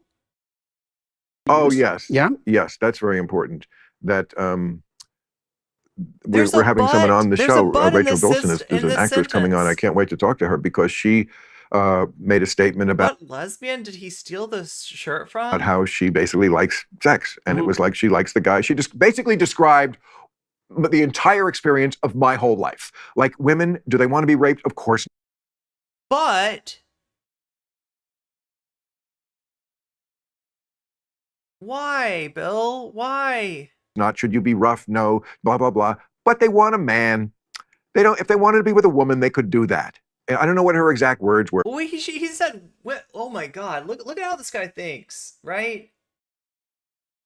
Like, now he's had a bit to drink. Let's just say that much is clear, right? Maybe he's just smoking tobacco. Possibly that's just a cigar. I've been told that the smoke coming out of it is like the smoke of a cigar, not the smoke coming out of a rolled thing that looks like a cigar, but is actually filled with something very different than tobacco, right? But, you know, he's at least had a bit to drink. And he's letting this out that, like, I guess, like, women, when he just says it, he's not thinking of lesbians. He's thinking of... Anyway. He's not thinking of trans women either, right? He's like he said women. He said women, right? Women, what women want, right? If women wanted you know, to be with women, they could have that, but they don't. Like, what? It's really weird, like, you know, who he considers to be women. But it was something like, I liked it's this whole shit about this. Is he implying that he thinks, he said like, you know, like, not, you know, not the R word and not to be treated rough, but do you know what I mean? Like, you don't start off a sentence with like the R word and then like, not like that, but you know what I mean? It's like something, you know, like, That's why the a little bit of pushing of boundaries, a little bit of violation of autonomy. Of course, that's what women want. That's what fantasy is this. They want to be. He is definitely a transphobe. Yeah. Want a guy. There's a fine line that a gentleman knows how to pull off between not being scary or rapey or over the line, but having a pair of balls and just not being a woman at all. Being not being a woman. What? Domination, and also not being a narcissistic psychopath. Right. So, look, I want to show you a very different relationship than what Bill Maher is talking about. Okay, a little bit later, right? But not now, because in 10 minutes we've got another top of the hour ad break. That means that anybody that doesn't have a sub is going to be out of luck, and they're going to be sent to the shadow dimension where they have to watch ads for a minute and a half at a time. It's really sad, and you get to miss out on whatever ridiculous shit is on my streams. So if you don't want to be there, if you don't want to do that, if you don't want to deal with that, you can use an Amazon Prime to get out of it. You can use a Twitch sub to get out of it, or if you're lucky, you might get gifted a sub, right? If you're active in chat is my best advice as far as what makes it more likely for you to be gifted a sub. It tends to be people who are active in chat. You see that really well laid out in Disney's Beauty and the Beast. Nice ableism, right? Yes. Because there's Gaston, he's like Trudeau. God, this part. Oh, he's like just Trudeau! Trudeau is like Gaston. How? French name? I don't know. Trudeau, except more muscular, and no, definitely. And Beauty is relatively what makes you look at like Gaston and say Justin Trudeau? She's clued in, she's intelligent, and she prefers the guy who's like the actual self-reporting beast because he's honest and tameable. And yeah, narcissistic. Well, no, that's what he's doing. He's weaponizing like medical terminology politically. Actually, that like the female pornographic. Right. It's like Trudeau. That's what he's saying. He's saying Justin Trudeau. You got so it's like Beauty and the Beast. You got like Gaston, who's like Justin Trudeau. Literary structure is identical to Beauty and the Beast. It's the same story. So in the Beauty and the Beast, she has another choice for a lover. Yeah, the Beast. No, but another. Oh yeah, he's saying Beauty instead of Belle. Oh yeah, he's no. Was there another guy who was a more? That's Gaston is not the Beast. No, Gaston. Bill. Okay, so. Either Bill is rather inebriated right now, or he just figured out that the beast's name is not Gaston. Okay. Is the guy who is trying to entice Beauty, who ends up trying to kill the beast, but the beast kills Gaston him. Is a regular-looking guy. He's extremely handsome, and like the dopey girls in the village really love him. So there's the pretty boy, and then there's the beast, and everybody thinks that women want the pretty boy, but they really want the beast. Is that what he's trying to say? Very narcissistic and He clearly did not watch the movie. He's the fake. He's a fake. Yeah, but he's like Niedermeyer in Animal House. Animal House. Okay, that's the thing with John Belushi. It's like their frat house. It's like in the 70s. I don't know who Niedermeyer is. Right. I mean, there's always has to be that stiff, good-looking guy in the college movie who the girl, he thinks he can easily get the girl because he's the good-looking captain of the football team. Yeah. That's Gaston. Okay, and then the subversive dude winds up getting her in the end. The subversive dude. Because that's our fantasy. The Sigma. Right. The Sigma. In real life, that's the fantasy of creative people. In real life, Gaston gets the girl 9 out of 10 times. Gaston was all rapey. I mean, come on. She's a beauty. We're comedians and professors. And they're contrasting this to the beast. They're using the beast to symbolize the man of like natural masculinity or whatever. We're not in that league, bro. Yeah. Well, at least we do better than engineers. No. The original Beauty and the Beast story was to tell women to put up with abuse. Yeah. Exactly. Those fucking nerds. Gaston never had a shot. Now, listen, not that this stuff isn't important, and it's certainly not all about me. He does not know Beauty and the Beast, but by gosh, does he know Animal House. I got one really important question I got to ask you from about 10 minutes ago. You mentioned these 5 areas. Erogenous areas? And I feel like I'm clear on 4 out of 5. I am not a Wait, pest. wait. I'm not a parasite. I'm not a predator. Oh, okay. You were talking about the dark tetrad / triad. I'm not a Machiavellian. That's the one I'm a little iffy on. Let's go back. What are the other two? A narcissist. Yeah, Bill started liking the Beast when he stopped acting like when he stopped acting with this weird. Not that sadist. No. Okay, well, good. So- The sadist part, that's very good. So- The alpha and the sigma gorilla mindset. Best not to be. My question. You're the And doc. evening with has-beens. I mean, let's hope, right? Let's hope. I mean, can I can still. I do have Machiavellian qualities. I'll put it this way. The difference between me and my I father. don't know what's more embarrassing, if he actually does have Machiavellian qualities and he's self-reporting here and kind of quasi-bragging about it, or if he is so insecure that he has to think of himself as somewhat of a Machiavellian badass in order to shore up his broken sense of self-worth. I'm not sure which is sadder. I'm not sure he's not a sadist. This show is painful to watch. Would always just do the right thing. Yeah. Me, I think about doing the wrong thing. Yeah. But then I don't. That's not what sociopathy is, Bill. That's literally not what it is. Because I was raised by my father. Right. But I felt like with him, it's the He has a want to be sociopath. I don't know. This is somehow worse. natural thing. And me, I will always go, I, and I don't. But well, the thing that's about but it's a little Machiavellian. Well, yeah. Look, first of all, I'm not sorry about people who are in media. I'm not sorry about it. Look at this guy.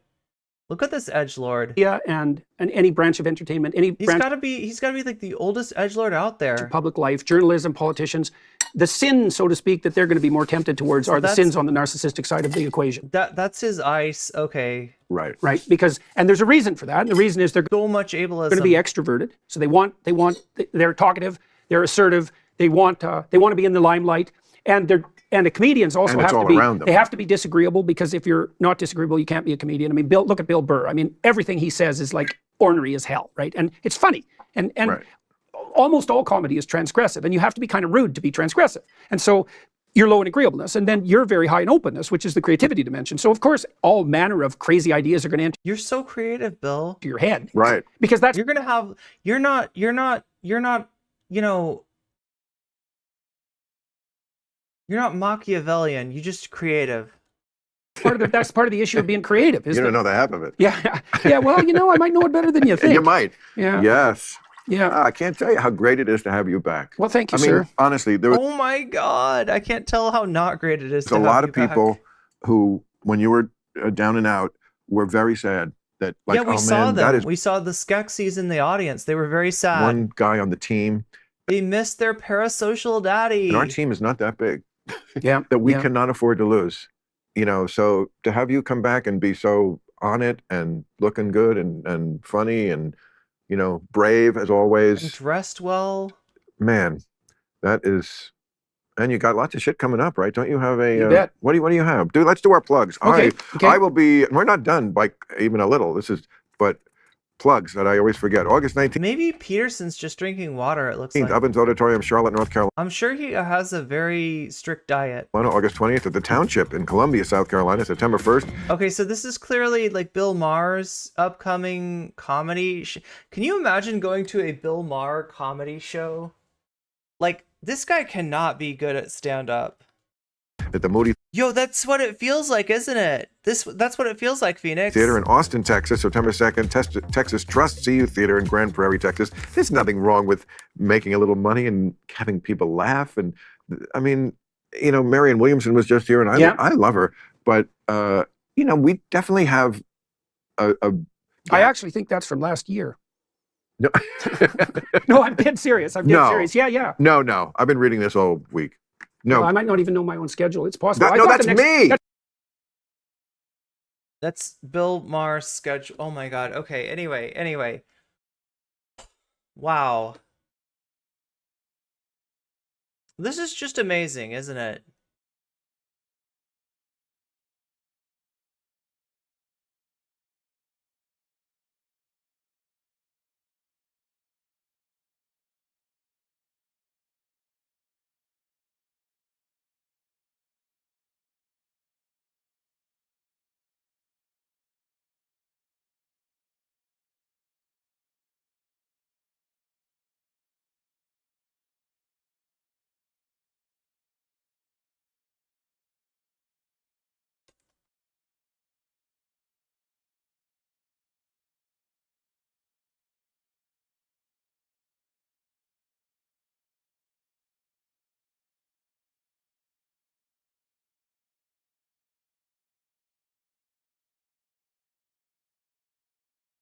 Look, I want to end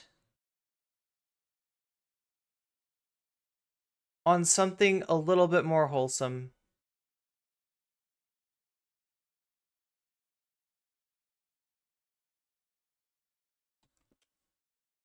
Right, and I told you I would be showing you a relationship that is a little bit different. Yeah, it me. It's a little bit different than what Jordan Peterson and Bill Maher were just envisioning, right? Let's take a look at how Finster and Ashley, Finster's new girlfriend, broke the internet earlier this week. I was feeling a little hungry. I ordered dessert. I've got this maid staying with me. I'm gonna get them to bring my food. Yep. So gone. Since when did I? This is friend of the VOD, Finster. Thank you. Do you want to say hi? There. Is Icky from Threads. If you don't know Icky is like Icky Ashley. It's weird calling you Icky, actually. Some of that real sticky icky. Is it 29. Ashley? Okay, Ashley. Senorita has a name and it's Ashley. She's like a motherfucking fashion guru. Her fights are actually genuinely good. I don't know if she wants to be called Fashley, though. It's like a whole ass katana. Oh god, yeah, Finster and his swords. It's completely dull, but feel the tip. Go like that. Feel my tip. Hey, Ashley, look at this thing. You see? Okay, that's scary. That was the funny. That's not Every funny. time I get a knife out in front of you, you get all scared. It's freaky. That's not funny. It's cool. Look, you have so many and you're so Anyway. reckless. I'm not reckless, I just know what I'm doing. I've been waiting for this moment for so goddamn long. Chat, I beat her in an arm wrestle twice, and now the second time she got it on video. So I have genuine, honest to god proof that I'm a winner. It's like she says go and then it's down. You can't even say it's like one frame. Not Cotton though. Cotton's a little dumbass, dude. Have you ever won against someone not on estrogen? Okay, so there is video. There is video. Before slamming your arm into the desk. I've been on estrogen for 3 years. Yep. Sucks for you, Buster. This is not a flex. It is for me. Rigged? No, wrong. It was rigged as of 3 years ago. I wouldn't have told this fucking story. Oh, you wouldn't be on stream if I'd have lost right now, actually. Here's the plan. I want to prove something to you and to Ashley, right? But one thing that I don't have to prove to you, because you're going to be able to see it with your own eyes, is the fact that we've got an ad coming up in exactly 1 minute and 20 seconds. That means that you got 1 minute and 20 seconds to find a way to get a Twitch Prime sub, which you can do through integrating your Amazon Prime with Twitch, thus obtaining a free sub that you can get for no cost, right? Through paying some cost, paying $5 on desktop or $6 on iPhone to get yourself a Twitch sub, or if you're lucky enough and if you're active in chat enough, maybe possibly being gifted a sub. Although I would say do not necessarily count on it. If we can get to 105 subs by the end of the stream, I will open up a better half of the stream in which we will watch some classic Michael Brooks, Sam Cedar shenanigans. Ashley, do your makeup? No, good lord, no. Good. We are kind of running out of that time for that as well. Pick an outfit though. 30 seconds left before the ad break. For the Barbie movie. I want you girls to shake your ass for my raging hard robot cock. Nice. She's picked one. It's chosen. Soda's no longer coming to Paris. Completely get why. It is a 12-hour like flight for him there. And then he's also got to find like a cat sitter, everything like that. Fellas, have some respect here. It's Paris. No one wants to be in Paris. But there's one fucker who wants to be in Paris. I'll give you a hint, chat. Bill Maher seems to have a creepy racist past with women. Oh, do tell. They were just on the stream. I know you're in there, Ashley. Chat, she's... Yeah, he thought he was talking about his schedule. She's a fucking girl. I'm gonna be carrying her bags if we go shopping. Do I have a fucking bra for this thing? Oh, that's why I've never worn it. Oh, fuck me. I gotta go grab a bra from, like, downstairs. Oh, fuck. He's downstairs. What do I do? I gotta think about boobs, chat. I know, but it's downstairs. I've got a different one too, but it's downstairs. Okay, I'm gonna get it. I gotta hide from her, okay? Hold on. Okay, fellas, boys, Hi. Hello. It's me. 11 It's months. me in the outfit. I feel like I should know how to do like taxes, like business and stuff. Yeah, kind of. You're fired. You're on fire. I need you. Come here. Dress. Oh, okay. It's fine. It's a long dress. But like, dress. It is a dress. I'm so fucking scared, brother. I'm so fucking...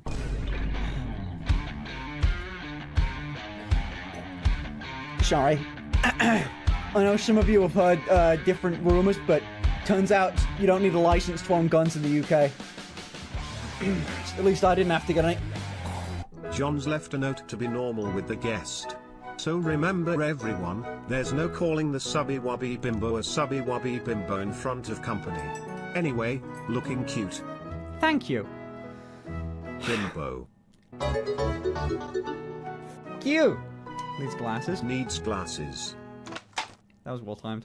You're late for your appointment. Time to reschedule with Mommy Finn. Good. Come on in. Hi. Do you like my dress? You look great. Uh-huh. What? Uh-huh. Hey, listen, I live to serve. Would you like a Coca-Cola? Yeah, okay. Yeah, have fun. Entertain. Oh my god. He looks the same as the pictures. He looks exactly the same. Do you want to tell the story about this? This What, the apple drink? juice that I've grabbed? Yeah. Do you Why? remember this? Wait, is that look really I just got apple called a juice? twink in real life. Yeah. Don't drink it all on one stream, you twink. And then they put a little heart over the eye. Yeah. Anyway, look at that. Dude, I got it. It's in his skull. I get recognized like 1 in 10 times ever on stream or in real life.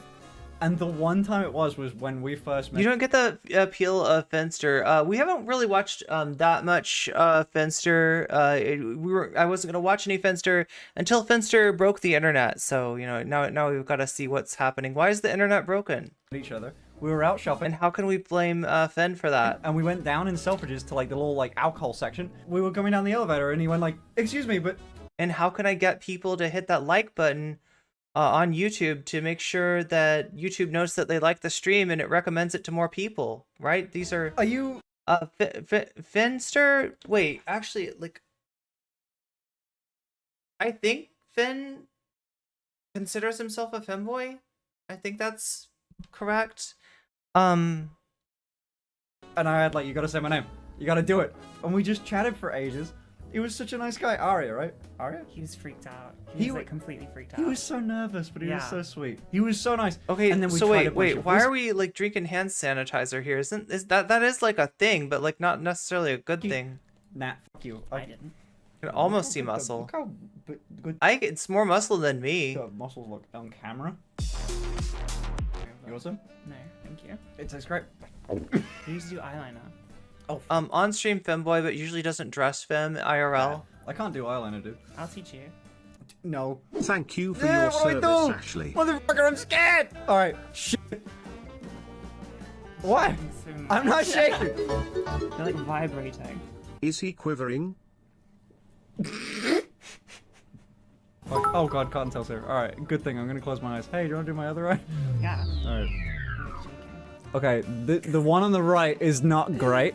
No, wait, this one. Yeah, I know. Was That super rough. one's not too That great. is a little rough. Yeah. How is this my fault? Because you are like And that's me saying that. I'm like famously not great at eyeliner. flustered. The one that you... Flustered. A little bit flustered. Anyway. Just a little Today's bit. been a day. Hi, Ashley. looks great. Should Finn wear heels? Nothing. I didn't hear that. My alarm went off. That's really... Wow, that's crazy. What did it say? What a crazy stroke of luck that you're on. What did it say? Don't worry about it. The 4 Something point- about heels? You have so many No, heels you in your mis house. you misheard that. How do you know about that? Hello, guest. Can you describe how bad that house smells? Oh yeah, how bad is well, don't do that! How do you deal with this, man? The joint? Well, it Yeah. fits me. Well, yeah, but like, even wearing a what? It's like too. It's like. I didn't bring any It's rings. Or... gay. It's Wow. gay? I do look like a filter that I have on Wrist, Instagram. I don't know. I Ashley think is that's taller what... than UK. She's not taller than me. I'm on a fucking small chair. Do you want to stand up and see? Not You want to particularly. put that to the I don't. test? Wait, are you in shoes? No, I don't have shoes on. Can I quickly put on shoes? No. Do you want to see? Before we do anything, I would like to say, the very first time we met, you said one thing, which was, I am one of the only guys that didn't lie about their height. That is true. There you go. That is very true. Stand forward. No, see, look how tall I am. You're not taller. You're not taller. Wait. Taller. Go back to back. Los pollos hermanos. He's I'm very so much nervous, taller, you didn't obviously. see, but, like, I'm Please treat like- him well. I'm like a good He's so couple sweet. inches I'm pretty and sure I'm now taller than that you. she's her felt help you. taller. You I'm the I'm second taller, time. bro. I'm taller. Trust me, I'm tall. Taller. Okay, we just needed to finish this goal so that you both can plan the day. / don't forget the line. What day? Oh, you can get. Hey, I'm gonna need you to leave the room in like 10 minutes. Why? Don't worry about it. What is that? Just don't worry about it. Okay. Thank you for the $1,000, Mots. Goblin speak. Hey, what's up? I ripped your address off the box. Hell yeah, thank you so much. Thanks for taking the extra time to do that. I picked this. This is the outfit idea for the movie. That was a really good girl voice, Finn. That's so fucking short. I didn't think it was that short. What? Wait, hold it up. It'll be fine. That is so fucking short. No, that's fine. It'll sit here. See? It's pretty short. It's pretty short. That's so dude. My ass goes below where this dress is. No, that's It does. Look at that. That is on my ass line. Okay, fair enough. This is a long debated topic amongst my stream anyway. I vibe like Chad, basically. See, she's nodded. There you go. Works. I'd say Chad is a bit far. No, Chad is not far. I think Chad is like too far. You definitely vibe masculine. There you go. You know how much money I had to pay her to say that? Strong, masculine. It's giving bratty. You might vibe guy, but you're still a bottom. What the f? I don't. You're not coming on my stream again. This is fucked up. This is. You're just inciting them. Everyone keeps saying that I'm really good at makeup, but no one's ever come here and like actually judged it. We were doing Stop that one staring photo. at her rear end. What do you think? Did he get caught or? I didn't do that. No, don't believe. That's not Maybe what I did. it was just a No. coincidence. Look how pink he's getting. Yeah, motherfucker. Because there's a woman with a blush thing on me. That's absurd a little bit. You've got it set on whore. Finn quiets down whenever Ashley is mean to him. This boy has a big mouth, but Yeah. the second that someone's actually on The mean and pretty Simpsons? at the same time, he folds like a house of Fine in cards. 4K. Stop. You don't know if Cotton's pretty or not. You've never seen her. Also, Ashley's ugly.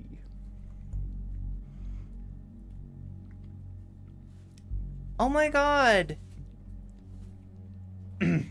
Oh my god. There's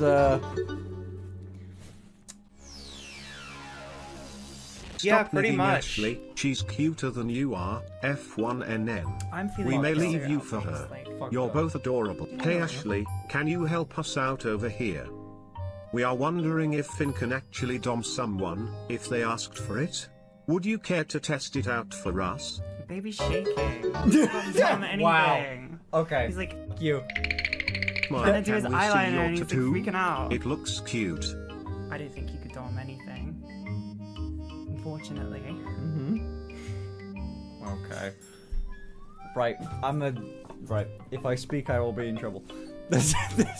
It is a Twitch clip. If you go to clips, you can watch it. I can't. Thank you for the. That's pretty good. No, it's not. This was like the shitty one because you were coming back in a minute. Thank you for the $1,000, Mots. That's pretty good. I'm gonna fucking jump off this building, dude. If you did that for like, if you kept that up, then it would sound really natural. That's not the. That's pretty good. Man. I'm impressed. Hey chat, what's up? There you go. That's literally it. I thought that was a girl. I like zoned out to look at the chat. Do it. Hey chat, what's up? That's really good. Can you entertain them while I drink? That was really good. Thanks, Buster. Big dick My car. car is Badass car, masculine than dude. yours. It kind of is. It's way more. I like how you've edited the cut to be like your really cool car, and then immediately mine. Christ.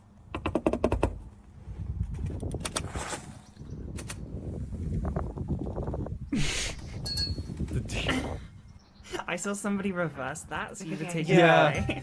Yeah, I saw it on Reddit too. It's blahage until someone. I mean, comes to the door and gives you a blahage. That's kind of nice. Cool enough corrects me. Oh, wait, chat, When we were just a coming back to second. the Uber, I usually always have to say like, oh, right here by that like bright pink car. So instead what I did is like, I said, oh, by that pink car's good. Yeah, she's a hairdresser. I couldn't convince her not to get it. It sucks, but God, she just insisted on it, you know? And that's how I got away with having a pink car. She insisted on it. I couldn't stop her. I tried But my that best. other Uber driver called us ladies. That didn't happen. I am surprised Finn hasn't shown his testosterone papers this stream. One minute. Hold on, 1 minute. 1 minute. Boom, motherfucker. Let's fucking go. Okay, can I say something here? What? Finn might have... In You know something the max else. is 1,000. Yeah. Mine's 700. Yeah, that's pretty good. That's okay. I didn't say I had the max testosterone of every. That's like saying I got 1,200 on SATs. That's pretty If it was good. 1,000, people would look into me as like a genetic abnormality. Or even like 1,350 or something. Yeah, like that's pretty good.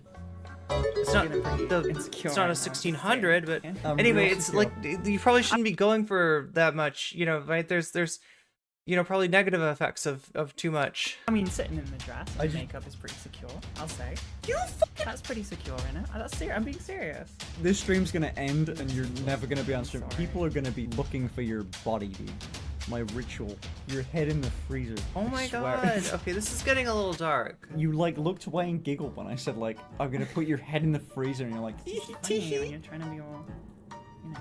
it's funny when I'm trying to be what? What is the shark's name? Top. Oh my Lahaj. fucking god. You know what, chat? That's a great time to end the stream. What a great ending. Would you like to say a final remark to prove that he's not on HRT? to the Yeah. stream? What would you like to say? Final words. Good night. So there we go. Night. Internet broken. I'm on my way. Internet broken. Internet is officially broken.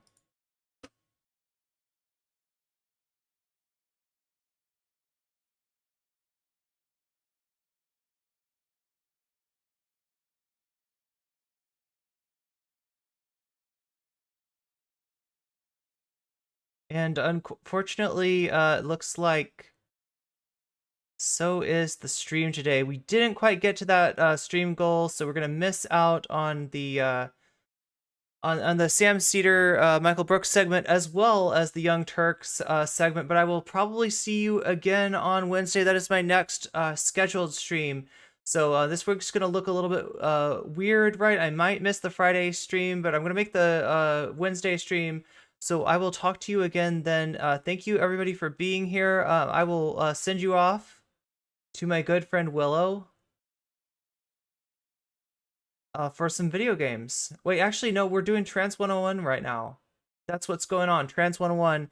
And I'm going to get some... Hey, what's up, Fallout Stealth? Good to see you. I came at the end of the stream, but make sure to leave a follow. What happened? A stream happened and I'm about to end it right now.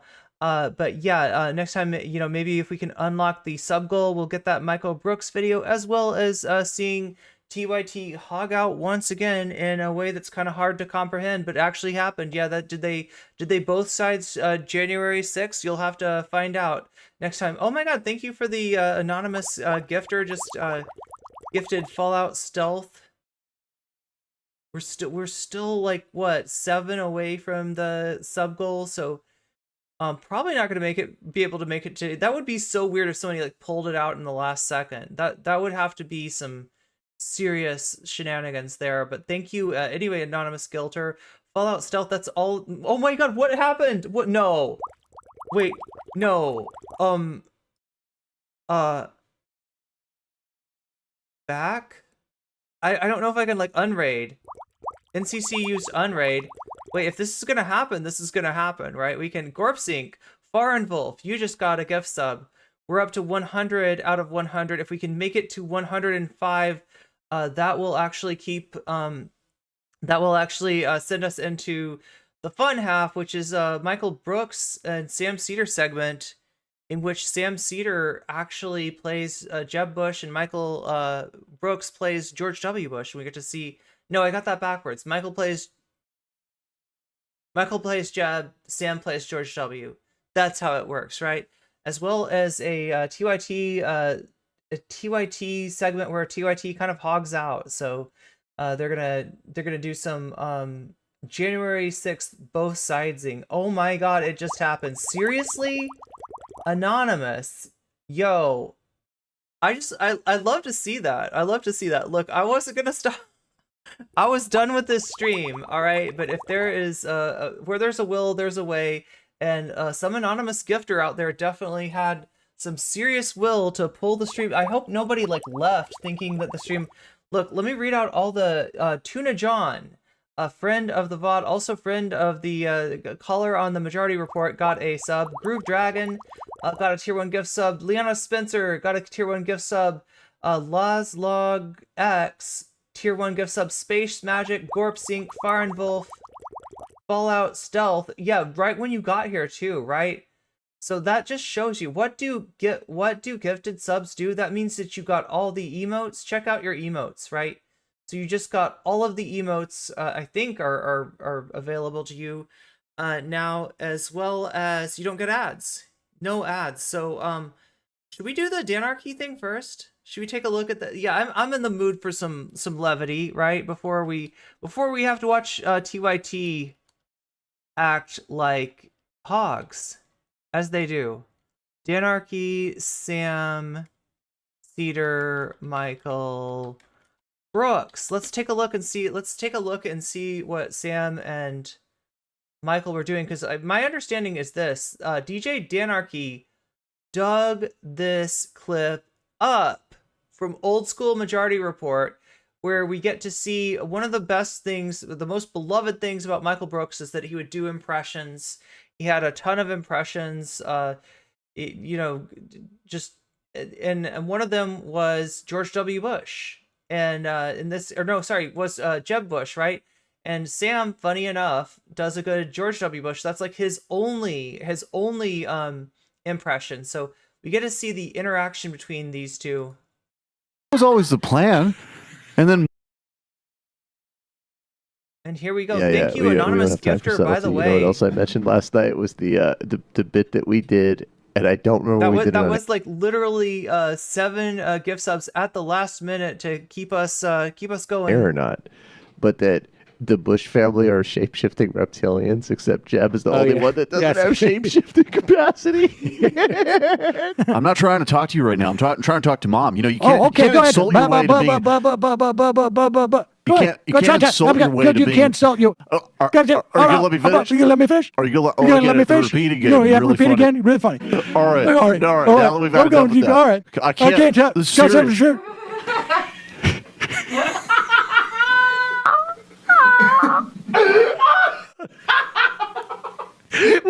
we had a theory about this.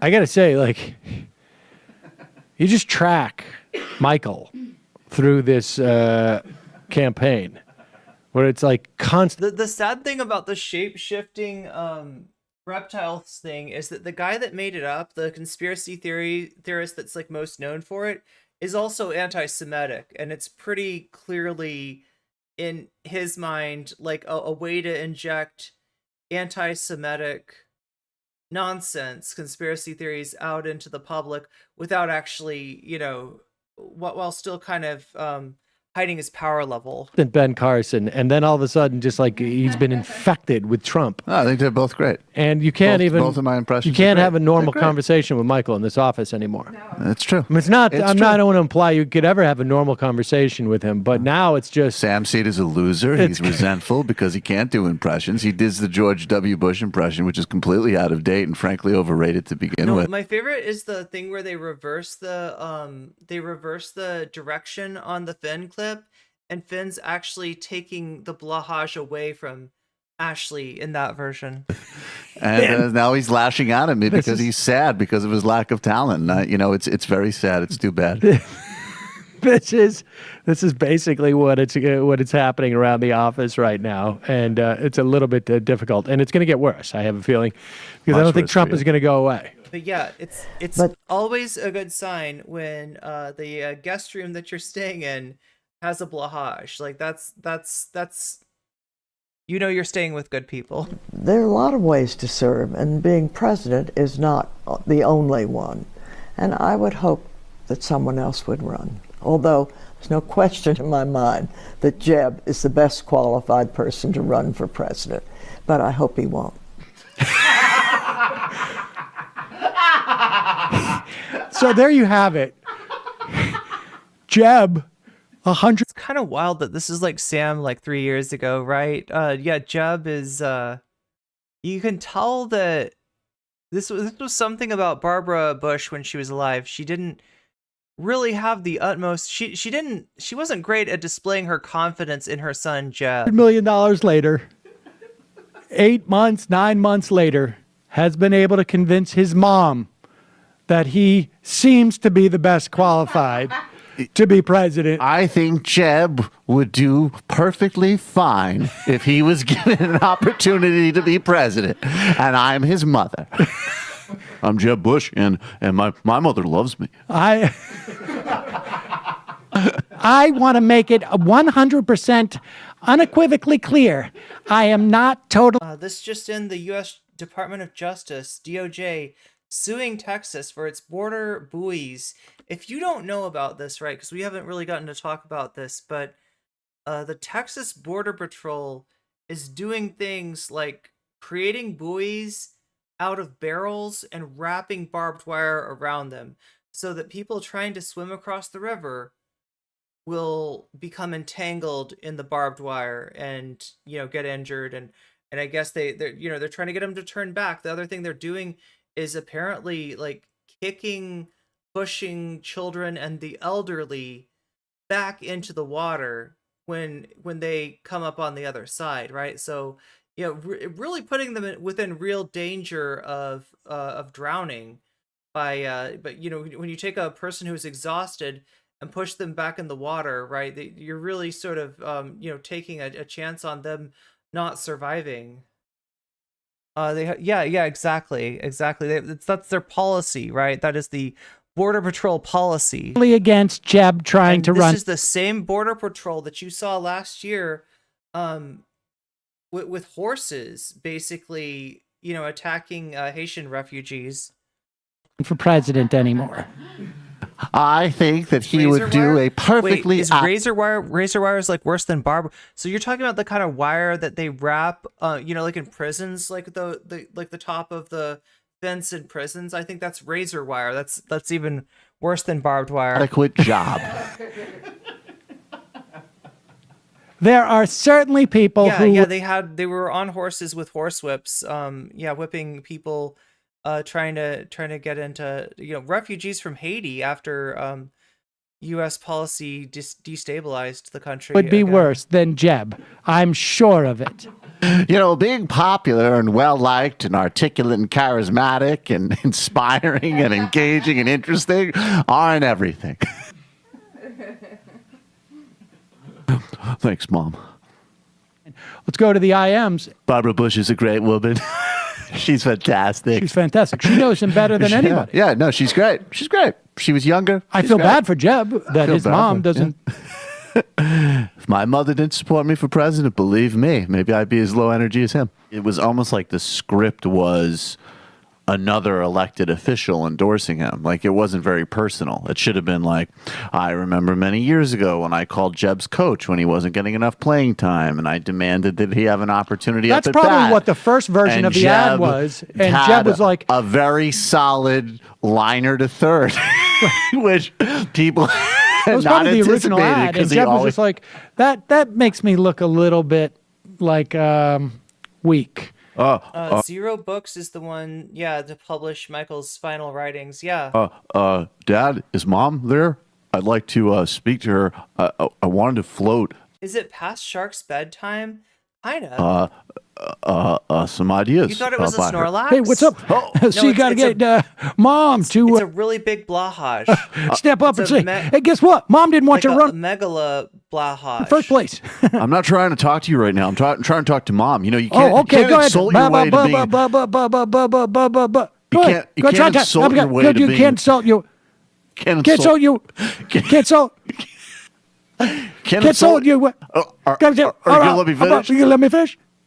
Are you going You gonna let me finish? Repeat again. You have to Really repeat funny. again? Really funny.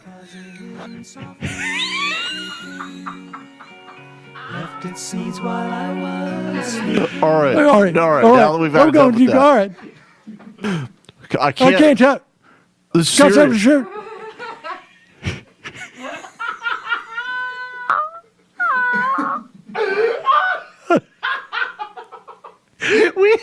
We had a theory about this. We had a theory about that. Go look at your tongue. Sorry. Let's try, Jeb. Change the voice. See if you can get a word in edgewise. Sorry. Why don't you go see if Mommy will cut an ad for you? I'm Barbara Bush. I think Jeb should be able to talk.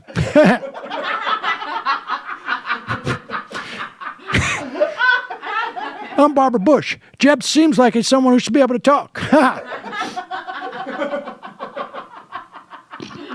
Oh my God.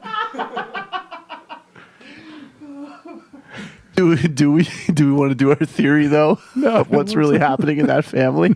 What the hell? Save that. Okay. Because it's a pretty amazing theory. All right. My subconscious. My subconscious is driving me to continue to humiliate myself. He's beat red when he's saying this. Whenever the going gets tough, they'll cut and run because, God forbid, they would actually propose something that currently is not popular. Guess what? Popular sentiment changes. You can never, as a politician... Here's the thing, right? I feel like, look, Jeb has become a meme. He has taken on the power of the meme. And that meme does not paint him in the most, like, powerful light, right? And one might think, because of that there's just no point in Jeb pursuing politics, particularly in the time of Trump, in the time where the far right adjacent Giga Chad grabber by the whatever right kind of politician is ascendant. One would think that Jeb is just so far from this archetype that there's no chance for him. But I swear, he might be the only one who could take Trump down, right? If he Giga Chads his meme and like rides that, like I don't know. I feel like there's a way. There's also a way that you can get out of the ad break, but you're gonna have to do it in 40 seconds because then another ad break is coming up. And you want to do that, you can do it with an Amazon Prime. You can do it with a Twitch sub, or you can possibly do it with a gift sub if you're lucky enough to be gifted a sub, as some people just were. It's not a sure thing, but it's a possibility, and it's more likely to happen if you're active in chat. So we got 20 seconds left before this ad break. Chase what people thinks. You have to believe what you believe and have a backbone to stick with what you believe and convince others that what you believe is the right way to go. Is that right? Like, you gotta be like, if you believe in something, you should say that you believe it and get other people to believe it and be like, no, I really believe it. I believe what I believe. And if you believe what I believe, then we can believe together that we could do something great for this country. He's so going through the motions of a politician, but I swear, it's like there is power in a meme, right? And there is a way, if Jeb has the courage and the conviction to say what he means and to mean what he says and to do it in public, that maybe, I don't know, it might reverse the Trump, whatever spell he's got on the Republican Party. He's the only person who could do it. Only Jeb can save the Republican Party. Where is Jeb now? Never let Jeb out of your sight. Yeah, that's right. When you say it's better to know where he is than not to know where he is. Waffle on immigration, huh? Oh, I'm sorry. Do you believe we got to do that religious test for refugees? I don't remember you talking about that before. I'm just kidding you, Jeb. Come on, don't be such a baby.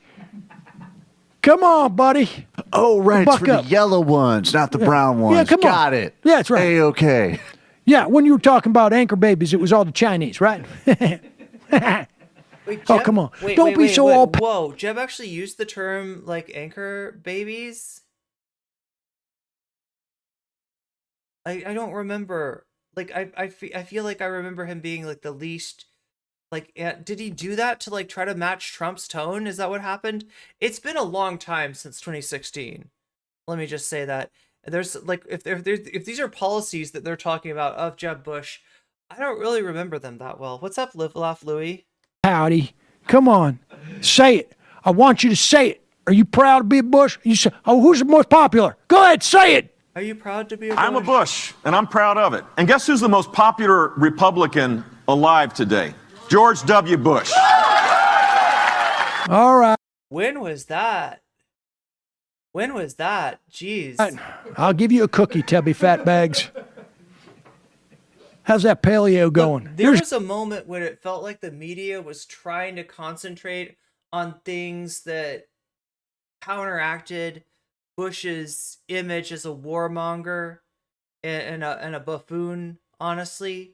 Like his painting, there was a time where the media did seem to be trying to rehabilitate George W. Bush, but that was a moment, and that moment has passed, and it has not gotten better. It has gotten worse. The Trump people, one of the common targets besides Hillary or crooked Hillary or whoever else, right, will always be George W. Bush, and they'll say that he wasn't a real conservative because he was spending big on the war. Bush said that he used the term anchor babies specifically to refer to fraud because sometimes called birth tourism in a specific targeted kind of case involving mothers who travel to the United States to win citizenship for unborn children, quote unquote. Frankly, it's more Asian people. Oh my God. Yeah, I forgot about this. This was literally 7 years ago. I wasn't even a streamer. Good news. Get off that freaking diet. Come on, have beer.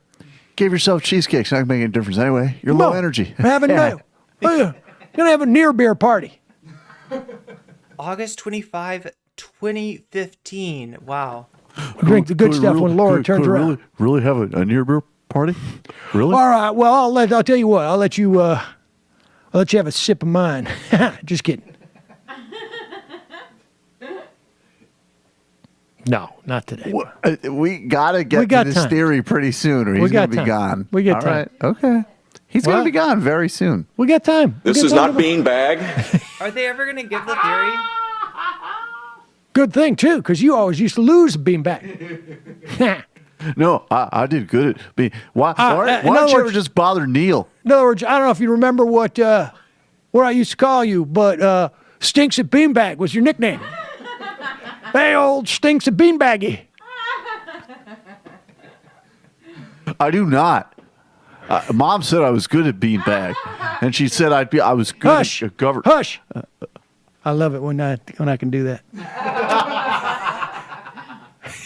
You can't hush your way to favorite sibling.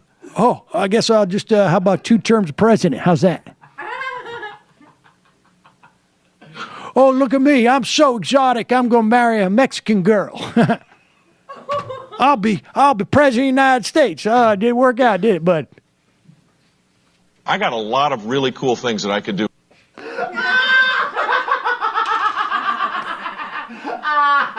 Yeah, start with getting fat again. Let me ask you a question. Do you think Jenna and Barbara? Now I'm intrigued about this theory. They're embarrassed by their dad? Don't think so. Hell.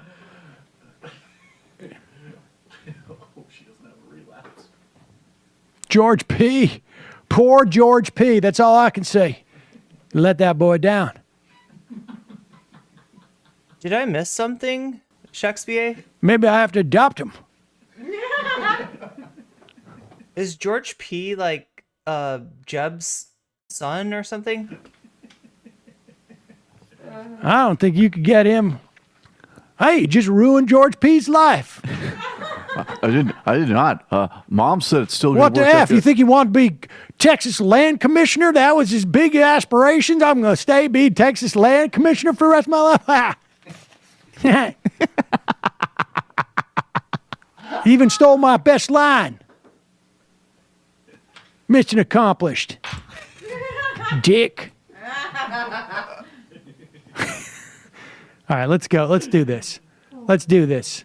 He did an impression of a Mexican girl, or in his George W. impression. Jeb Bush came in at 2.8% with 5,200 votes. I think more people went to my high school than voted for Jeb Bush in Iowa. This is not beanbag. It's not beanbag. This is Blahaj. You probably stink at beanbag too, though. This is not Beanie Baby. This is Blahaj. I don't even know that if 2.8 actually gets you anywhere in beanbag. You know, winning elections is not how you win the country. I mean, you know, winning the having people vote for you, that's not going to defeat ISIS, you know? I'm well positioned now for my expectations game. Yeah. I've been able to set such low expectations for New Hampshire. If I show up there, I win. If I order a cup of coffee without being humiliated by the person serving it to me, we have Blahaj emotes. Whose are those? that would count as a major victory for me. So I mean, you know, I came in and led all the polls, had all the money. I said, no, what we want is we want 2.8 in Iowa, and then you know, a couple of minimally embarrassing things a week in New Hampshire. I mean, that was always the plan. And then Mom would endorse me because she loves me more than George. I don't care what anybody says. Rand Paul almost doubled Jeb Bush's percentage there. Veterans Affairs get cut off, like Social Security, maybe Medicare, and So others. Iowa did not go good for for Jeb Bush. They stop. But the benefits inside the Department of Veterans Affairs continue, which is, you know, it's like it's like a nightmare after a nightmare. And it took them 9 months to fix it. This is a real story here in New Hampshire. I can promise you the best way to show respect outside of Jen Bush or Jeb Bush? rebuilding our military, two men and women in uniform, is to fix that mess as fast as I can. That's it? Thank you. Really? Is that They're kicking me out the door. They're kicking me out the door. Governor, thank you very much for joining us today. Wait, was he joking? I believe your schedule has a hard... Was he joking about that? Stop. It depends on which type of Bush. Oh my God. There are more than a million All right, pause it.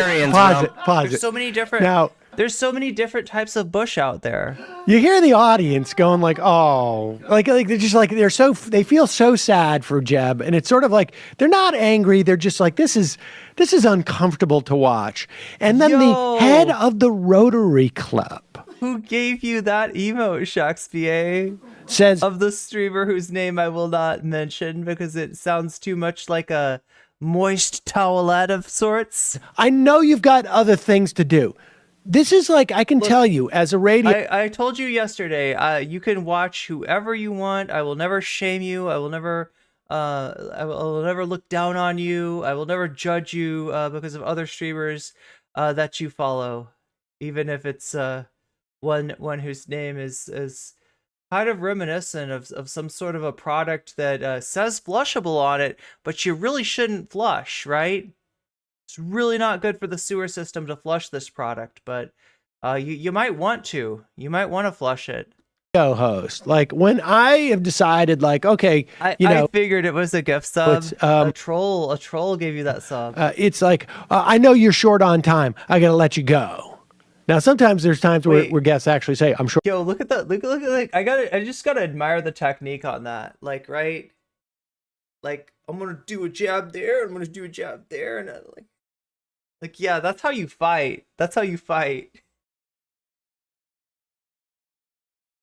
To the body, to the head, to the body, to the head. Yeah. Short on time, and I gotta let them go because they've got another interview at 12:30 or whatever it is. But this is also a way of saying, like, I'm kicking you off the stage, but I want to pretend like you. Chat, would you like it if I challenged other streamers to fights? You have other things to do.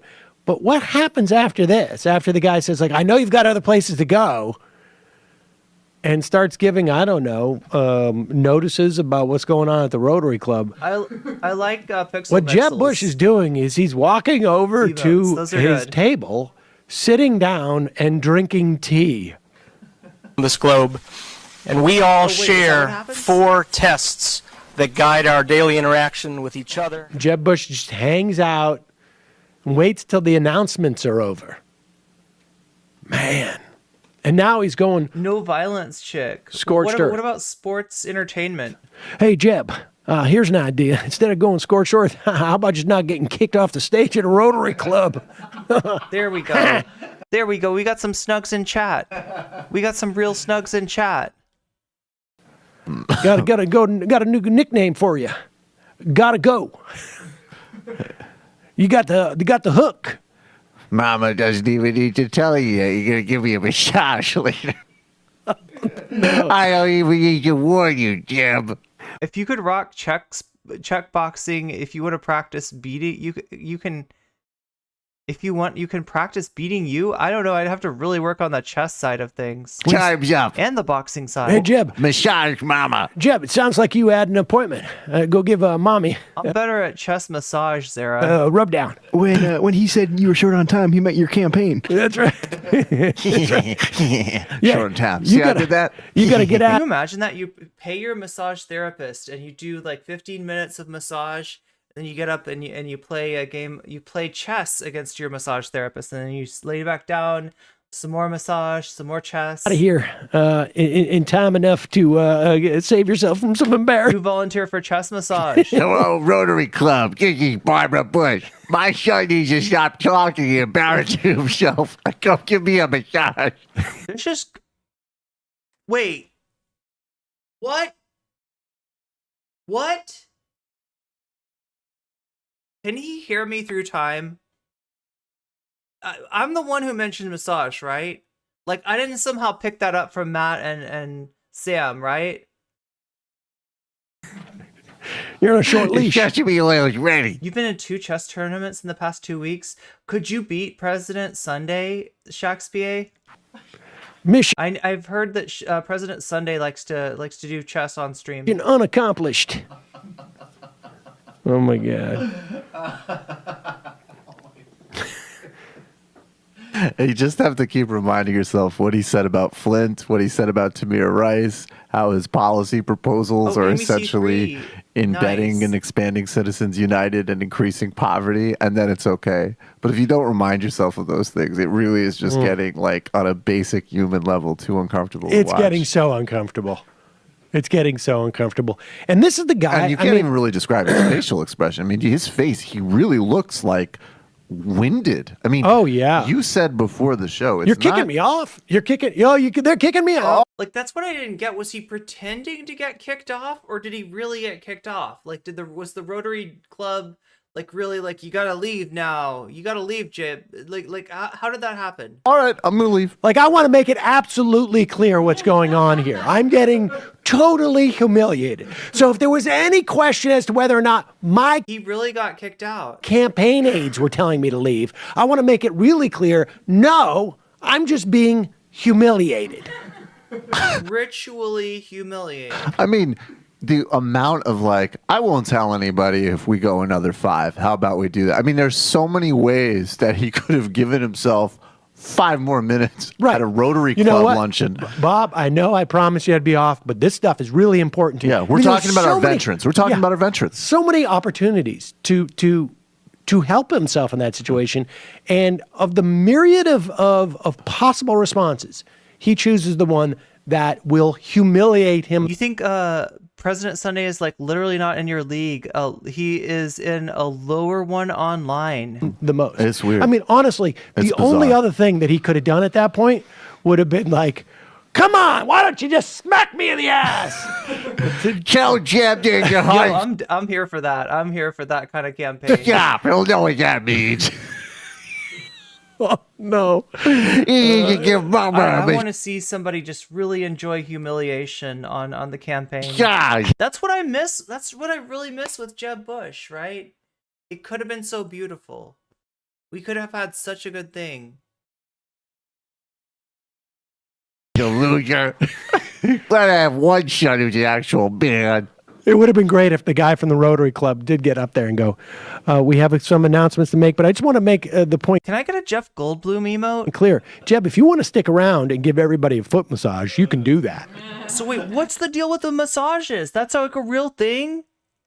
That's a real thing? And I didn't just overhear them say that and say massage because of that, because like I kind of brought up massage and then Michael said it and I'm just like, wait, can he hear me in there? How would that work? All right, let's try this again. Sunday, I think has like something medical going on that impacts his hair, if I remember correctly. on Skype. Gladwin, welcome They to the heard me. program. Time circle is confirmed. Thanks, This has to buddy. be a bit Nice now, try. right? Good job. This is not beanbag. Oh my God. We spent a lot of Wait, time. why is Sam dressed up like Ron DeSantis? Did Sam used to dress like this? This looks like the Ron DeSantis outfit. This is a sweater vest, right? We spent a lot of time before the Is he gonna go play golf with DeSantis? program today, just imagining, just picturing poor Jeb Bush sitting like on his couch, sort of wrapped in an Afghan blanket, squeezing his Transpression. beanbag. Jeb, Well, you ever gonna be finished? Right? Time to give mommy a massage. So wait, what's the deal? Does he massage Barbara Bush? Is there a thing with him massaging? I mean, that's like the most wholesome thing that I've ever heard of him doing.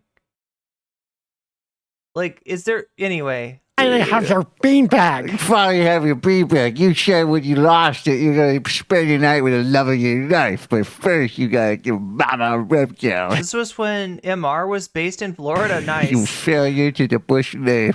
You piece of garbage. Thanksgiving's gonna be so fun. We're kidding about the Florida thing. They were not really in Florida.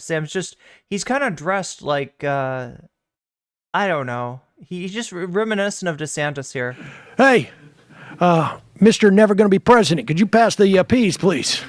Dude, actually, I could think it'd be like a long setup, like, George, maybe you could just go easy on me, just this one break. Oh, sure I will, Mister. Oh, good news is you'll never have to be president, though.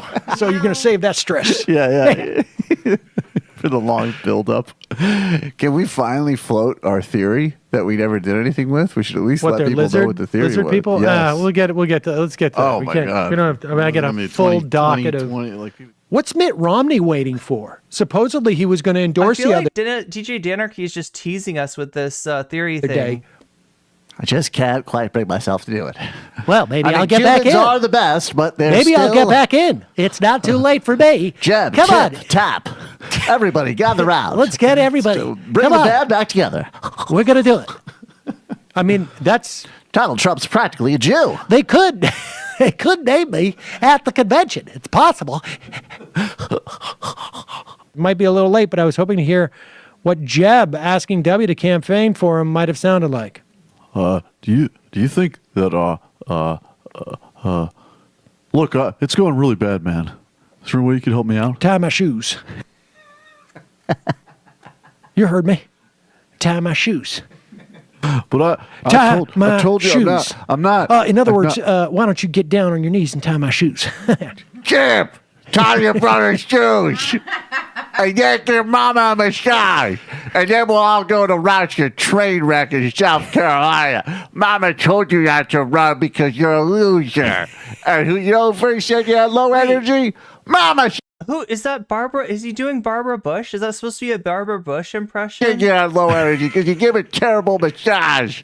And you're the worst son. Now order up your double knot. Double knot those shoes. Double knot. Double knot those laces. Double knot your brother's I don't want shoe. these things to come undone while I'm walking down around the Double place. knot your brother's shoe.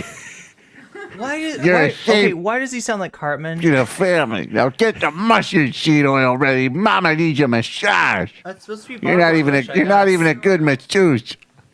She's got to have the spicy mustard seed oil. Yeah. Talking all what happened, Mr. I know more than you because look at me. I married a Mexican girl. So much shame to this family. This is beanbag.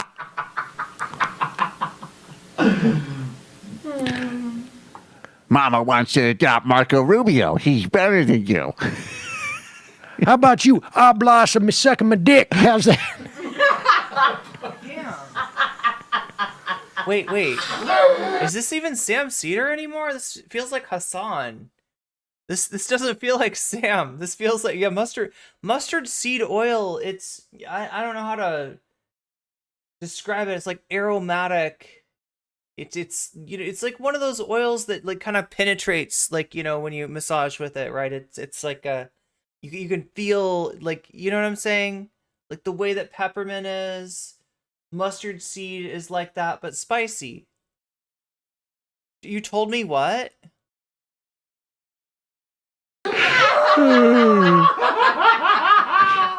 Oh, jeez.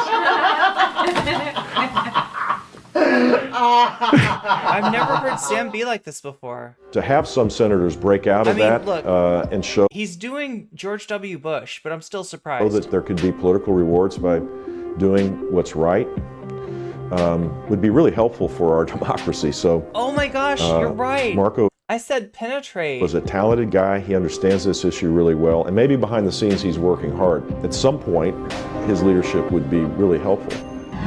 Jesus, he can't even Did he run in 2016? land that punch. Right. Oh my God, it's sad. Was that him? Someone- Low Go energy. after Marco Nation of Islam Obama is going world star, baby. Oh no. It's called World Not Star. Please clap. Oh my God. Please clap. Jeb, you are pussy. Yeah. So Mama. like, I think they're talking about like Jeb Bush's wife or something. That was, I remember there being some talk about that like it was thought to be strategically helpful in terms of, like, you know, outreach to that community or something like that. I remember people talking about that. Obviously, that is not the mood that the Republican nomination voters were in at all. Like, right? They wanted people saying horrible, you know, they wanted people who were unfriendly to I mean, the racism that Trump put forward worked. Want For massage? Republicans. This is beanbag. Rubio cock you. Trump cock you. Mama cock you. Maybe I'm. Jeb does not have male voice of authority. This is his mother. He is pussy. How did Jeb Bush's mom like sort of filter through Nelson Mandela? Nelson Mandela? No, that's all throw mama from a train. I know, but you've picked up some. I haven't other... done that voice for a while. Jeb has got every 6 months. He's got to go out and say something, and we'll get USA to do. Hey guys, can I come back on do an interview again? I think Trump is distasteful. Boom. Well, and remember, Who's the head of the Republican Party right now, in your view? Well, it has to be the president. Wait, what? Oh, Obama? Obama? Well, I mean, he's not. He doesn't. Wait. He doesn't represent. Was this like a Oh no! This is after Trump's election. I don't think he's a. Oh. Now, so Jeb Bush is going around. He went. He gave a speech at Harvard. Come on, man. And as you know, Jeb Bush's son came out and said, "We need to have party unity. Let's vote for Trump." The big issue for Jeb Bush was like, have I actually left the ground more fallow than my brother did in terms of my son's potential run in the future? Have I basically taken arsenic and salt and whatever it is and dumped it into the fields and basically made it impossible for my son, George P., to run again? Well, I don't know, but when my dad came out for Hillary Clinton, that didn't help things one iota. And I am rip-roaring mad about it. And I'm going to express it, apparently, to someone who is 10 feet tall. Governor, what did you make of the reports that your dad because he's looking up said he would support Hillary Clinton in November? I thought it was a little inappropriate for a person to overhear a frail 92-year-old man in a private setting at a reception for the Points of Light Foundation, which focuses on volunteerism, to hear this and then immediately go on Facebook and put it on there and then go on national television and not even show up at the board meeting. I thought that was inappropriate. Yeah, and he's upset because it focuses on volunteerism. And how dare someone report that my dad is voting for Hillary Clinton. I wonder if they came up and they were going to ask him the question, and Jeb said, wait a second. I think if you actually interview me with the camera straight at my eyes, it's going to make me look like I'm not a 98-pound weakling. So would you mind, just for making me feel more comfortable, stepping up on that stepladder and shooting down on me so it looks like I'm really diminutive and not powerful? Because I just don't feel comfortable having that type of authority when I say this. He's the reverse LBJ, basically. Exactly. Jeb is glutton for punishment. He is weak. He cannot even defend Papa after he lose everything at Harvard. I am not understanding this impression. Is this supposed to be like Barbara Bush crossed with like what? Come give Mama a massage, Jebby. Full body rub, pathetic loser. Hey, Jeb. Nice camera angle, Jeb. Jeb, saw you on that interview trying to stick up for Dad. What's the matter? You forget your kimono?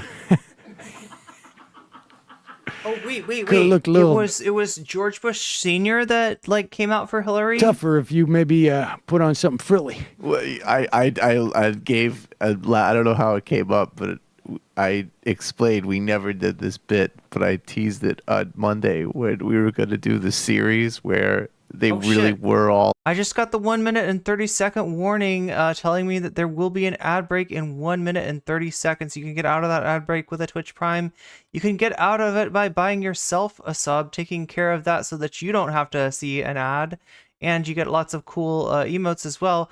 Or if you're lucky, you might be able to get a gift sub, but that is really rolling the dice. If you're in the right place at the right time and you are seen in chat by the right person, they might just give you a gift sub, but that's completely that's leaving it up to chance. If you want to make it sure, either get one yourself or use an Amazon Prime if you have it. Like shape-shifting members of the Illuminati, except Jeb was the only one who couldn't shape-shift. And it would be like hanging out at Kennebunk, and Bush and John W. would be like, hey guys, how about we turn into hawks tonight and fly? Oh, sorry Jeb. Looks like you'll just have to hang around here. Would you mind doing the dishes, cleaning up for us? We've got to soar through the midnight sky. It's like the. And he'd like trying to why can't we just play Monopoly tonight? Maybe that could be fun. It's like the Munsters, right? Where they had like that one cousin who was not. Yeah, there was like one Munster of the Munsters, like wasn't actually a Munster. A monster. And they really. Yeah, that's the end of the ad break. Ostracized. Like, don't worry, we're sorry. You have no. Oh. Wait, is that telling me when the ad break is happening? Not even... Oh! Why does Twitch give it to me like that? I just realized that, right? It shows me that when the ad break is happening. That's why it gives me a minute and 30 seconds. Like the people that need to hear that message aren't even hearing that message. I feel so silly. It needs to give me that like ahead of time. Just give me like the little pre-warning. Like let me know 2 minutes ahead of time so I can like warn. That's what I'm trying to do, is like warn people. Just let them know it's coming up. It's happening. Jeb, give Mama a massage. We're gonna take the shape of wolves. I still don't know the massage reference. Wait, let me look this up. And go out. Oh, and they're howl gonna at the moon. So that's the Jeb. joke that You can they clean up shapeshift. living room and. Hey, would you mind calling the cable guy? See what's going on with this? It's on the fritz. Jeb We've got Bush it. massage. Howl at the moon. Let's take a look. As actual wolves. He gave a New Hampshire woman a massage. Drink its blood. Don't forget also to see if you can get the groundskeepers guys to come and do something about the eaves troughs. They're all filled up with leaves. So I suppose we could all turn into owls and pull it out with our claws, but we got more important things to do. You know what you're missing, man. You want to talk about weakness? It's weak to disparage women. It's weak to disparage Hispanics. I don't disparage. It's weak to denigrate the disabled. And it's really weak to call John McCain a loser because he was a POW. I never called him. No, I don't call That him is a- outrageous. He's an American hero. He also The simple said fact about is, language. I've laid out my plans. He said as it about relates to language. My immigration. language. 2 days ago, he said he would take his pants off and moon everybody, and that's fine. Nobody reports that. He gets up and says that, and then he tells me, "Oh, my language was a little bit rough." Okay. My language. He wants to moon everybody. Governor Kasich. Yo, You wanna talk Kasich, play us off, Kasich. Play us off, John Kasich.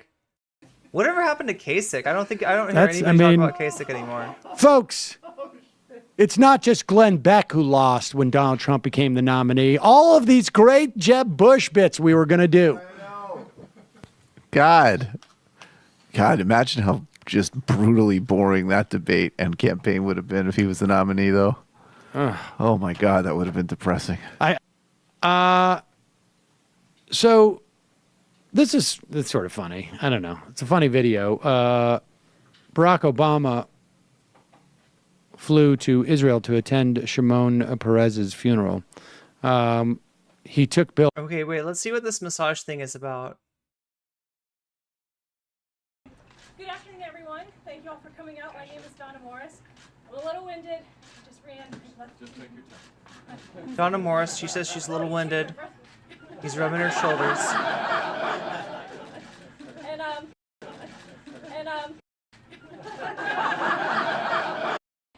ran.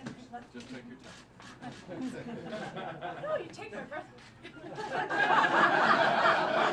She said you take my breath away, and then he starts massaging. Oh my God, what are they doing? And I serve as the president of the Greater Salem Chamber of Commerce. So if anyone is looking for tips on serving as president, I'm your contact. Oh my God. Okay, wow.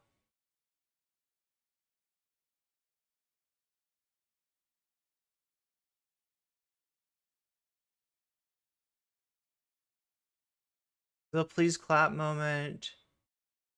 Talks about losing to Trump.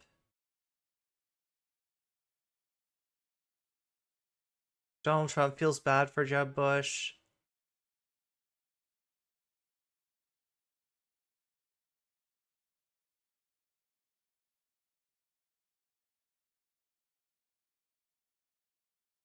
At rallies this weekend in Nevada and Arizona, and both Bushes, confounding millions, a long history. They're in a Trump and the Bushes have a long history of acrimony.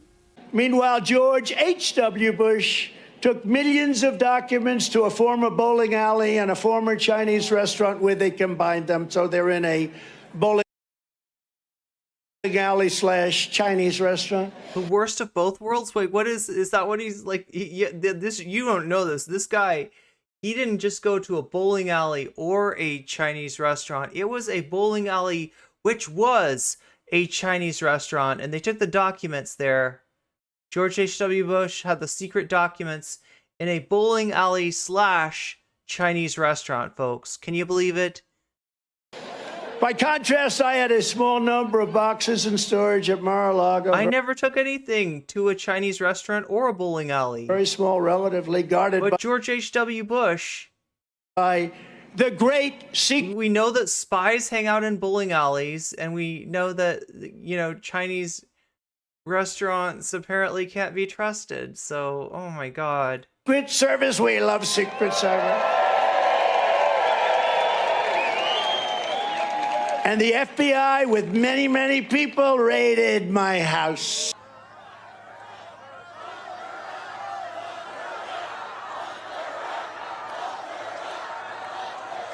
Thank you. Meanwhile, George H.W. Bush took millions and millions of documents to a... Millions and millions of documents, folks, to a bowling alley, to an actual bowling alley, which was also a Chinese restaurant, folks. Former bowling. Can you believe it, folks? Alley pieced together with what was then a old and broken Chinese restaurant. They put them together. Oh, it was an old and broken Chinese restaurant, not even a good, like, new Chinese restaurant. I don't know.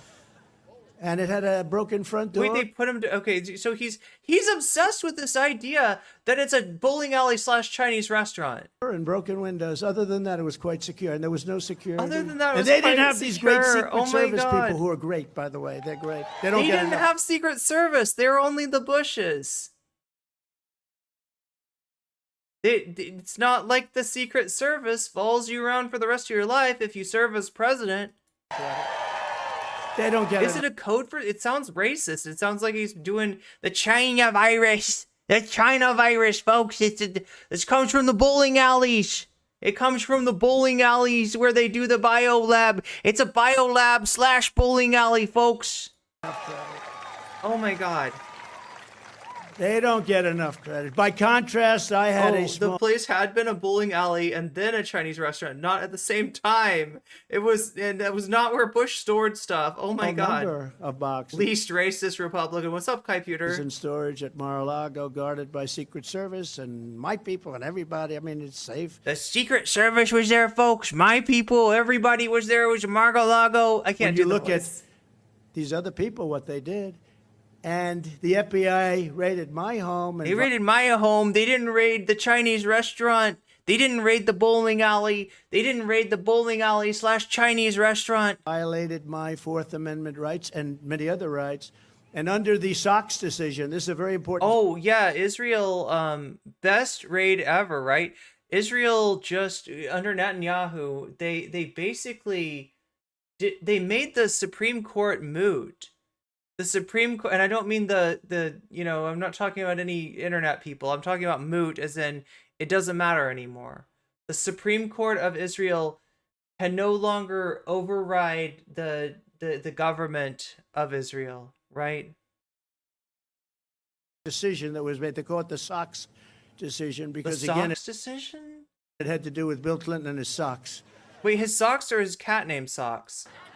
There is no crime. Wait, did Bill Clinton store secret documents in his socks? You know, there is no crime. It's not a crime. It's not a crime to put secret documents in your socks, folks. And it's only a crime if you put them in a bowling alley / Chinese restaurant. They should give me immediately back everything that they've taken from me. Yeah, I want all the secret documents. I was supposed to sell those to... No, just kidding. It's mine. It's mine. They took it from me in the raid. They broke into my house. But you know, the good They broke news into is my everyone house just saw because I had taken Would you believe my documents that poll weren't numbers mine went and didn't refuse to give them back. We have the best... Okay, so here's the... reaction quickly to the Knesset's vote today. And secondly, also in Israel, but slightly different. Could you explain why under the U.S. waiver MOU with Israel that Gazan Americans have been excluded? Let me take that one. Let me take that one first. I will say that it is our understanding and our expectation that the visa waiver program will apply to all Americans, including Americans in Gaza. We believe that Israel is going to update its policies, that the regulations that they rolled out last week, I should say, will be updated in the coming weeks, and it is our expectation that it will apply to all Americans. Now, there may be slightly different procedures for Americans who live in Gaza because of I don't like that their volume is low. Breaking news out of Jerusalem at this hour, a final vote on that controversial bill, part of the judicial system overhaul. CNN's Hadass Gold is live for us now with the very latest. So Hadass, the vote, we were talking about the vote moving up a little more quickly than anticipated. Yeah, the vote has actually now passed 64 to 0. I need to work on my Trump, don't I? This vote that will take away the Supreme Court's ability to stop government actions, declaring them unreasonable. It has passed. The reason it was 64 to 0 is because all the members of the opposition left the floor in protest to this vote. We are just outside the Supreme Court. Organizers here have set up big screens so that protesters can see what's happening on the Parliament, and you can hear that they are getting very loud, and they are actually all starting to walk down towards the Parliament building. They don't seem to be indicating that they're going to be leaving anytime soon, despite the fact that this passed. It appears that all attempts at last-minute negotiations Anonymous Gifter, thank you for the gift sub to Kai Pewter. failed. We know that there was... I'll try to let you know next time before the actual, I'll try to mention it before the ad thing starts. I didn't realize when it says, ad break, it's not giving me a warning that there will be an ad break. It's literally saying the ad break is right now. Lots of back and forth with the coalition and opposition to try to negotiate potentially a delay. Those appear to have failed. The government has managed to pass the first aspect of this massive judicial overhaul. This isn't the only part of the judicial overhaul. It's one bill of several. From my understanding, this move is not necessarily popular in Israel, but they do have the legislative votes to be able to pass this, right? On the screens of what's happening on the Parliament floor, coalition members congratulating each other, including Benjamin Netanyahu, just out of the hospital, actually, for a pacemaker that was just installed. He literally left the hospital this morning and came straight to the Parliament when this vote passed. Now, this does not mean necessarily that starting at this very moment, the Supreme Court cannot stop government actions. There are still several steps that need to be taken, and ironically, one of those steps is most likely an immediate legal... Yeah, the right-wing vote. So 64, is that just barely a majority?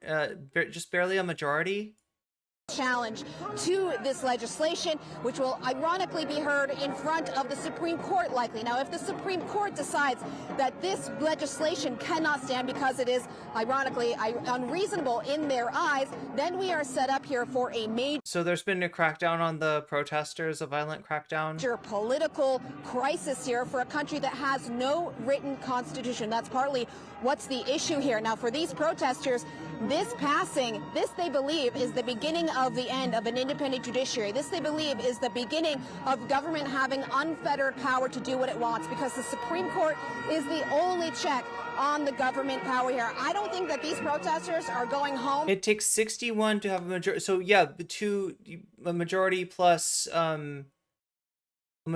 3.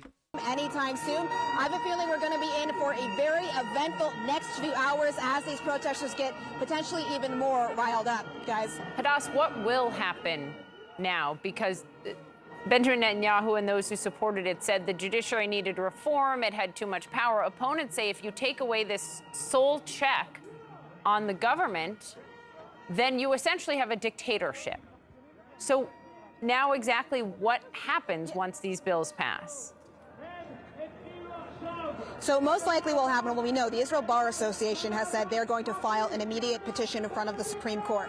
The Supreme Court can file an injunction, a temporary injunction, stopping the legislation from being enforced. Now, that might happen. We have a feeling that that will happen. And then there will be a legal battle in front of the Supreme Court about whether this can stand. There's a lot of unanswered legal questions here, meddling questions here about what there's a legal battle? But wait, is there a Supreme Court like our Supreme Court where it's the highest court in the land, or is there somehow a court that can preside on matters involving the Supreme Court?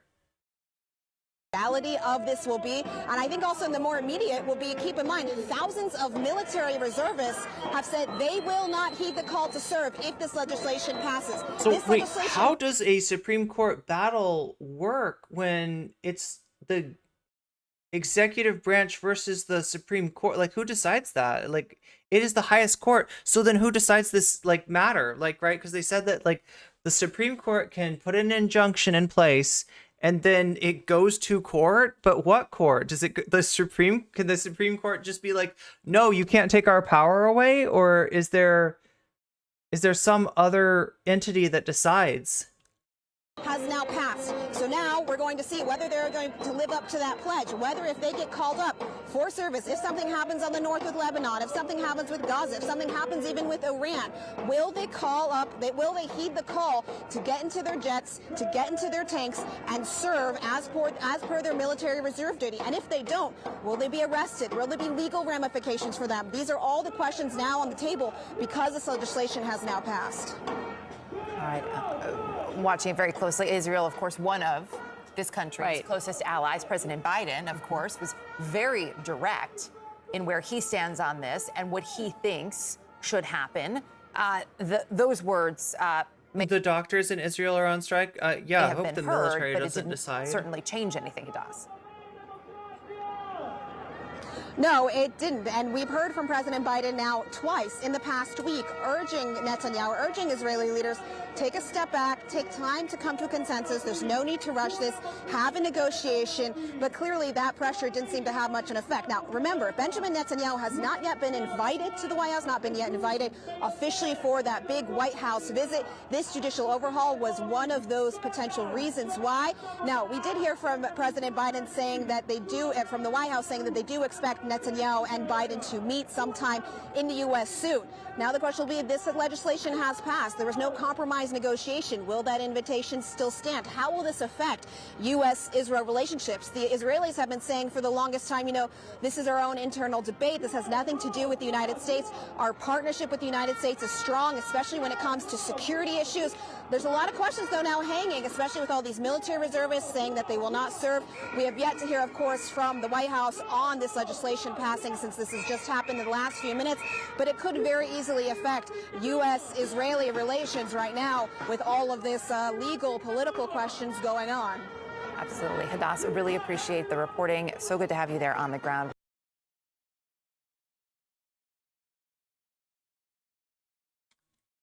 Oh my God, I am so not looking forward to this.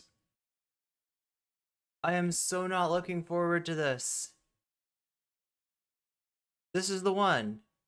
This is the one. This is what, look, I do read the Discord and I do see the stream suggestions, and I think the Finster video was on stream suggestions. This is on stream suggestions. I do watch the stream suggestions. There's so many suggestions that I don't always get to every single one of them, and I feel bad when I don't, but we're gonna do one right now. This is TYT talking about Vivek Ramaswamy and January 6th. Apparently Vivek said January 6th was just a friendly preview, just to let you know what's coming down the wire. If you don't do what MAG America wants, this is just a taste of things to come, right? And TYT, we'll just watch, right? Just watch. From speaking. When a government repeatedly tells people, and I'm talking about the administrative state here, not the elected government, tells people to shut up, sit down, and do as they're told. You were told that you had to take a vaccine when normally, and by the way, I've been in biotech. You were told that you had to respect the peaceful transfer of power from the candidate that lost the election to the candidate that won the election. What an authoritarian move. Take 10 years to develop a medicine for the public to believe that it's safe and effective. You can't even choose to take one. Yo, I don't feel like, wow. Okay, so this is the new, I mean, this is, I think, right? Remember when we looked at that graph of like Ron DeSantis versus Donald Trump versus all the other people? My understanding is Vivek Ramaswamy is kind of climbing, right? He's becoming more prominent. People are talking about him more and more as an alternative to Donald Trump. This is what he's about, apparently. This is my first time really watching him on stream. Your stream suggestions is more likely to get picked if you have timestamps.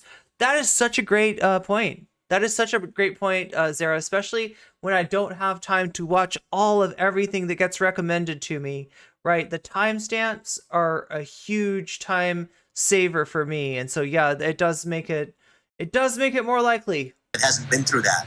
And yet here, something that went through the process in less than 1 year, you couldn't choose not to take it. On the eve of January 6th happened because people were sick of those street wankers. Jink, probably. That election. The most damning story. 3 years ago, people were not jacking it on the streets. And about one of the two candidates, Biden, his son, and being compromised financially by our enemies from Ukraine, from China in the case of an enemy, to Ukraine in the case of a corrupt actor. It had to be suppressed. You couldn't even send that on your social media accounts to individual people without being silenced. You couldn't send revenge porn of Hunter Biden? Yeah, that's true. That is true. So, Cenk, he goes after the administrative state. Anybody else notice, like I tried to point this out before, and I wanted to show you an example on the Daily Wire, but their sweep, their stinger, you know, that little thing sweeping across the screen, it is so reminiscent of Daily Wire. It is so reminiscent of Matt Walsh, right? It's really, really highly similar to what Daily Wire is doing. Now, obviously, that's just a stylistic choice, but I think in this case, maybe, yeah, Hunter's hog broke the internet, their minds and the internet, right? He talks about COVID mandates, COVID vaccine mandates, which really, for the most part, impacted, some small businesses for a short period of time. Not small businesses, larger corporations for a small period of time, not smaller businesses.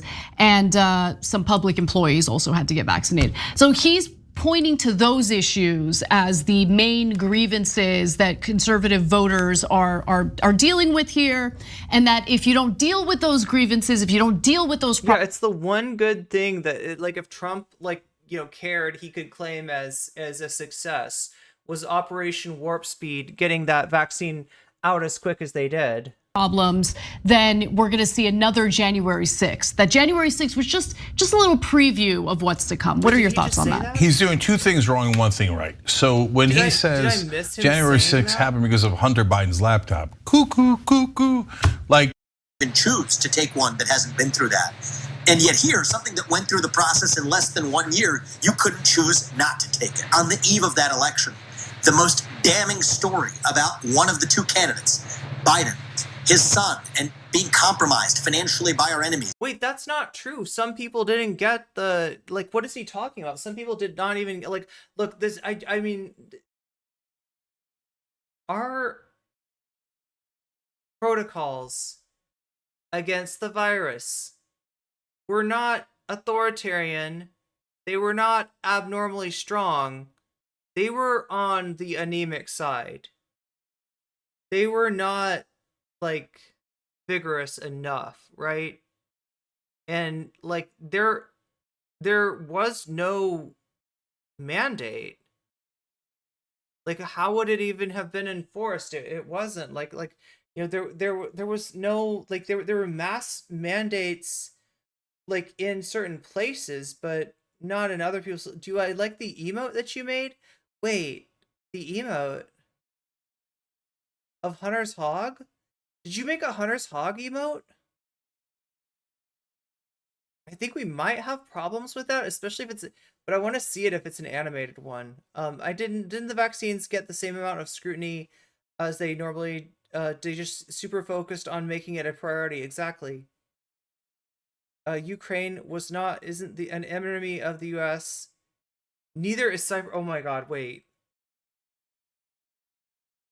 I'm trying to get to the part where he says January 6th was just a preview. You couldn't choose not to take it. On the eve of that election, the most damning story about one of the two candidates, Biden, his son, and being compromised financially by our enemies from Ukraine, from China in the case of an enemy, to Ukraine in the case of a corrupt actor. Okay, that's what he said. It had to be yeah, corrupt actor, Ukraine, enemy, China. You couldn't even send that on your social media accounts to individual people without being silenced.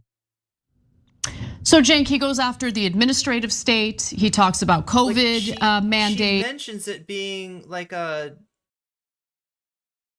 friendly preview, but where does he say that?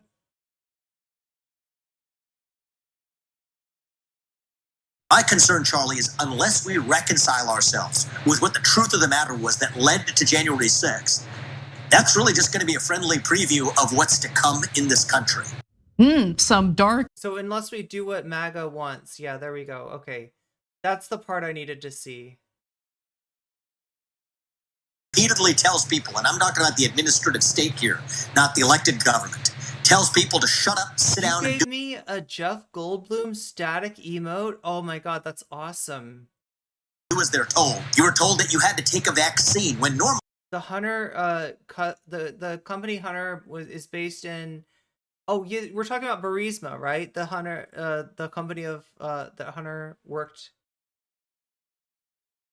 That's Burisma, right? Held assets in Ukraine. Does this guy think right-wing chuds like him? Yes, he wants right-wing chuds to like him. and by the way, I've been. But the thing about it is, like, a lot of these dudes are auditioning for Vice, right? In fact, I would go as far as to say, if they don't have meaningful criticism for Donald Trump, they're auditioning for Trump's vice president, right? And that might be what Ramaswamy's doing here. In biotech, you have to take 10 years to develop a medicine for the public to believe that it's safe and effective. You can't even choose to take one that hasn't been through that. And yet here, something that went through the process in less than 1 year, you couldn't choose not to take it. On the eve of that election, the most damning story about... If you couldn't choose not to take it, it was because of your workplace, not because of, like, the government making... there was no mandate to take the vaccine per se, right? One of the two candidates, Biden, his son, and being compromised financially by our enemies from Ukraine, from China in the case of an enemy, to Ukraine in the case of a corrupt actor, is had to be suppressed. You couldn't even send that on your social media accounts to individual people without being silenced. So Cenk, he goes after the administrative state. He talks about COVID mandates, COVID vaccine mandates, which really for the most part impacted, some small businesses for a short period of time. Not small businesses, larger corporations for a small period of time, not smaller businesses.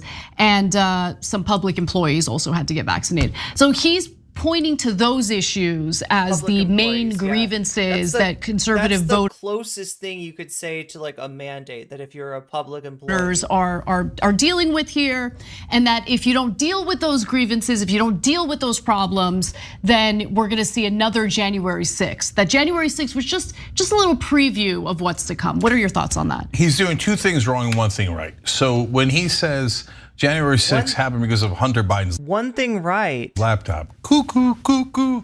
Like, are you serious? Why are you saying such silly things, right? So on the other hand, when he says they have massive grievances. I mean, look, here's the thing, right? It's this claim that there's something wrong with the election. It wasn't right. It was like votes were manipulated or something like that, right? They tried to claim that Trump really won the election. They tried to claim that Biden couldn't have gotten 81 million votes, right?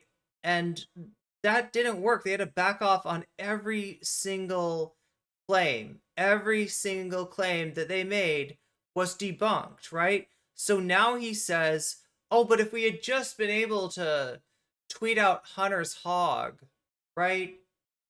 If we had just been able to show you Hunter's tumescent hog, his turgid hog, right?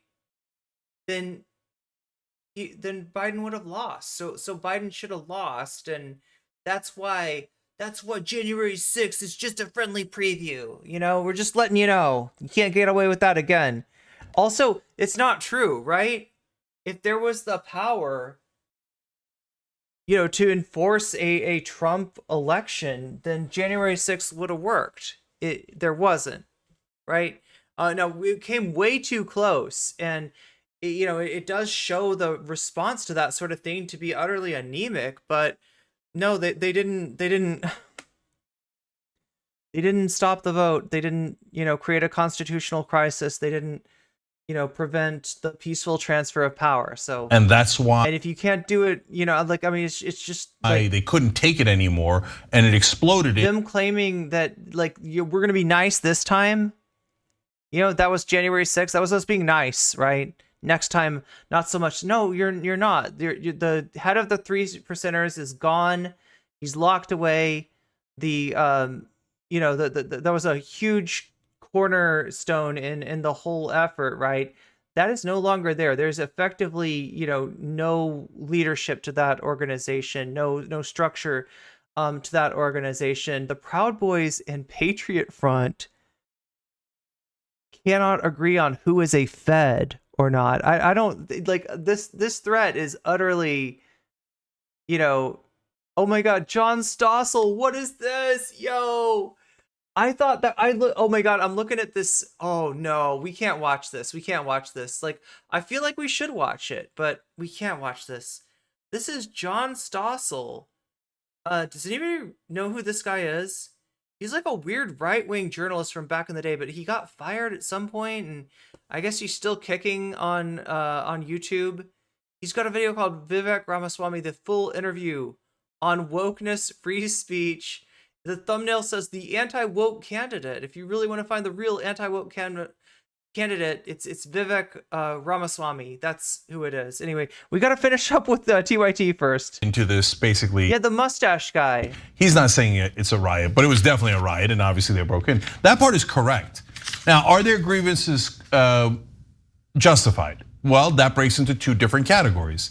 In my estimation, I think there were some people who thought. Is it funny to anybody else that the TYT is calling it a riot rather than an insurrection?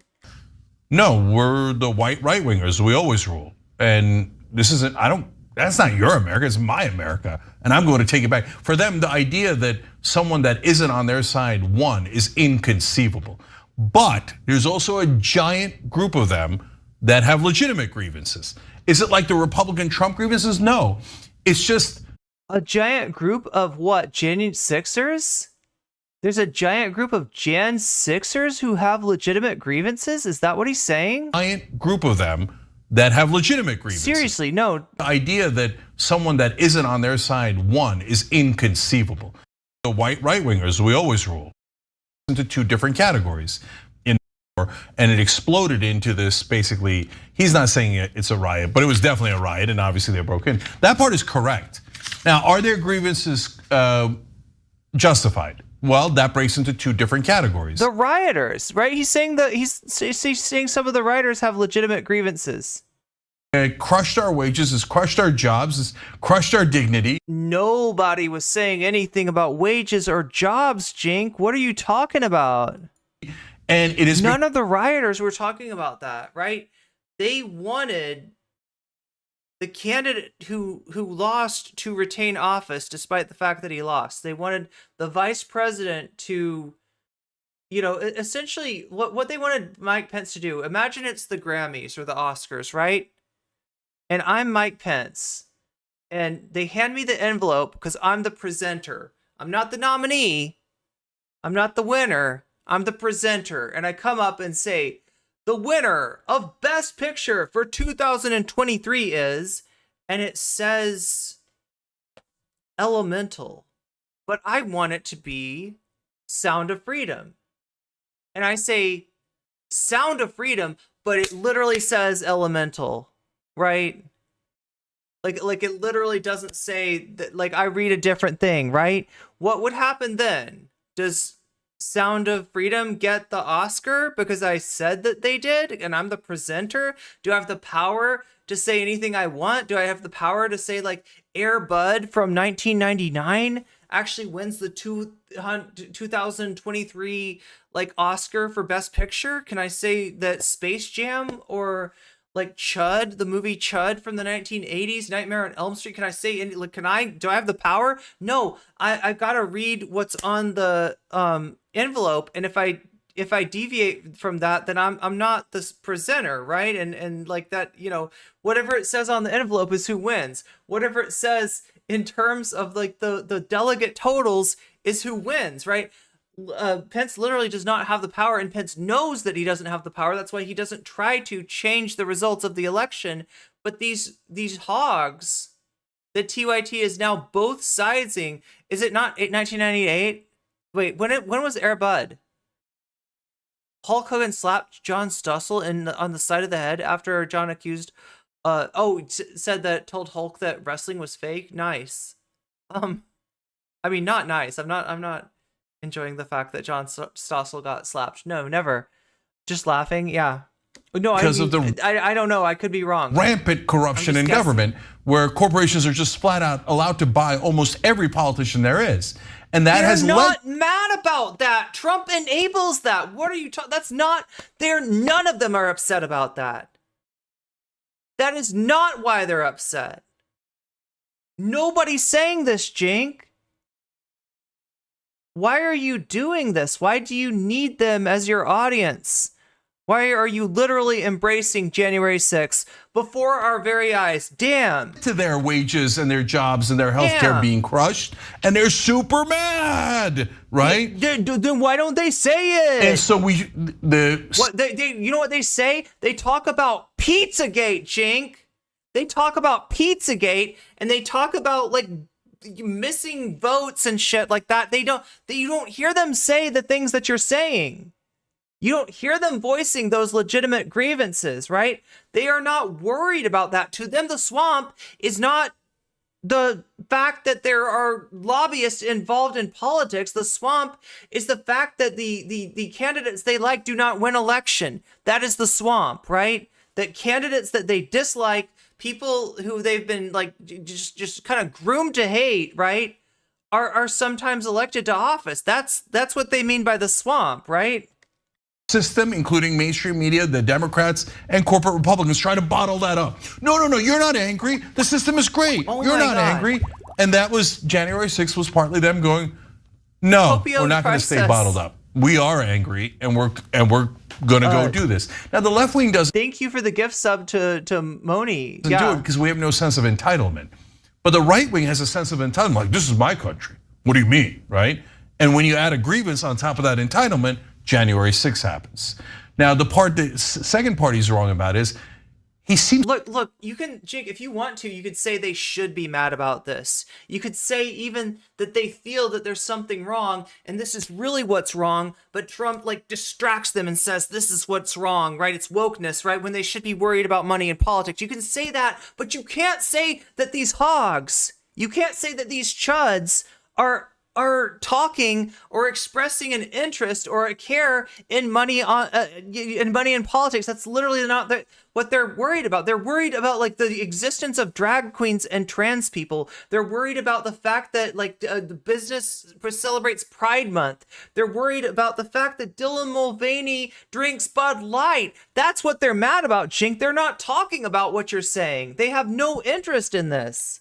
To be kind of mildly encouraging it. Am I the first one to cover this? And so, whoa, slow your roll there. I cannot be the first one to cover this. It's not a positive thing that January 6th happened. Like, I understand the reasons behind it. Some of them bad, some of them understandable, some of them horrible, right? Vanguard.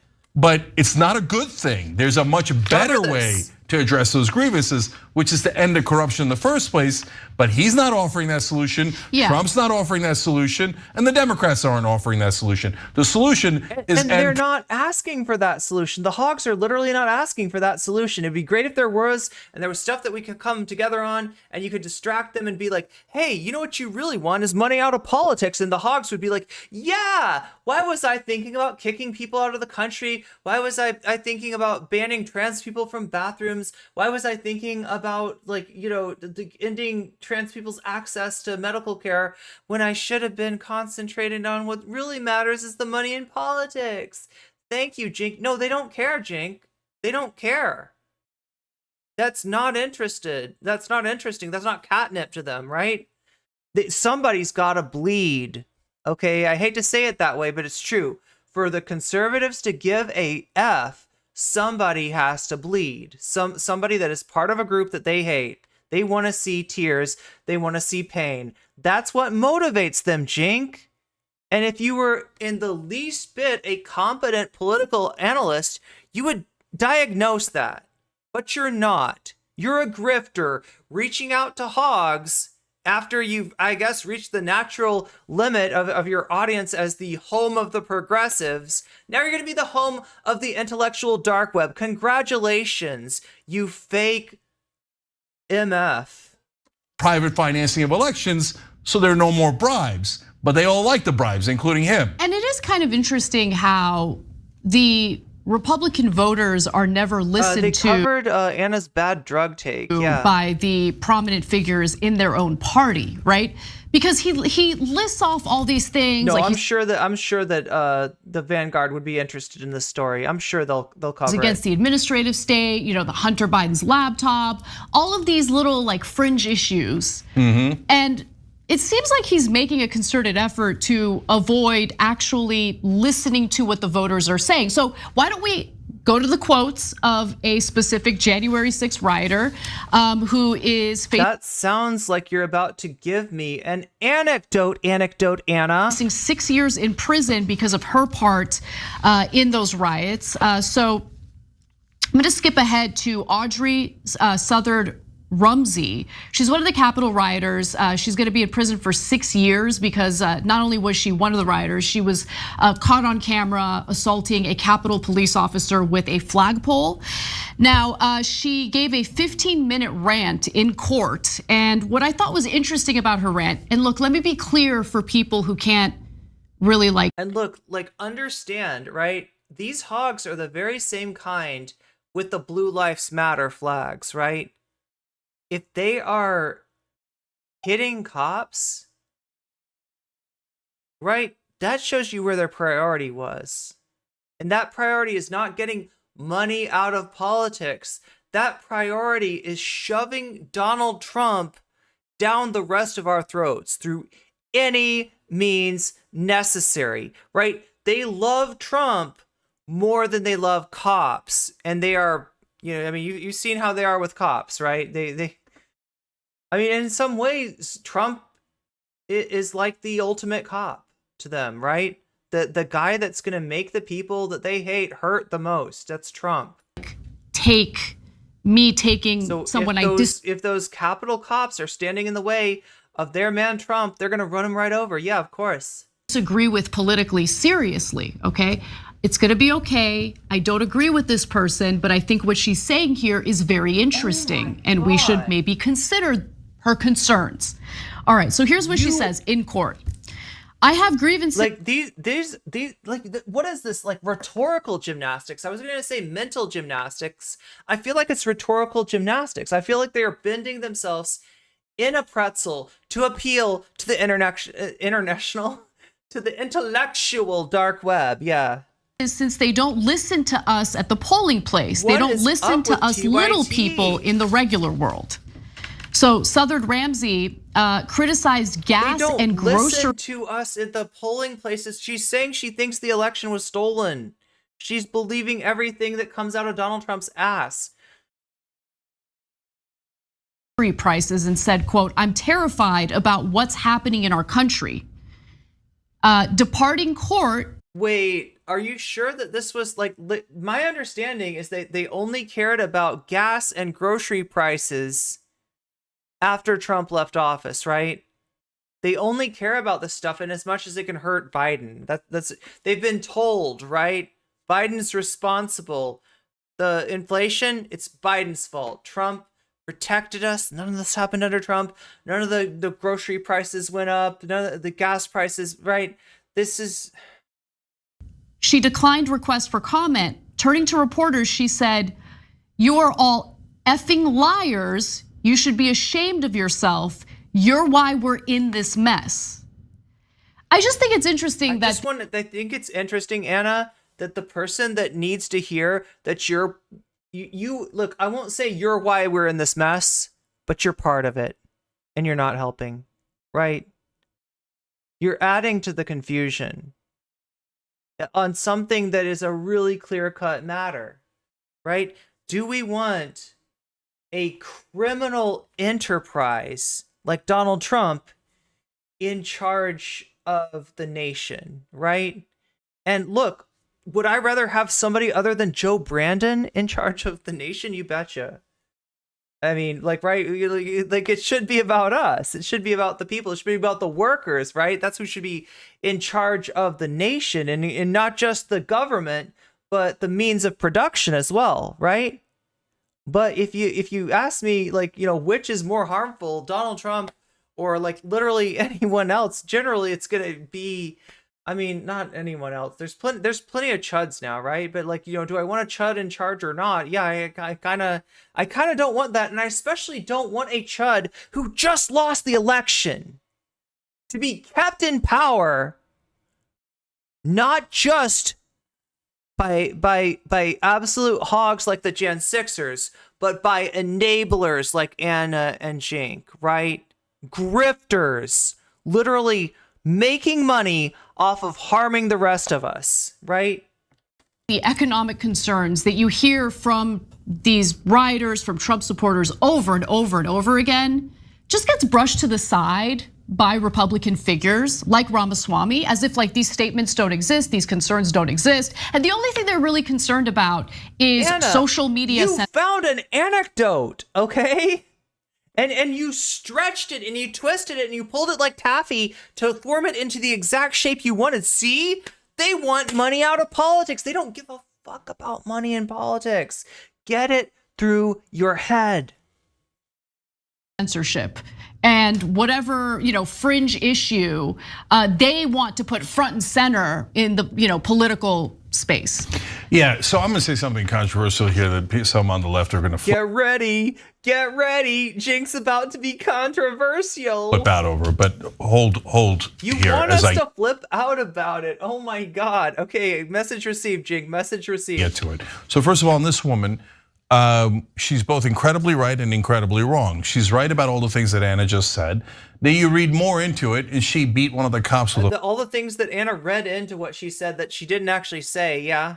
flagpole. She pushed someone else down, and she believes in full Trump MAGA lunacy. Right? Yeah, I don't agree with any of that, and she should be serving So time. you'll stand up for the cops, right? So that's your contention with her. You shouldn't go against the cops. Okay, Anna. What she did. I want to be clear. Yeah, and she broke the law, and she participated in assault, let alone everything else. That's the problem with what she did. She broke the law. Okay, that's all true. Both things are true. Okay, now I'm going to go to the MLK quote. So buckle up. Oh my God! So here's what they do: they recast the insurrection as a riot, and he's going to drag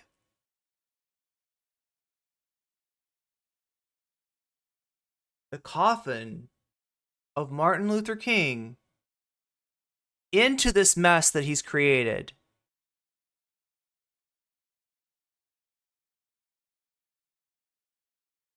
Oh my God. I mean, Anna hasn't Anna done enough damage to like MLK's legacy already? Are we gonna drag him into this again? That is so messed up, and he doesn't agree with you. A riot is the language of the unheard. This was a riot.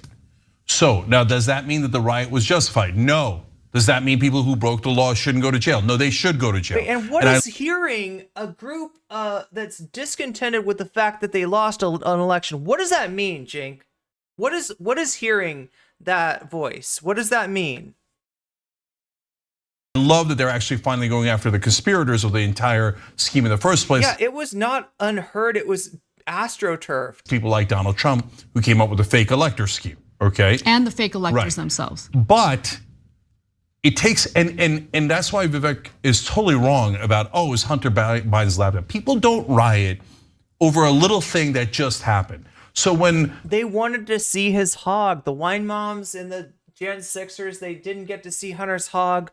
They've never felt right about that. That's why they rioted. They needed to see that, right? And the goddamn big tech deprived them of that Of that awesome hog. Riots happened after George Floyd was killed. It was the language of the cops write it right. You could try telling that to TYT. Zara's pointing out a good point that what we call riots, right? Those situations, those chaotic situations, often in the midst of a protest, many times are not caused by the crowd that's gathered there. It's not the crowd all is like, you want to riot? Should we riot? Are we gonna riot? Let's do a riot. Let's do it. No, like, right, it comes after the cops create that chaos.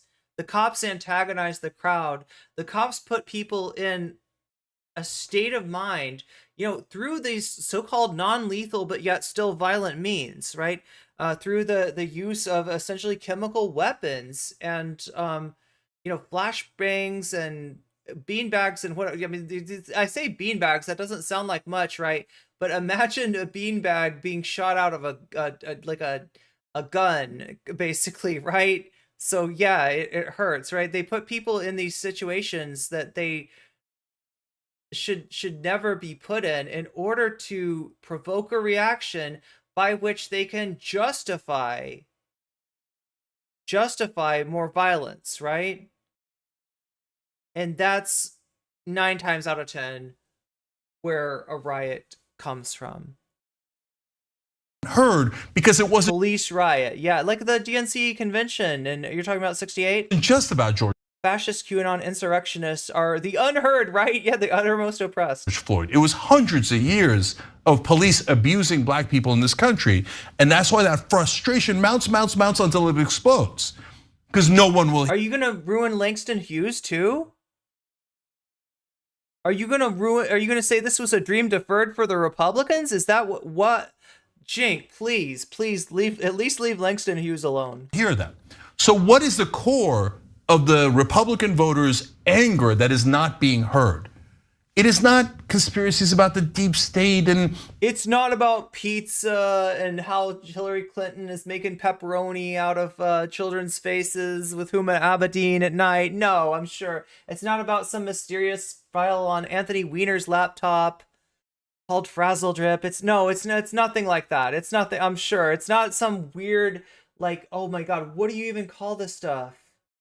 The thing where they take like letters in people's names and they turn them into the numbers, and then they add the numbers together in such and such a way, and see Donald Trump equals hero. Donald Trump equals what is that called? I can't remember the name of this. Can anybody? I just imagine for a moment there, gluten-free vegan pizza. That sounds delicious. That sounds delicious. Oh my God. Republicans are actually rational, right?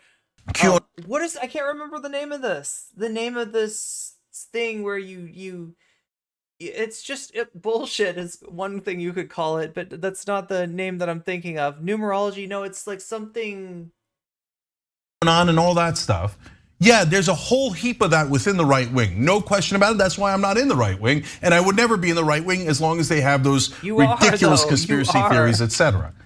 But the core was, what did Trump win in 2016? Drain the swamp. The Republican voters hate corruption, and that is a credit to them. But every time they talk about draining the swamp, mainstream media goes, there is no corruption. Every bill they're voting on, they're having a legitimate debate between honorable gentlemen. Gematria. The money that they're receiving in bribes, I mean campaign contributions.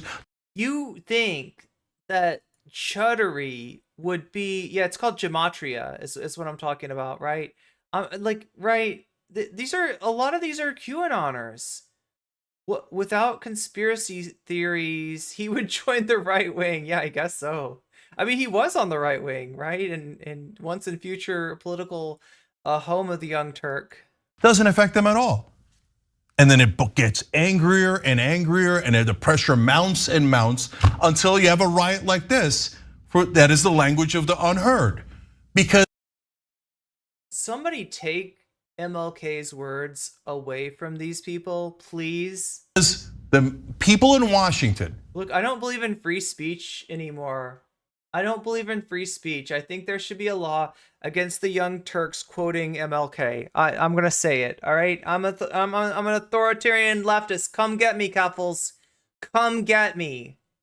I'm going full tanky here, saying the TYT should not be allowed to use MLK quotes ever again. Never, under no circumstances, right? Corporate Democrats, corporate Republicans, and corporate media are all collectively gaslighting you and go, there is no problem. The system is great. The status quo is fantastic. The status quo is wonderful. And corporate and campaign contributions are not bribes. Well, you wish that they cared about that.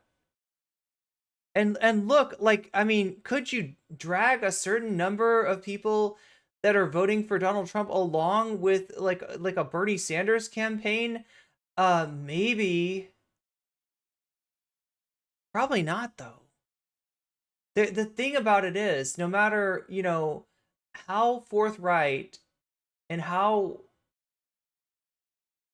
radical a left candidate is, there's always going to be somebody out there that these groups hate more than they care about themselves, more that they care about. Like, I don't really think the issues of money in politics crosses many of these people's minds, right? Well, it was bound to explode. It exploded in a very TYT should not be allowed to use microphones. Very unproductive way, in a disastrous way. But there's a they're going to quote him out of context. They really shouldn't be quoting him at all. Fundamental underlying reason, and we're ignoring it at our peril. Thanks for watching The Young Turks. Really. Okay, well, I mean,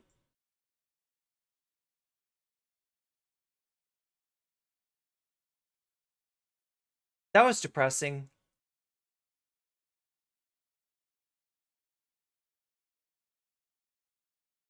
Okay, we haven't done this in a long time. I feel like this person came up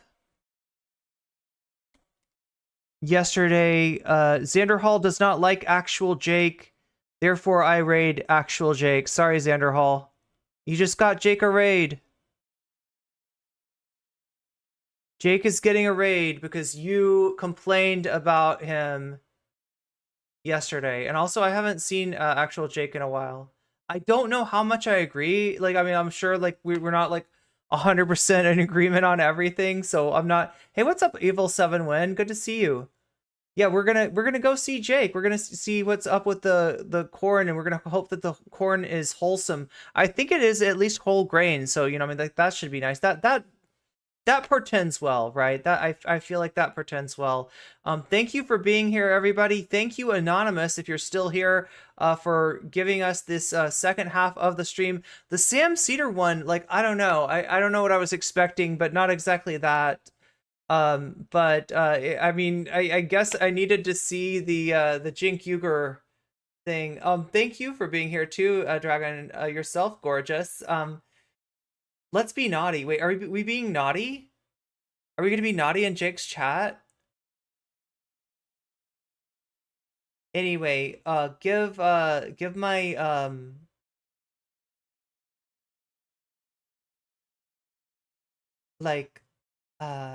my love to Jake in the chat, and I will see you again on Wednesday, I believe. We were being naughty by visiting Jake. I guess so. I don't know. Like I said, you can anyway. I was gonna tell them that you know, they should watch whoever they want, because I'm not one of those streamers who will tell you who to watch and who to not watch. I'm totally fine with whatever you're gonna watch, who you're gonna watch, and unlike Xander Hall, I'm not gonna try to you know, tell you that you have a moral you know, compulsion to watch one streamer and not another. So anyway, I will talk to you all later.